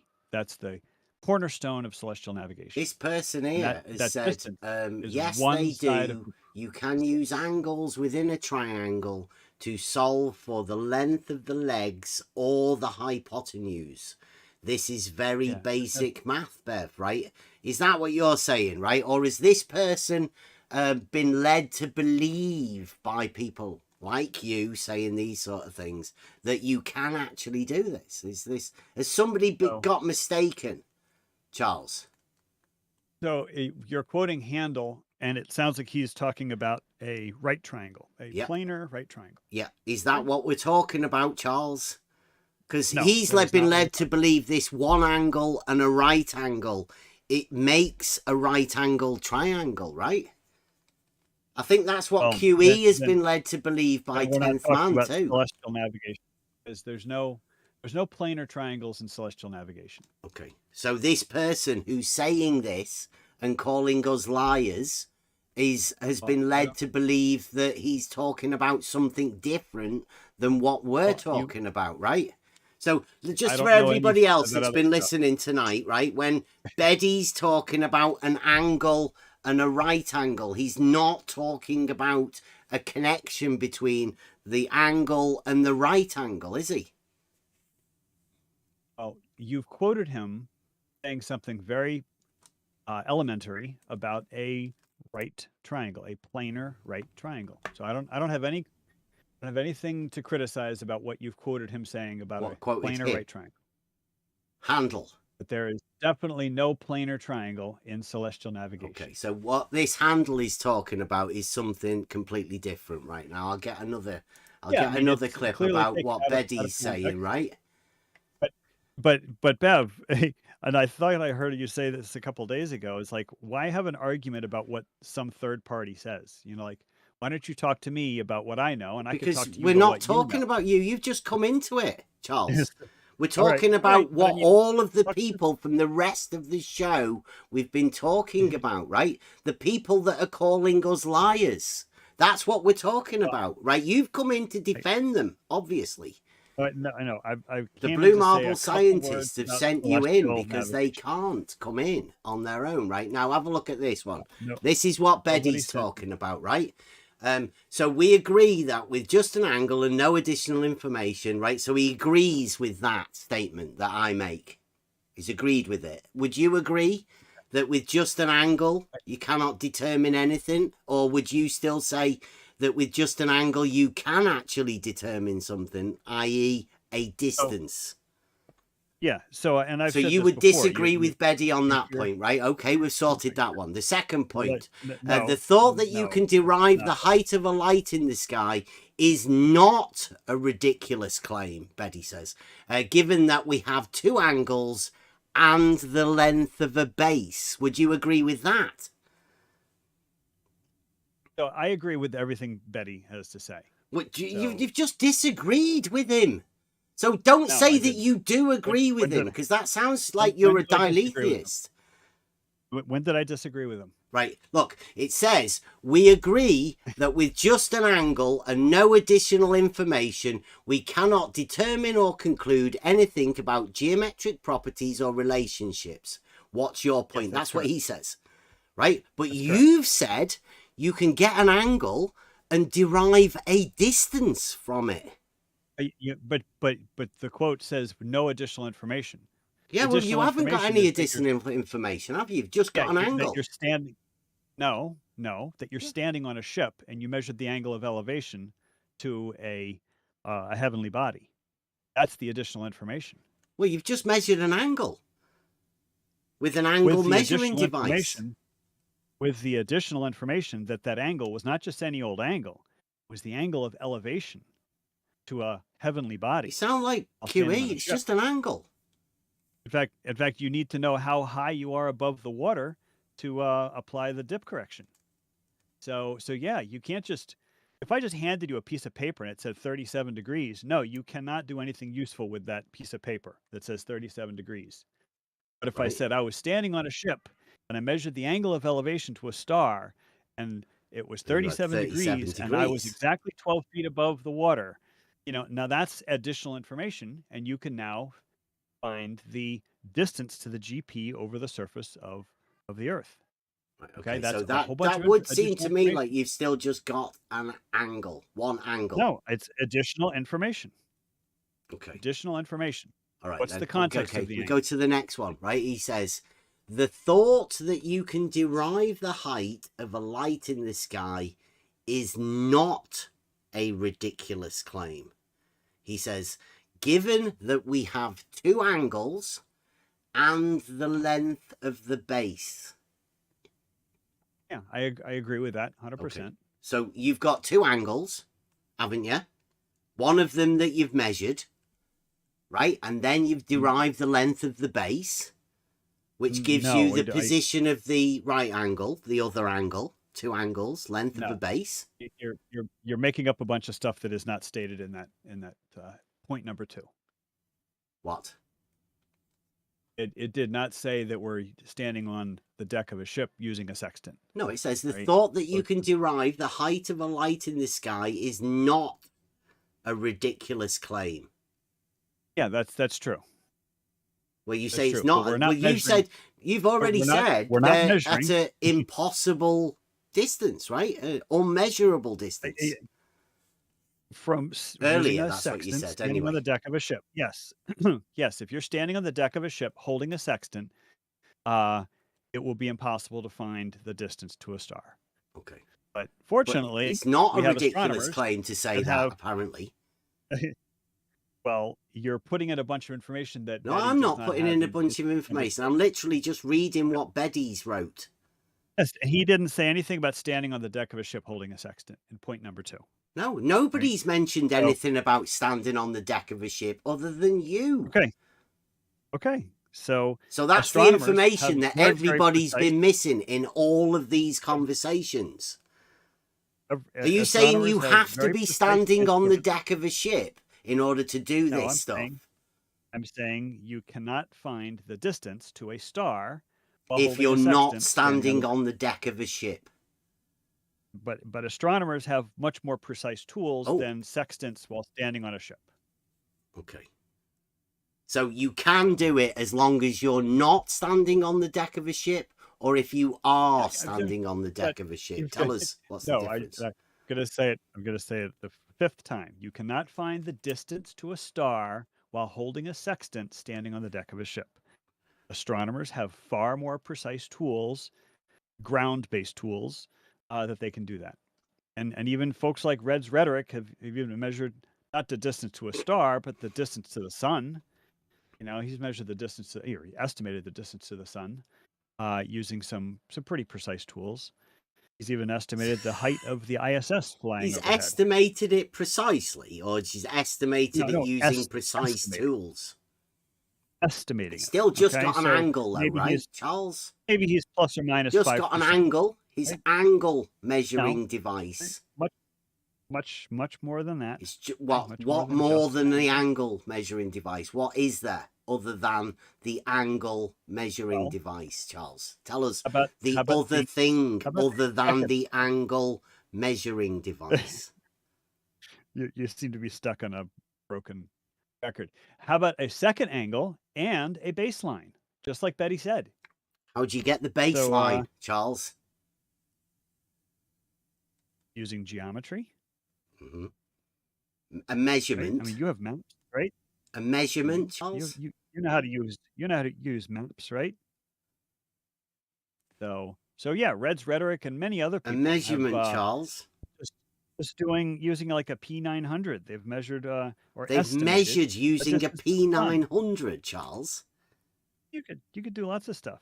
You can't measure anything using a P900, Charles. It's a camera. Yeah, we've had this conversation before. And you need to broaden your horizons a little bit. No, you just need to stop talking shit, Charles.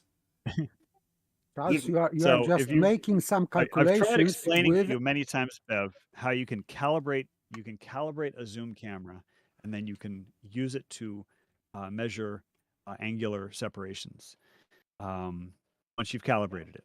But angular separations? What are with a camera? I mean, with a camera. Calibrate a camera. Like, you don't even know what you're talking about, Charles. You're just talking shit.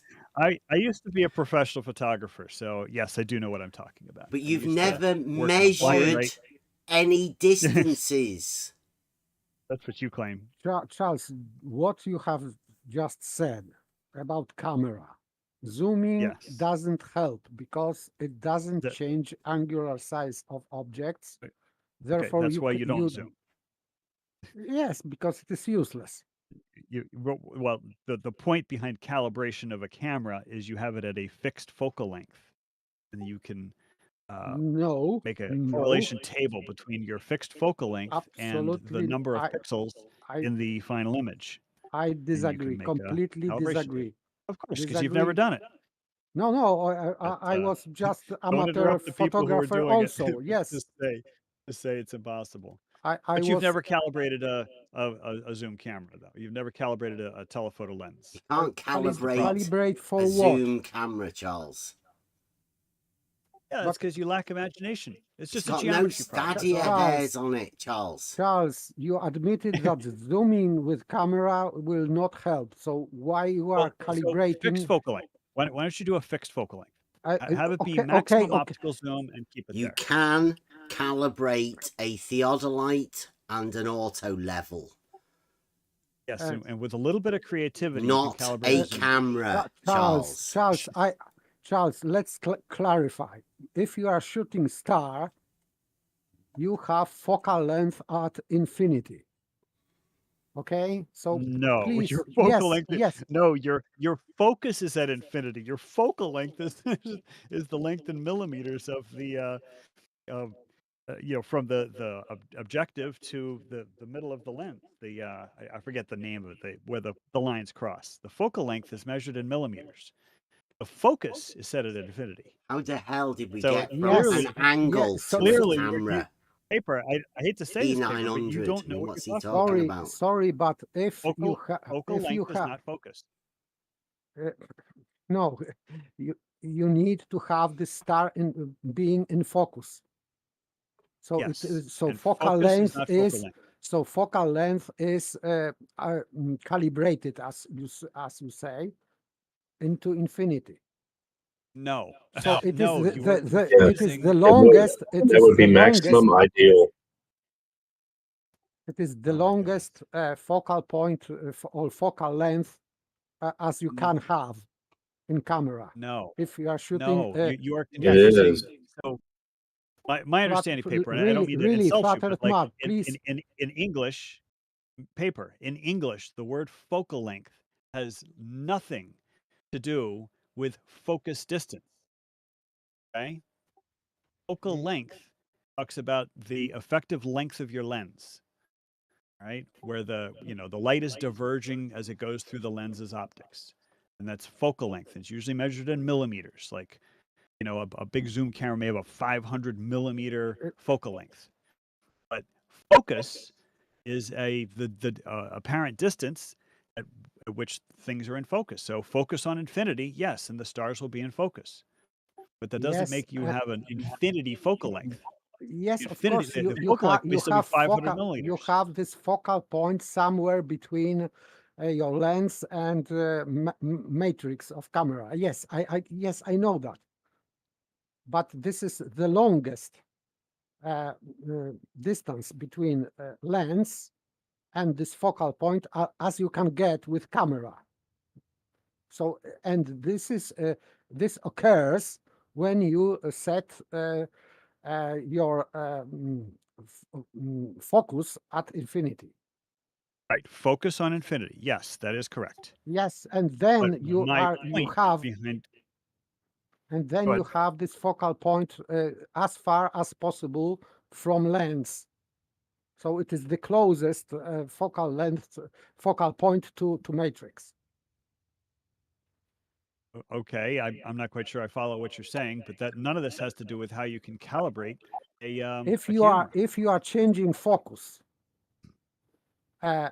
if you want to have a thing in focus, like 5 meters ahead of you, this focal point will be closer to lens.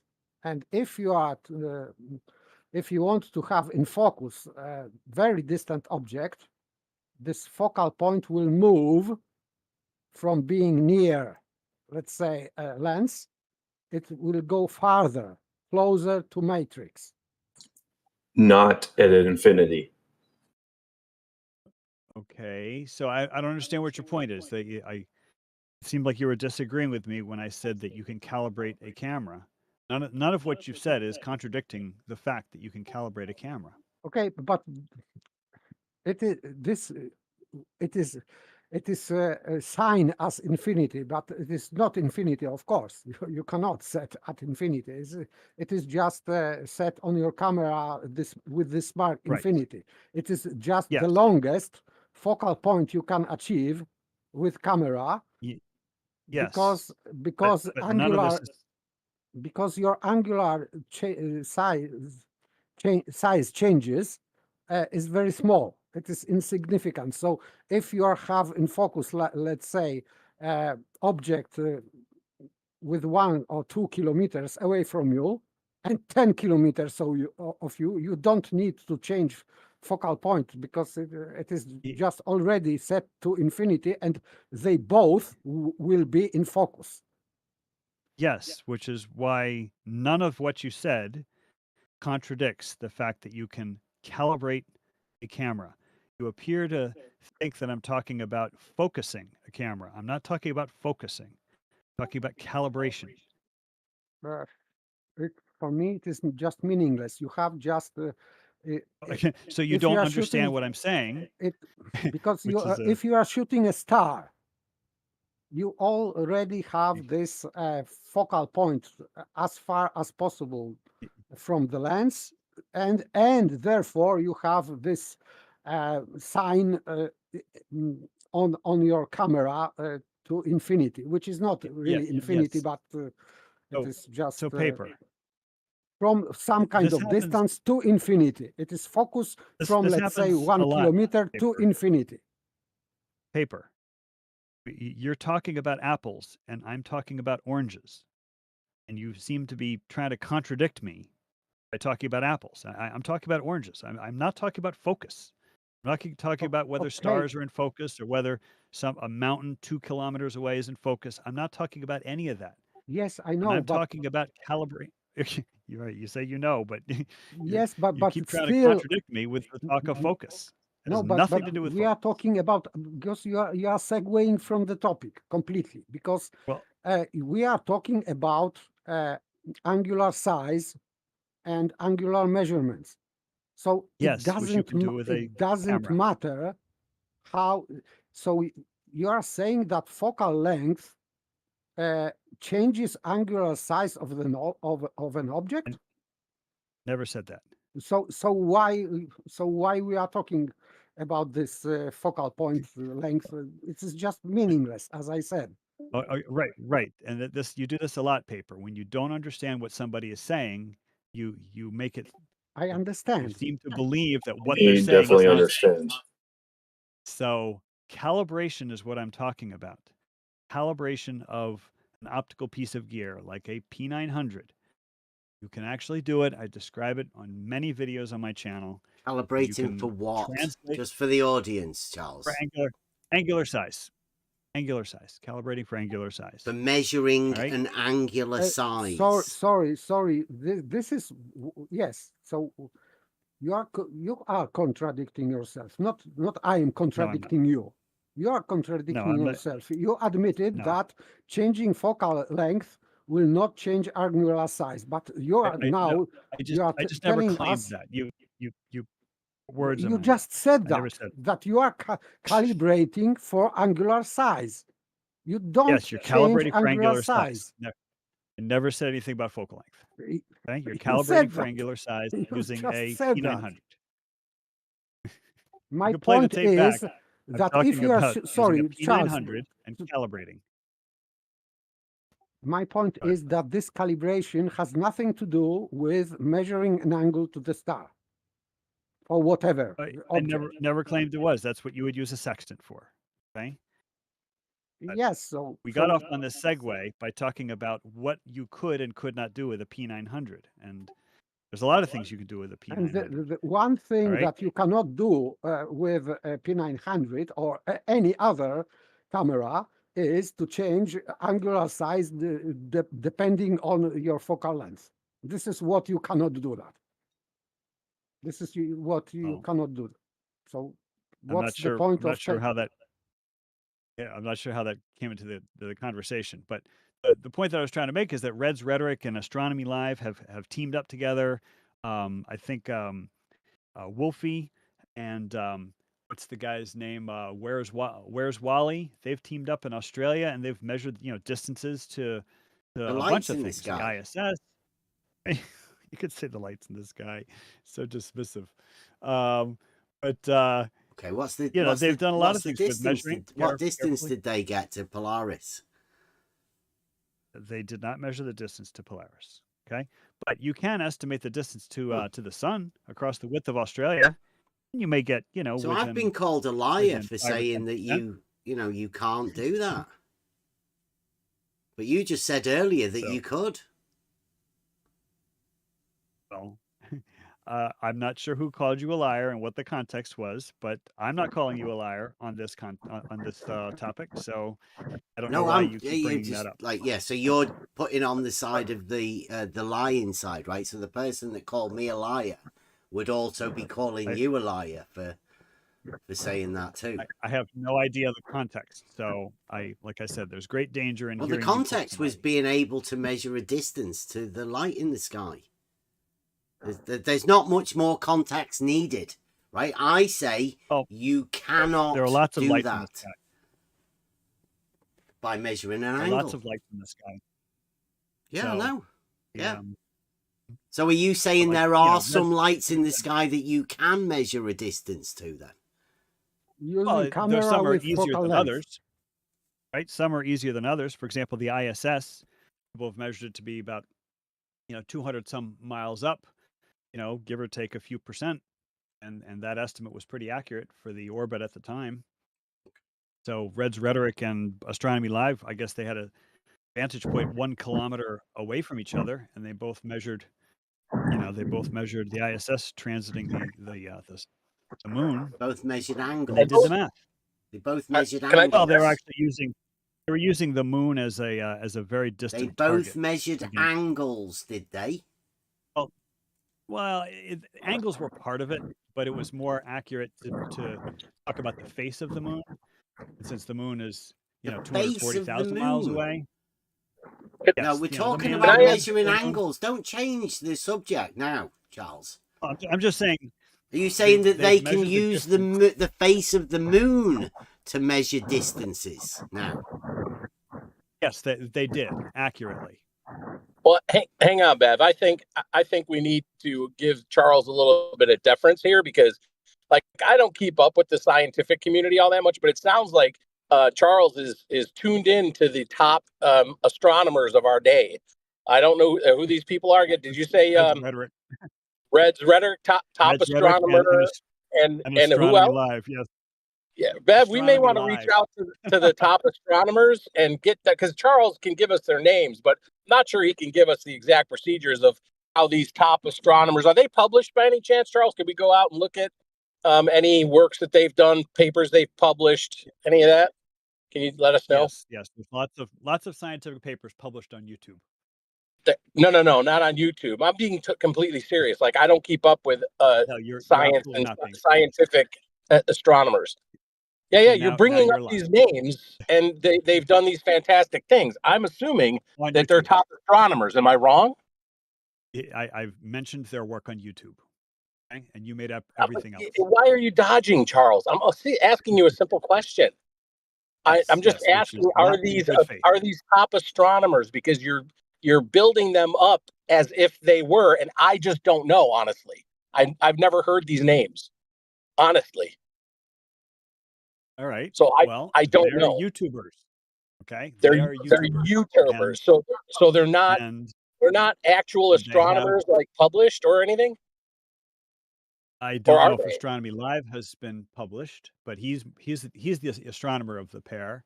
Red's Rhetoric is more of a hobbyist. He likes to film Red rocket launches and Rhetoric. things. Is that his name? Red's Rhetoric.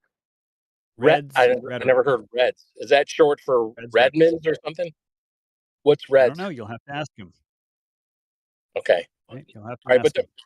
All right. So Not my Bev, name. I'm thinking we reach out to these scientists and see if we can get a little bit more info on the procedures. Well, I did. Since we started with the logic thing, I thought this guy Red's Rhetoric, since I was learning rhetoric, I thought I would get in contact with him to check this out, because I thought this would be a leading rhetorical figure, right, who could obviously teach us a lot about this rhetoric. And I've already been in touch with him, and he doesn't want to talk to us. It seems like he's got zero rhetoric. Like literally zero, none, nothing. I've sent him a few tweets. I get in touch with him quite often when I see him. Maybe that's the problem. He may. I mean, is his last name Rhetoric, or is that just the name of his YouTube channel? Yeah, it's just that's his have to ask YouTube channel. He used to hang around with right. Steve McRae, the guy that does Logic that we went over a few tweets of his. But then Red's Rhetoric left. He left the arena when we started talking about spherical trigonometry being Euclidean. Well, if astronomy is his game, maybe rhetoric isn't. He may have been, he doesn't really do astronomy. He wait a minute. Takes pictures of wait a rockets. minute. Charles just said he did. I know, but I'm confused, guys. I'm confused here. Seriously. He just does pictures of rockets and stuff like that. That's what he does. He goes to rocket launches, and he films them. Yes, Rhetoric is not astronomer. I have talked to him in 2016. So he's not astronomer. All right. Yeah. But can we go back to the? I'm Because confused.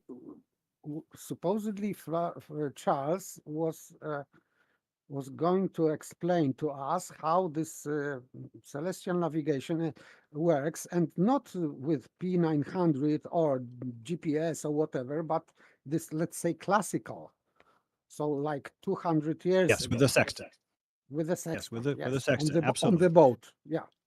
Yes, yes. And it's the thing is, the whole point about 60 nautical miles per degree of angle of elevation for any celestial body in any direction from any location on Earth, that it can only happen if the Earth were a sphere. How did you get that though, Charles? Can you let us know how you did that? I'm just saying the guys who invented celestial navigation figured that out. Yeah, okay? but how did they get it right? Used it. How? Well, they've known the size of the Earth for, Yeah, but at how least did 1,000 they get years, 60? 2,000 years. How did they get 60 nautical miles per degree? And how And knowing the exactly circumference of the what sort of distance is 60 nautical miles? What's that? Well, For the my audience, understanding just is let that the audience know. it's basically 1 nautical mile per arc minute, right?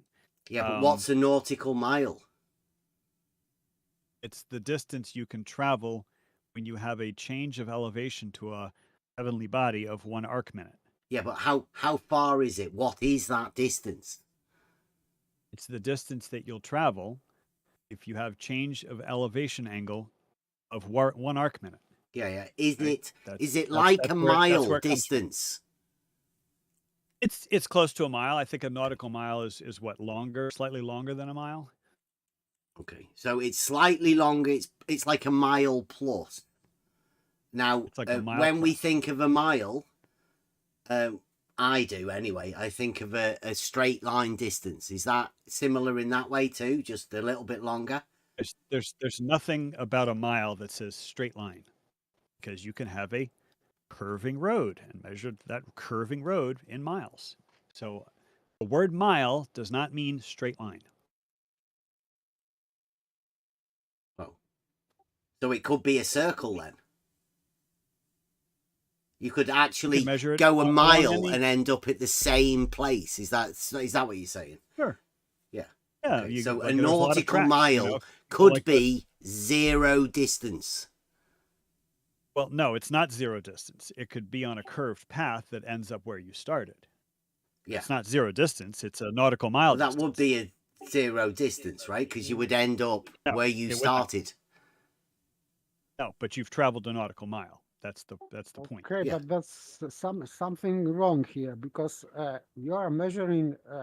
If you are talking about this arc minute and 1 nautical mile, so you are measuring angle at one location with straight lines, and then you are measuring another angle, this 1 arc minute difference. So you are measuring another normal, let's say, angle with straight lines. So in both cases, this distance has to be straight line. No. Yes, because this is how it is measured. It only So works on the surface of a sphere, or on this diagram. Okay, but still your angles, cross-section of two a circle. angles are straight lines. So it is inclination of straight lines. So in both, No. Yes, it has An to angle be. is not necessarily 2 straight lines. Most angles are made of 2 straight lines, Oh. but you can have an angle between a straight line and a curve, or even between 2 curves. How would you measure that kind of angle? Taking the tangent to one of the curves. So that would be the angle to the tangent then. Yes, which is the definition of the angle to a curve. Right? Plane rectilinear angle, right, Charles? The sextant is a device for measuring plane Measuring an rectilinear angle. angles. Remember how we started this tonight? Yes, Yes, Yeah. you can measure the angular distance between two lighthouses by holding the sextant sideways. And a Yes, sextant but is a plane rectilinear angle measuring device, right? Otherwise known as an angular measuring device. Yes. Yes. Yes. but But it, the whole point about celestial navigation, which was Paper's original question, is that the reason why celestial navigation works is that the Earth is a sphere. That's the only geometric shape where you can have one degree of angular change of angular elevation translate to 60 nautical miles of surface distance, and it works in any direction for any celestial body, any location on Earth, at any angle. So it's like it's a whole lot of any's. Have you posted that And it thing just there? works. Yeah, you have. Right, so the angle is at the center of that circle. That's where the angle change is measured, right?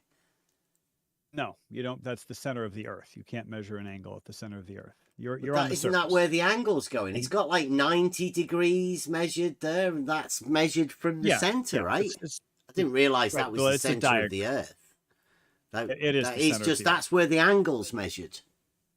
Right. No, the angle's measured on the surface. okay, but On the if surface it where? is You measured, can't measure Charles, the angle it is at the center of the Earth. impossibility. It It's is very high. impossibility, Charles. It is simple impossibility. Because What's impossible? because you said that this is GP of the star.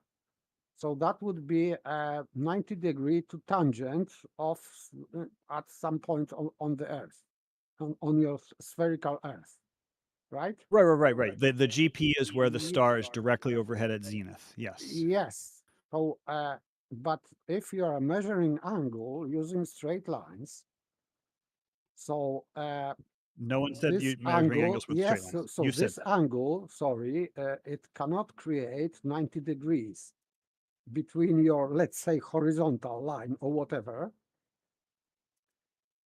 and this GP line, this vertical line. It will not So be are you 90 saying degrees. that if a star is directly above your head, you cannot measure No, that it's directly above your head? no, Because you I am can't make a talking, 90? no, I am talking, for example, let's say Polaris. You are not at the GP of the Polaris. So you are shooting Polaris, and you are saying that this GP of the star is somewhere else than you, of course, and you are measuring angle, and this angle, this lower, this baseline, let's say, of the angle, which is straight line, is going to that point, to that GP of the star, and it does not create 90 degrees.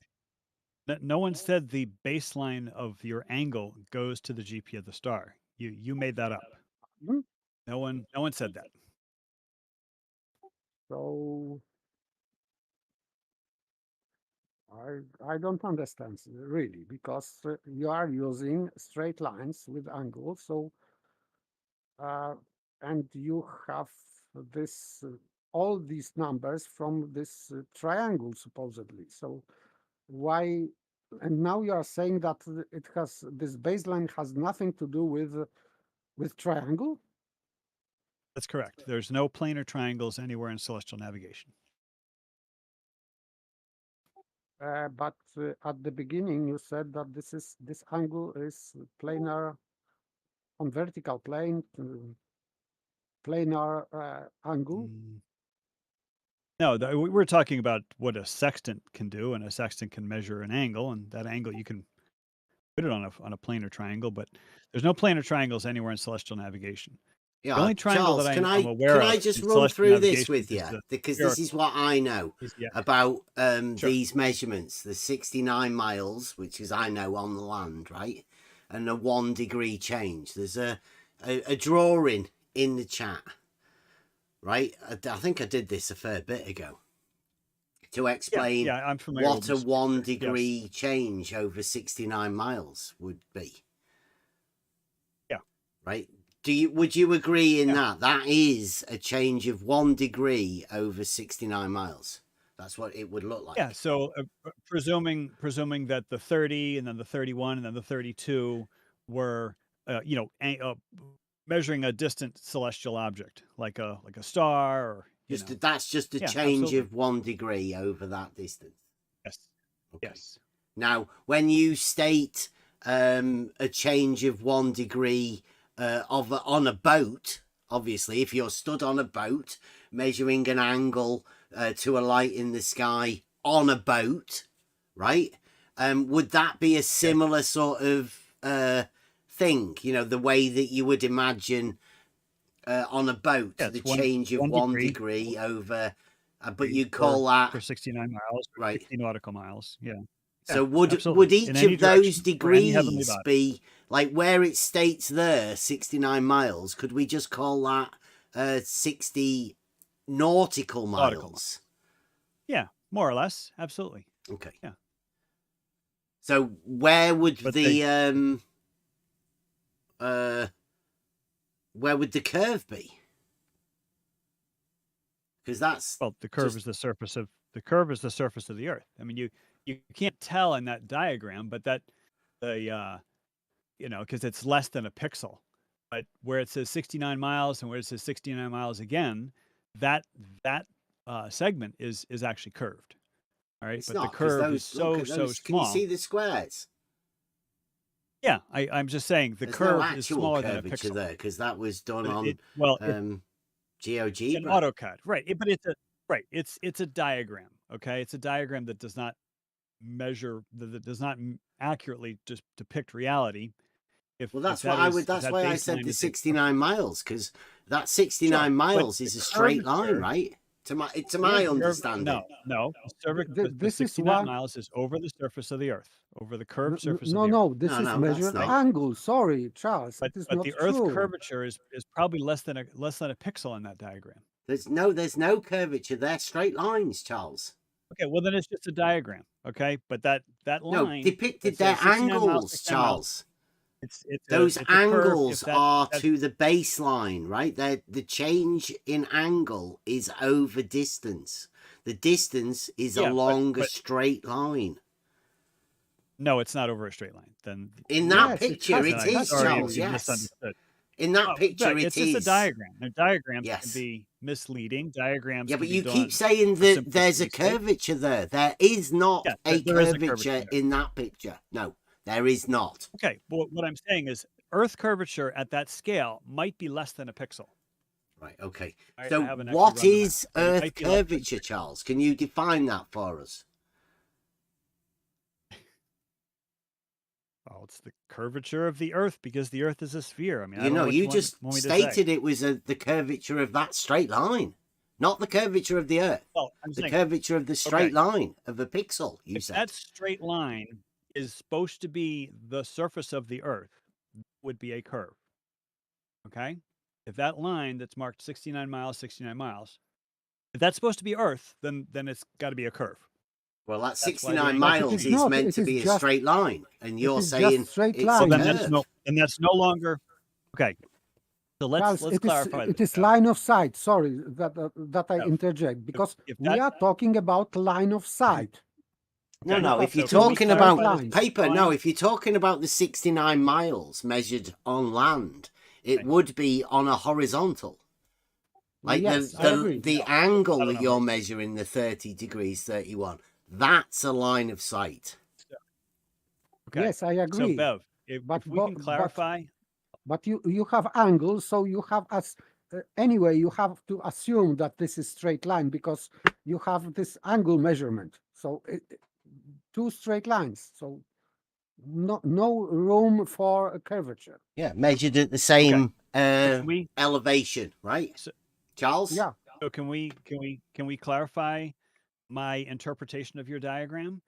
If the 69 miles, if that is indeed a straight line, then those three angles are not pointing to the same celestial object. They're just a change of 1 degree. They would all over that distance. No, there's no change. There's no change of any degree. There's a change of 1 degree. It's stated there. There's a difference of 1 degree from 30 degrees to 31 degrees. It's a difference of 1 degree, Charles. I see that, but those three angles are not pointing to the same celestial object.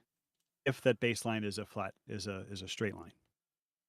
Okay, so we are no longer talking about celestial navigation. We're no longer talking about stars. We're talking about a We're just change talking of about 1 something abstract. degree over 69 Nope, miles. That's a depiction of. there's no change. You're saying There's that is not a good depiction of when somebody says a 1 degree change over 69 miles is not. That is not a good depiction. How right? Okay, can you show us how we should depict a change of 1 degree over 69 miles, then, please?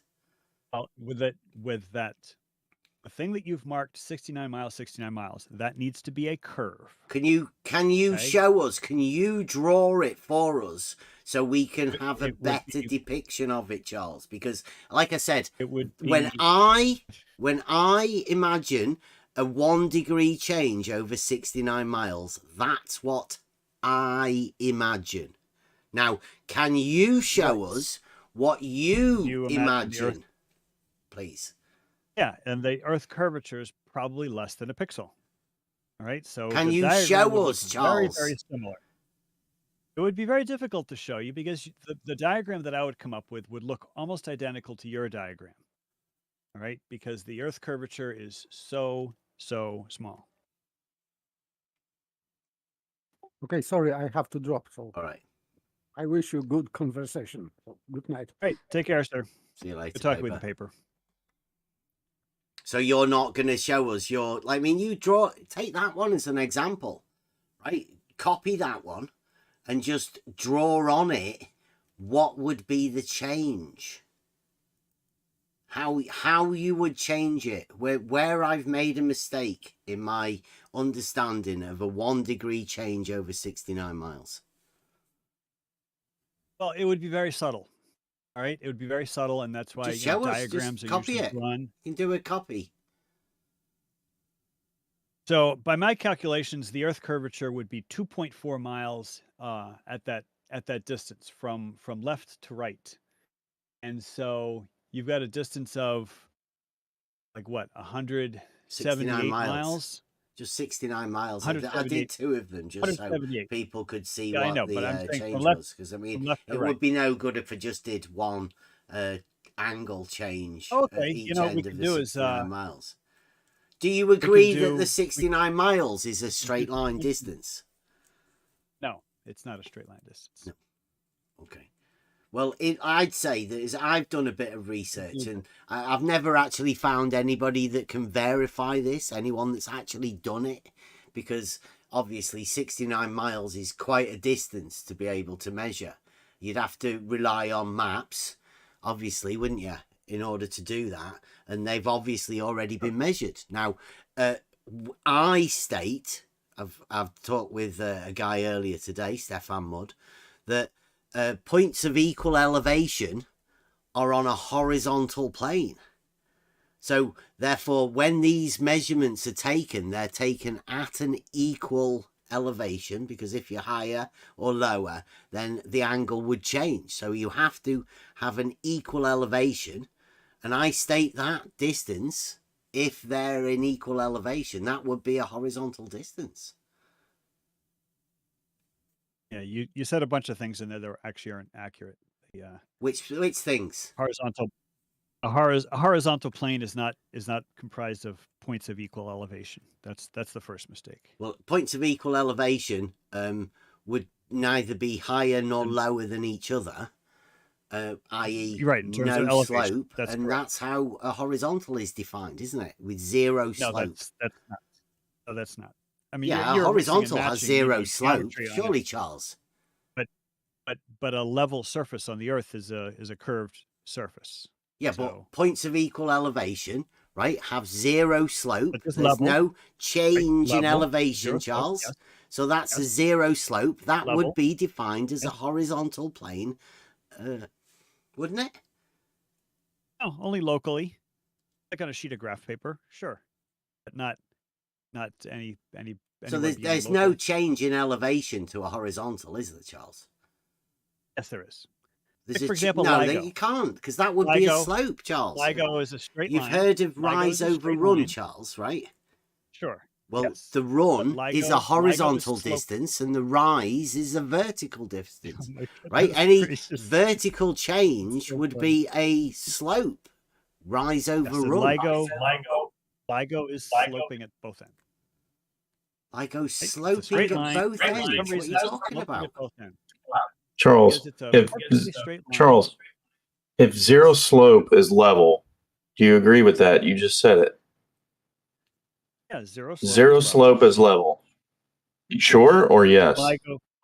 LIGO is not. No, not LIGO. Nothing LIGO. Zero slope is level. You just said that.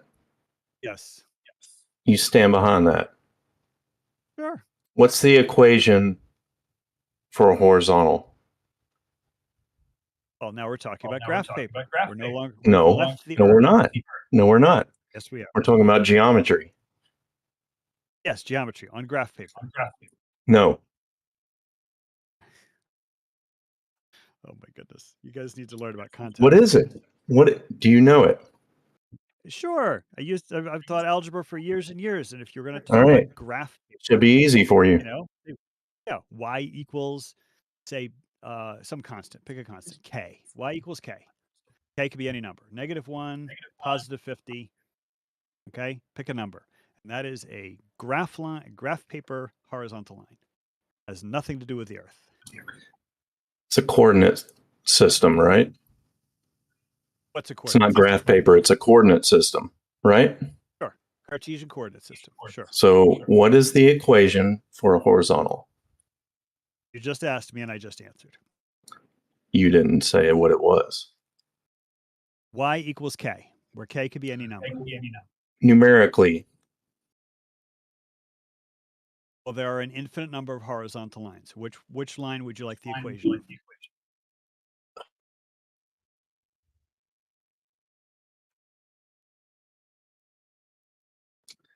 It's like pulling teeth.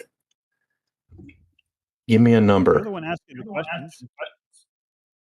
I asked you to give me a number. All right, I'll give you a number. Pi. What is what? Pi. That's the number I picked. You said pick a number. Pi. The equation for a horizontal. Y equals pi.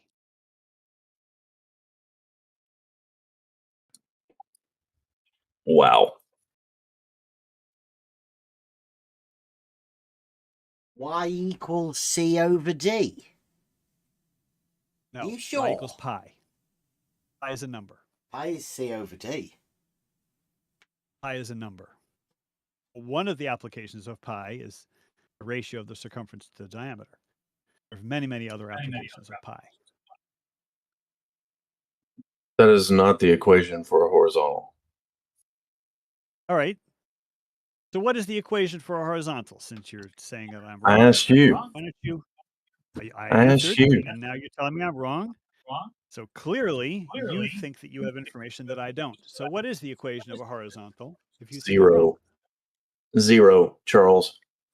That's not an equation. Yeah, it is. 0 is not an equation. 0 is a number. That's why I asked Y you what it equals is 0. numerically, and you arbitrarily assigned it pi when it obviously isn't. You said pick a number. Y equals 0 is a horizontal. Y equals 10 is a horizontal. Y equals negative God. 47 is a horizontal. Y equals pi is a horizontal. You'll say anything, won't you? But the truth. As long as it's true, that's all I say. Hurts him. Yeah, you'll say anything that isn't the truth. I'm sworn as a disciple of Jesus Christ to only tell the truth.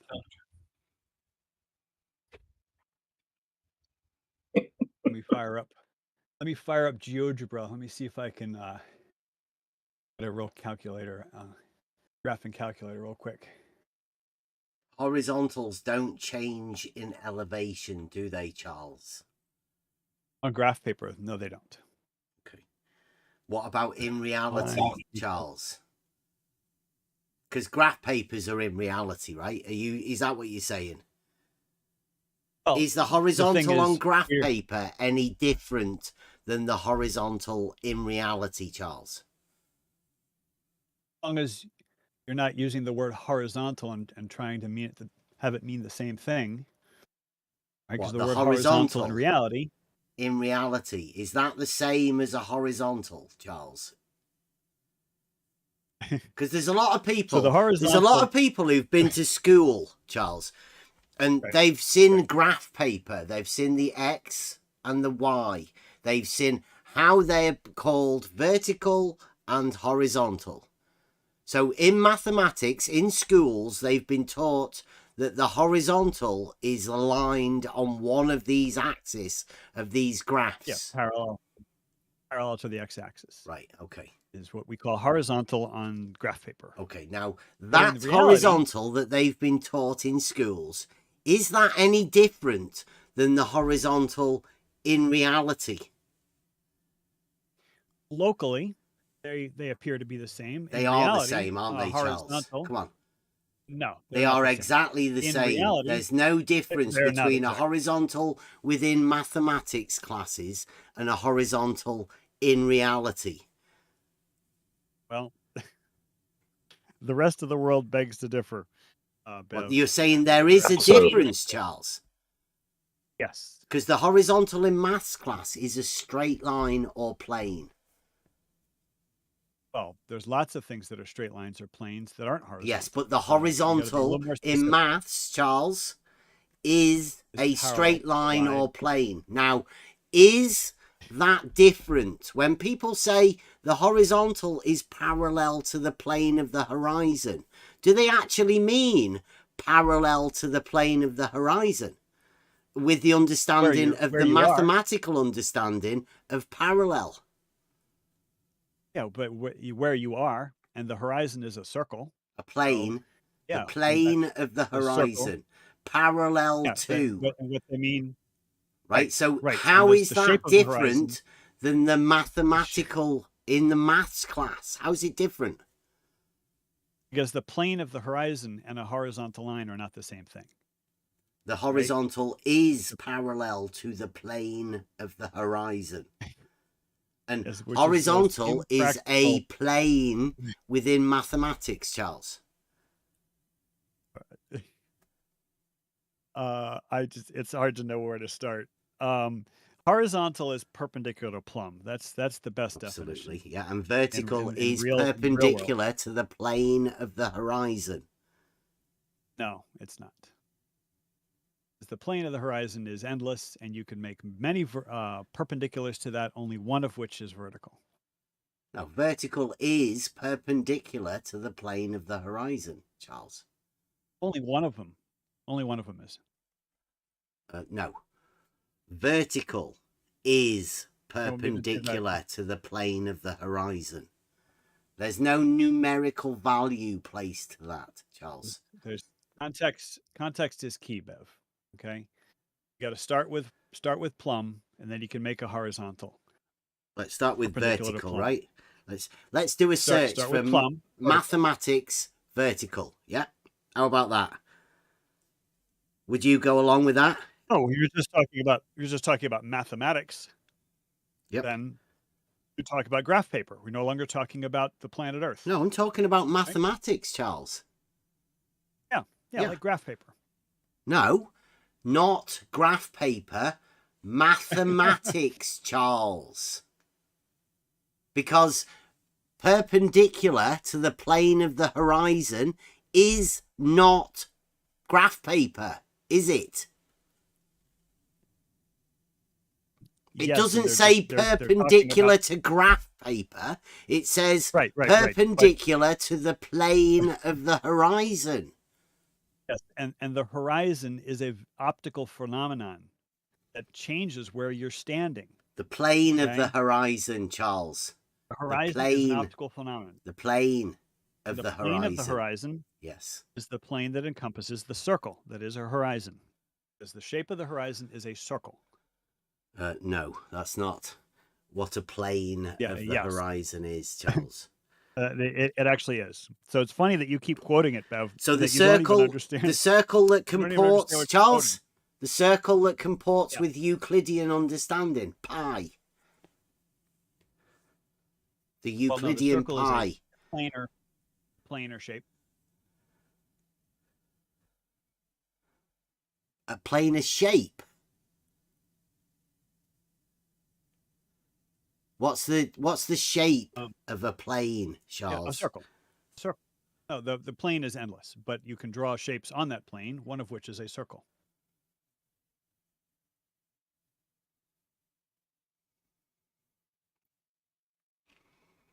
You could make a square too, can't you? You can draw a square on a plane.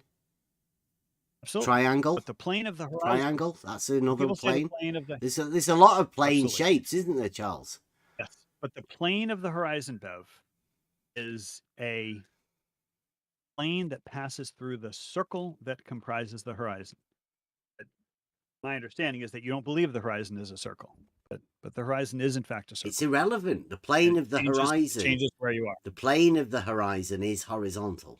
All horizontals are parallel to the plane of the horizon, and vertical, all verticals will be perpendicular to the plane of the horizon also. That's not correct. Nope. What do you mean it's not correct? Show me a vertical that is not perpendicular to the plane of the horizon, please. So, no, you said all verticals. Yes, I did. All So verticals will be perpendicular to the plane of the horizon. Charles, please show me a vertical. Please, Charles, please show me a vertical that's not perpendicular to the plane of the horizon. Scroll up. It's above the "Why are you gay?" guy. Just scroll up. It's the animated GIF. The guy with the necktie. Isn't he the one that says, "Why are you gay?" Scroll up on your screen on your What? You know, your Somebody Discord. says that. Why are you gay? What? Yeah, the guy in the suit. That's what he's saying, and that at least that's my impression of what he's saying. But scroll up, or okay, if you don't want to scroll up, I'll post it again. There it is. So you said you want me to show you a vertical that is not perpendicular to a horizontal. Just look at the vertical that is at location B. Okay, so you see there's a horizontal, and now you're going to see B. Am I looking? And now look at the plum. What? Look at the plum. Look at What the plum plum? at B. Oh, it's a GIF. You see the It's not actually it's an going. animated It's GIF. not doing anything. Oh, you got to click on it. There you go. So just watch location B, and you're going to see a horizontal line, and you're going to see a plum that is not perpendicular to the horizontal at A. Yeah, it's not animating because you got to click on it. Vertical. Look at it. It's got a tilt. Oh, is that Right. vertical? It is. What about guys that use the but it's plum. theodolites? What about the guys that use theodolites that cite to plumb lines? What about them? If you set your instrument up properly, plumb line will line up with the vertical crosshair. Sure, absolutely. But they're not doing it 1,000 miles away, as shown in the diagram. I've seen it done like distances. What are they? 20 some odd miles, like a grid system. You can see a plumb line 20 miles away. I didn't say Pretty that. Good trick. I didn't say that. Why are you teasing? I'm teasing. All right, make a joke. Okay, so now it's a joke. That's cool. Whatever. Some people may call that you a could lie, say- right, Charles? You Is could that say- is you that could a say good way something of 20 you miles away. lying No, and I then didn't taking it say- back by calling it a joke? No, he says that the construction guys or whatever surveyors cite it on plumb lines. Yeah, no problem citing it on a plumb line, but you're not citing it on a plumb line 20 miles away. I didn't say they were citing it. Why do you keep saying that when I didn't say that? Oh, no, I'm saying that. I am saying you're not citing it on a plumb line 20 miles away. You can't cite a Okay? plumb didn't say line that either. 20 miles away, You're right. Charles. That would be ridiculous. It's Why would my anybody exact state point. that? Why would you have Exactly, to state exactly. that they're not doing it? Because it's obvious that Because they're you're not talking doing it. about a plumb line that is sloping. In my diagram, there's no Tilt. sloping plumb lines. No. Plumb lines No, are no. all You pointing said towards that the center a of the earth. horizontal slope, verticals tilt. You've got a tilt to a No, there's vertical, no tilting not vertical. a slope. There's no tilting vertical. You've no got tilting one tilting vertical. there. Vertical Look, is there's plumb. they're definitely Plumb. one of them is tilting. Nope, there's no tilt to it. It's pointing towards the center of the Earth, as all plumb lines do. They're vertical, Charles. Yes, plumb lines are vertical. Absolutely. We had Buster had a conversation with Brenda the other day. Brenda was putting pins in oranges and saying that they were vertical. Well, if you consider the orange to be stand-in for the planet Earth, sure. It's normal, normal to the surface, pointing towards the center of the orange. Yeah, so you are saying that the pins in an orange are if you're going to say the orange to is a plumb line in reality. Yeah, if you're using the orange as a stand-in for the Earth, sure, you can use it as an example. The logical or not, it's not even logical. The reductio ad absurdum that comes out of the GIF you've posted is that you could, I'm assuming you could teach your students that a vertical can be perpendicular to vertical. Well, as long as you are removing the context of the word vertical, it just sounds. Well, you have it labeled as absurd. vertical. You have it labeled as vertical. Is that out of context? Plumb. You've got it labeled as vertical. Vertical. You have it labeled as vertical. Right, plumb. Plumb is vertical. All plums are vertical. No matter where you go. Plumb is vertical. You could take that to its ridiculous outcome and say that plumb or vertical can be perpendicular to plumb or vertical. I mean, would you teach that? As long as you are taking it out of context, it sounds ridiculous. But if you have a plumb line at the North Pole, how is that out of context? Because you're just saying, vertical is perpendicular to vertical. That sounds ridiculous. But if you ask a person, where's a plumb line at the North Pole, they'd be able to draw one. And then you say, where's the plumb line on the equator? They'd be able to draw one. Would they be perpendicular to each other? Yeah, the one at the North Pole. So why would you say that was ridiculous when you just agreed with it? As long as you draw it, Buster, it's not ridiculous. But if you say it, it's ridiculous. So, Buster, the point I was trying to make is just saying something like vertical is perpendicular to vertical. That sounds absurd. But if you said a plumb line at the North Pole is perpendicular to a plumb line at the equator, that is no longer ridiculous. What about if you were to say something like one person's vertical is another person's horizontal? What about that?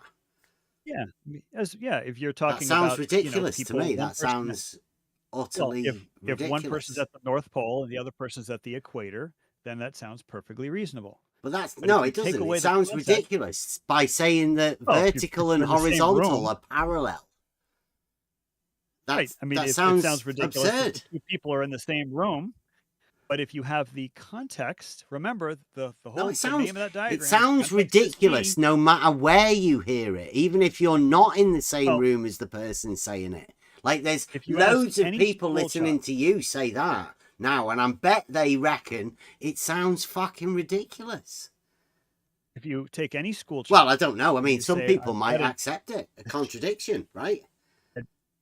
And you say, I've got an Eskimo standing at the North Pole, and I've got a Ecuadorian standing on the equator.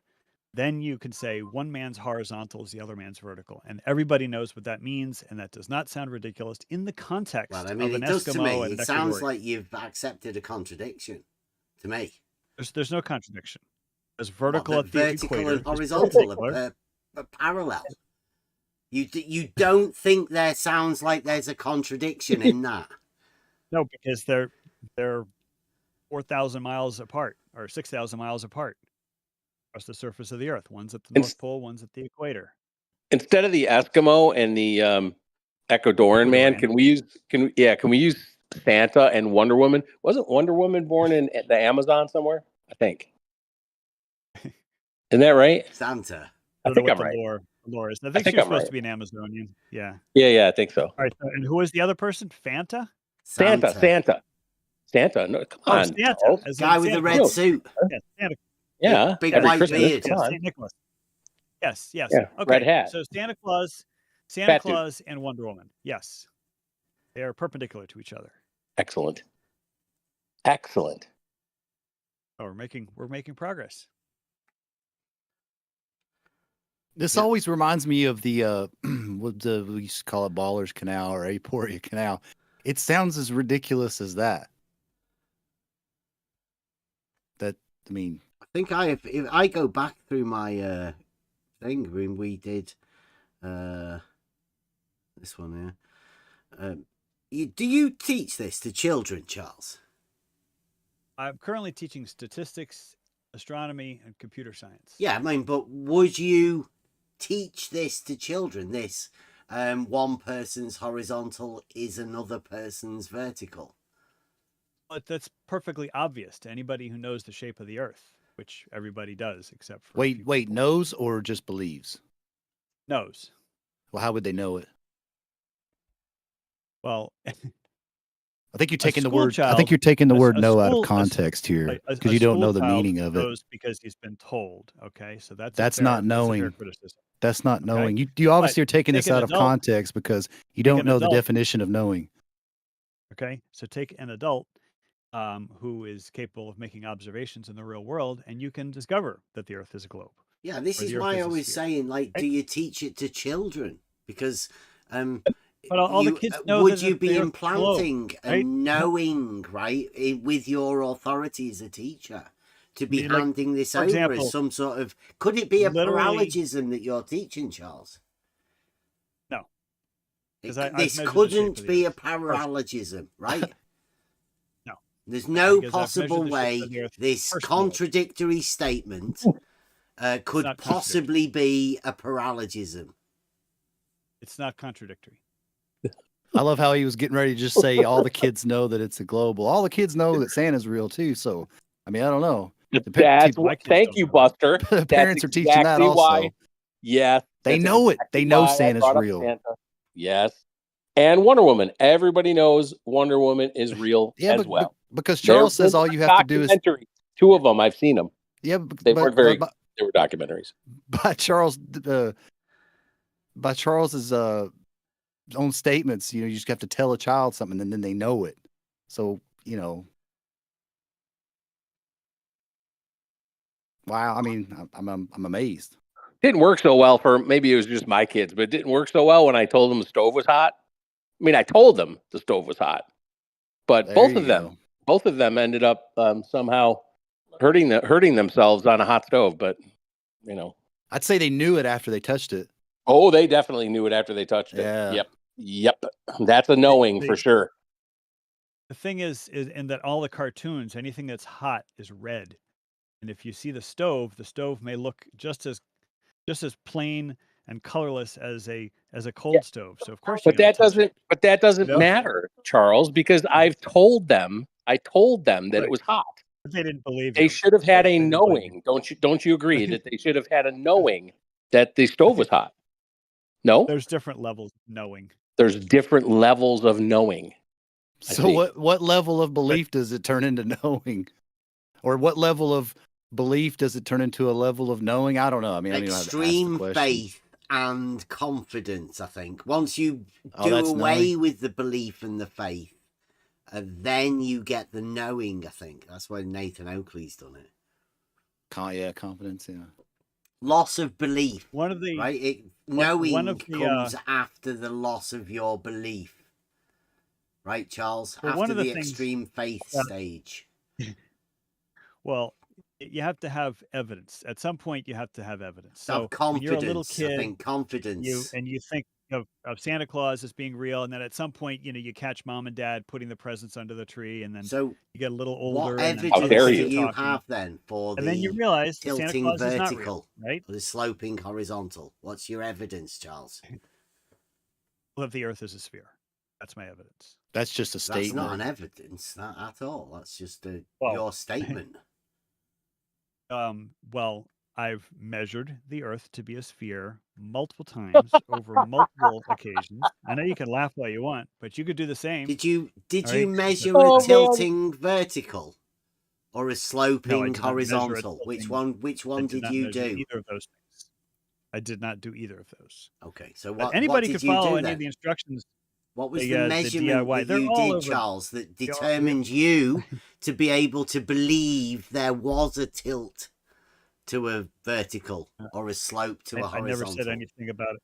I never said anything about tilting vertical. Yes, You're you the did. only You said person that who talked about horizontal tilting vertical. and vertical are parallel. No, I never said that. You said one man's horizontal can be another man's vertical. And Yes, you agreed that's with it. what I said. And I specifically talked about somebody in the Arctic and somebody on the equator, right? Yes, you did say that one person in one position can have a horizontal that would be parallel to another person with a vertical. Yes, that is much more accurate to what I said. Yes. Exactly. You said horizontal and vertical when I get- can be parallel, Charles. Well, that's not what I said. But that's an oversimplification. Yes, you did. You've just and confirmed it once absurdification. again, Charles. Oh my goodness. So Bev, one of the tricks that you pull is you restate what someone has actually factually stated. You kind of put it in your own little spin words, and it makes it sound ridiculous. That's utter Okay? projection, because So- I had this same exact thing happen the other night with Brenda. He made a statement about the mind not having anything to do with it. And I just questioned, don't you need your mind to do anything as far as any kind of thinking process or whatever? I got to know. But then I got the things flipped around and turned to like what you're doing. So what you're claiming Bev's doing seems like projection to me. So I just would rather be quoted accurately rather than saying, well, you just said, and then and it's not what I just said. It may be an interpretation of what I said, but I just would rather be quoted accurately. So but anyway. Charles, can horizontal and vertical be parallel? So that sounds ridiculous. Yes, I'm asking you again. That sounds ridiculous. Can vertical and horizontal be parallel? Context is required for that question. You give us the context, but can it happen? Oh, okay. I can give you a context. Can it happen? A person, Charles. the person. Here's the context. A person standing at the North Pole has a horizontal, which is parallel to the vertical of somebody at the equator. So it can There's happen then, right? And that's It is possible that both of these people as long are as in you- reality, as long as- aren't they, Charles? Yes. Right. Yes. As So long as can you're it including the happen? context. Take away the context and it sounds ridiculous. Yeah. That's why context is key. Okay. So can it happen? Yes. Go on. Yes. The person at the equator, the person at the North Pole have verticals that are 90 degrees away from each other. So it is possible. In your imagination, this is a possibility. In reality, but yes. Yes. Okay. So I'm not taking you out of context when I say that Well, you say it can happen in reality, that vertical and Yes. horizontal can be parallel. I never said that. You got to include the context. If you don't include the context, I'm not gonna agree with it. Well, the context that they are both in reality. No, the context that one person is standing at the North Pole, In and the other reality. person is standing on the equator. In reality. Okay. Two people One person in standing at the reality. North Pole. One person standing at the North Pole. I don't know why you have to remove that. One person standing Only on at the equator. North Pole, Charles? Here's a question. Does this only happen Here's if a we question say for you, North Bev. Pole and Why equator? do you have to remove the context? Why is it so important to you to remove the context? Well, because I'm just trying to see whether the context is just the North Pole. Right? This can only No, happen my if question to somebody is on the North Pole and somebody else is on the equator, right? Is there any specific position on the equator where As long this as the can people happen? are 90 degrees away from each other across the surface of the Earth. Okay. Then So you'll 90 have So they- degrees so- away from Right? each other. It's a So now very- they can very both be easy- perpendicular and parallel. It's very easy to talk about somebody at the North Pole, somebody at the equator, because everybody can visualize it because everyone's seen a globe. But it's a So little look- more esoteric to talk about, two So abstract that would places make both of their side by side. horizontals perpendicular to each other, right? The person at the North Pole and the person at the equator. Yes, that's correct. So we can say that you imagine that if their horizontals are perpendicular to each other, then the vertical of one will be parallel to the horizontal of the other. So that would be the context, right? That we could say that Charles. I would prefer that you give a location, a geographic location. But what's weird is that when you say that, Bev, he said a less- minute ago they're 90 degrees from each other. Yeah. That kind of throws like a weird wrench in it.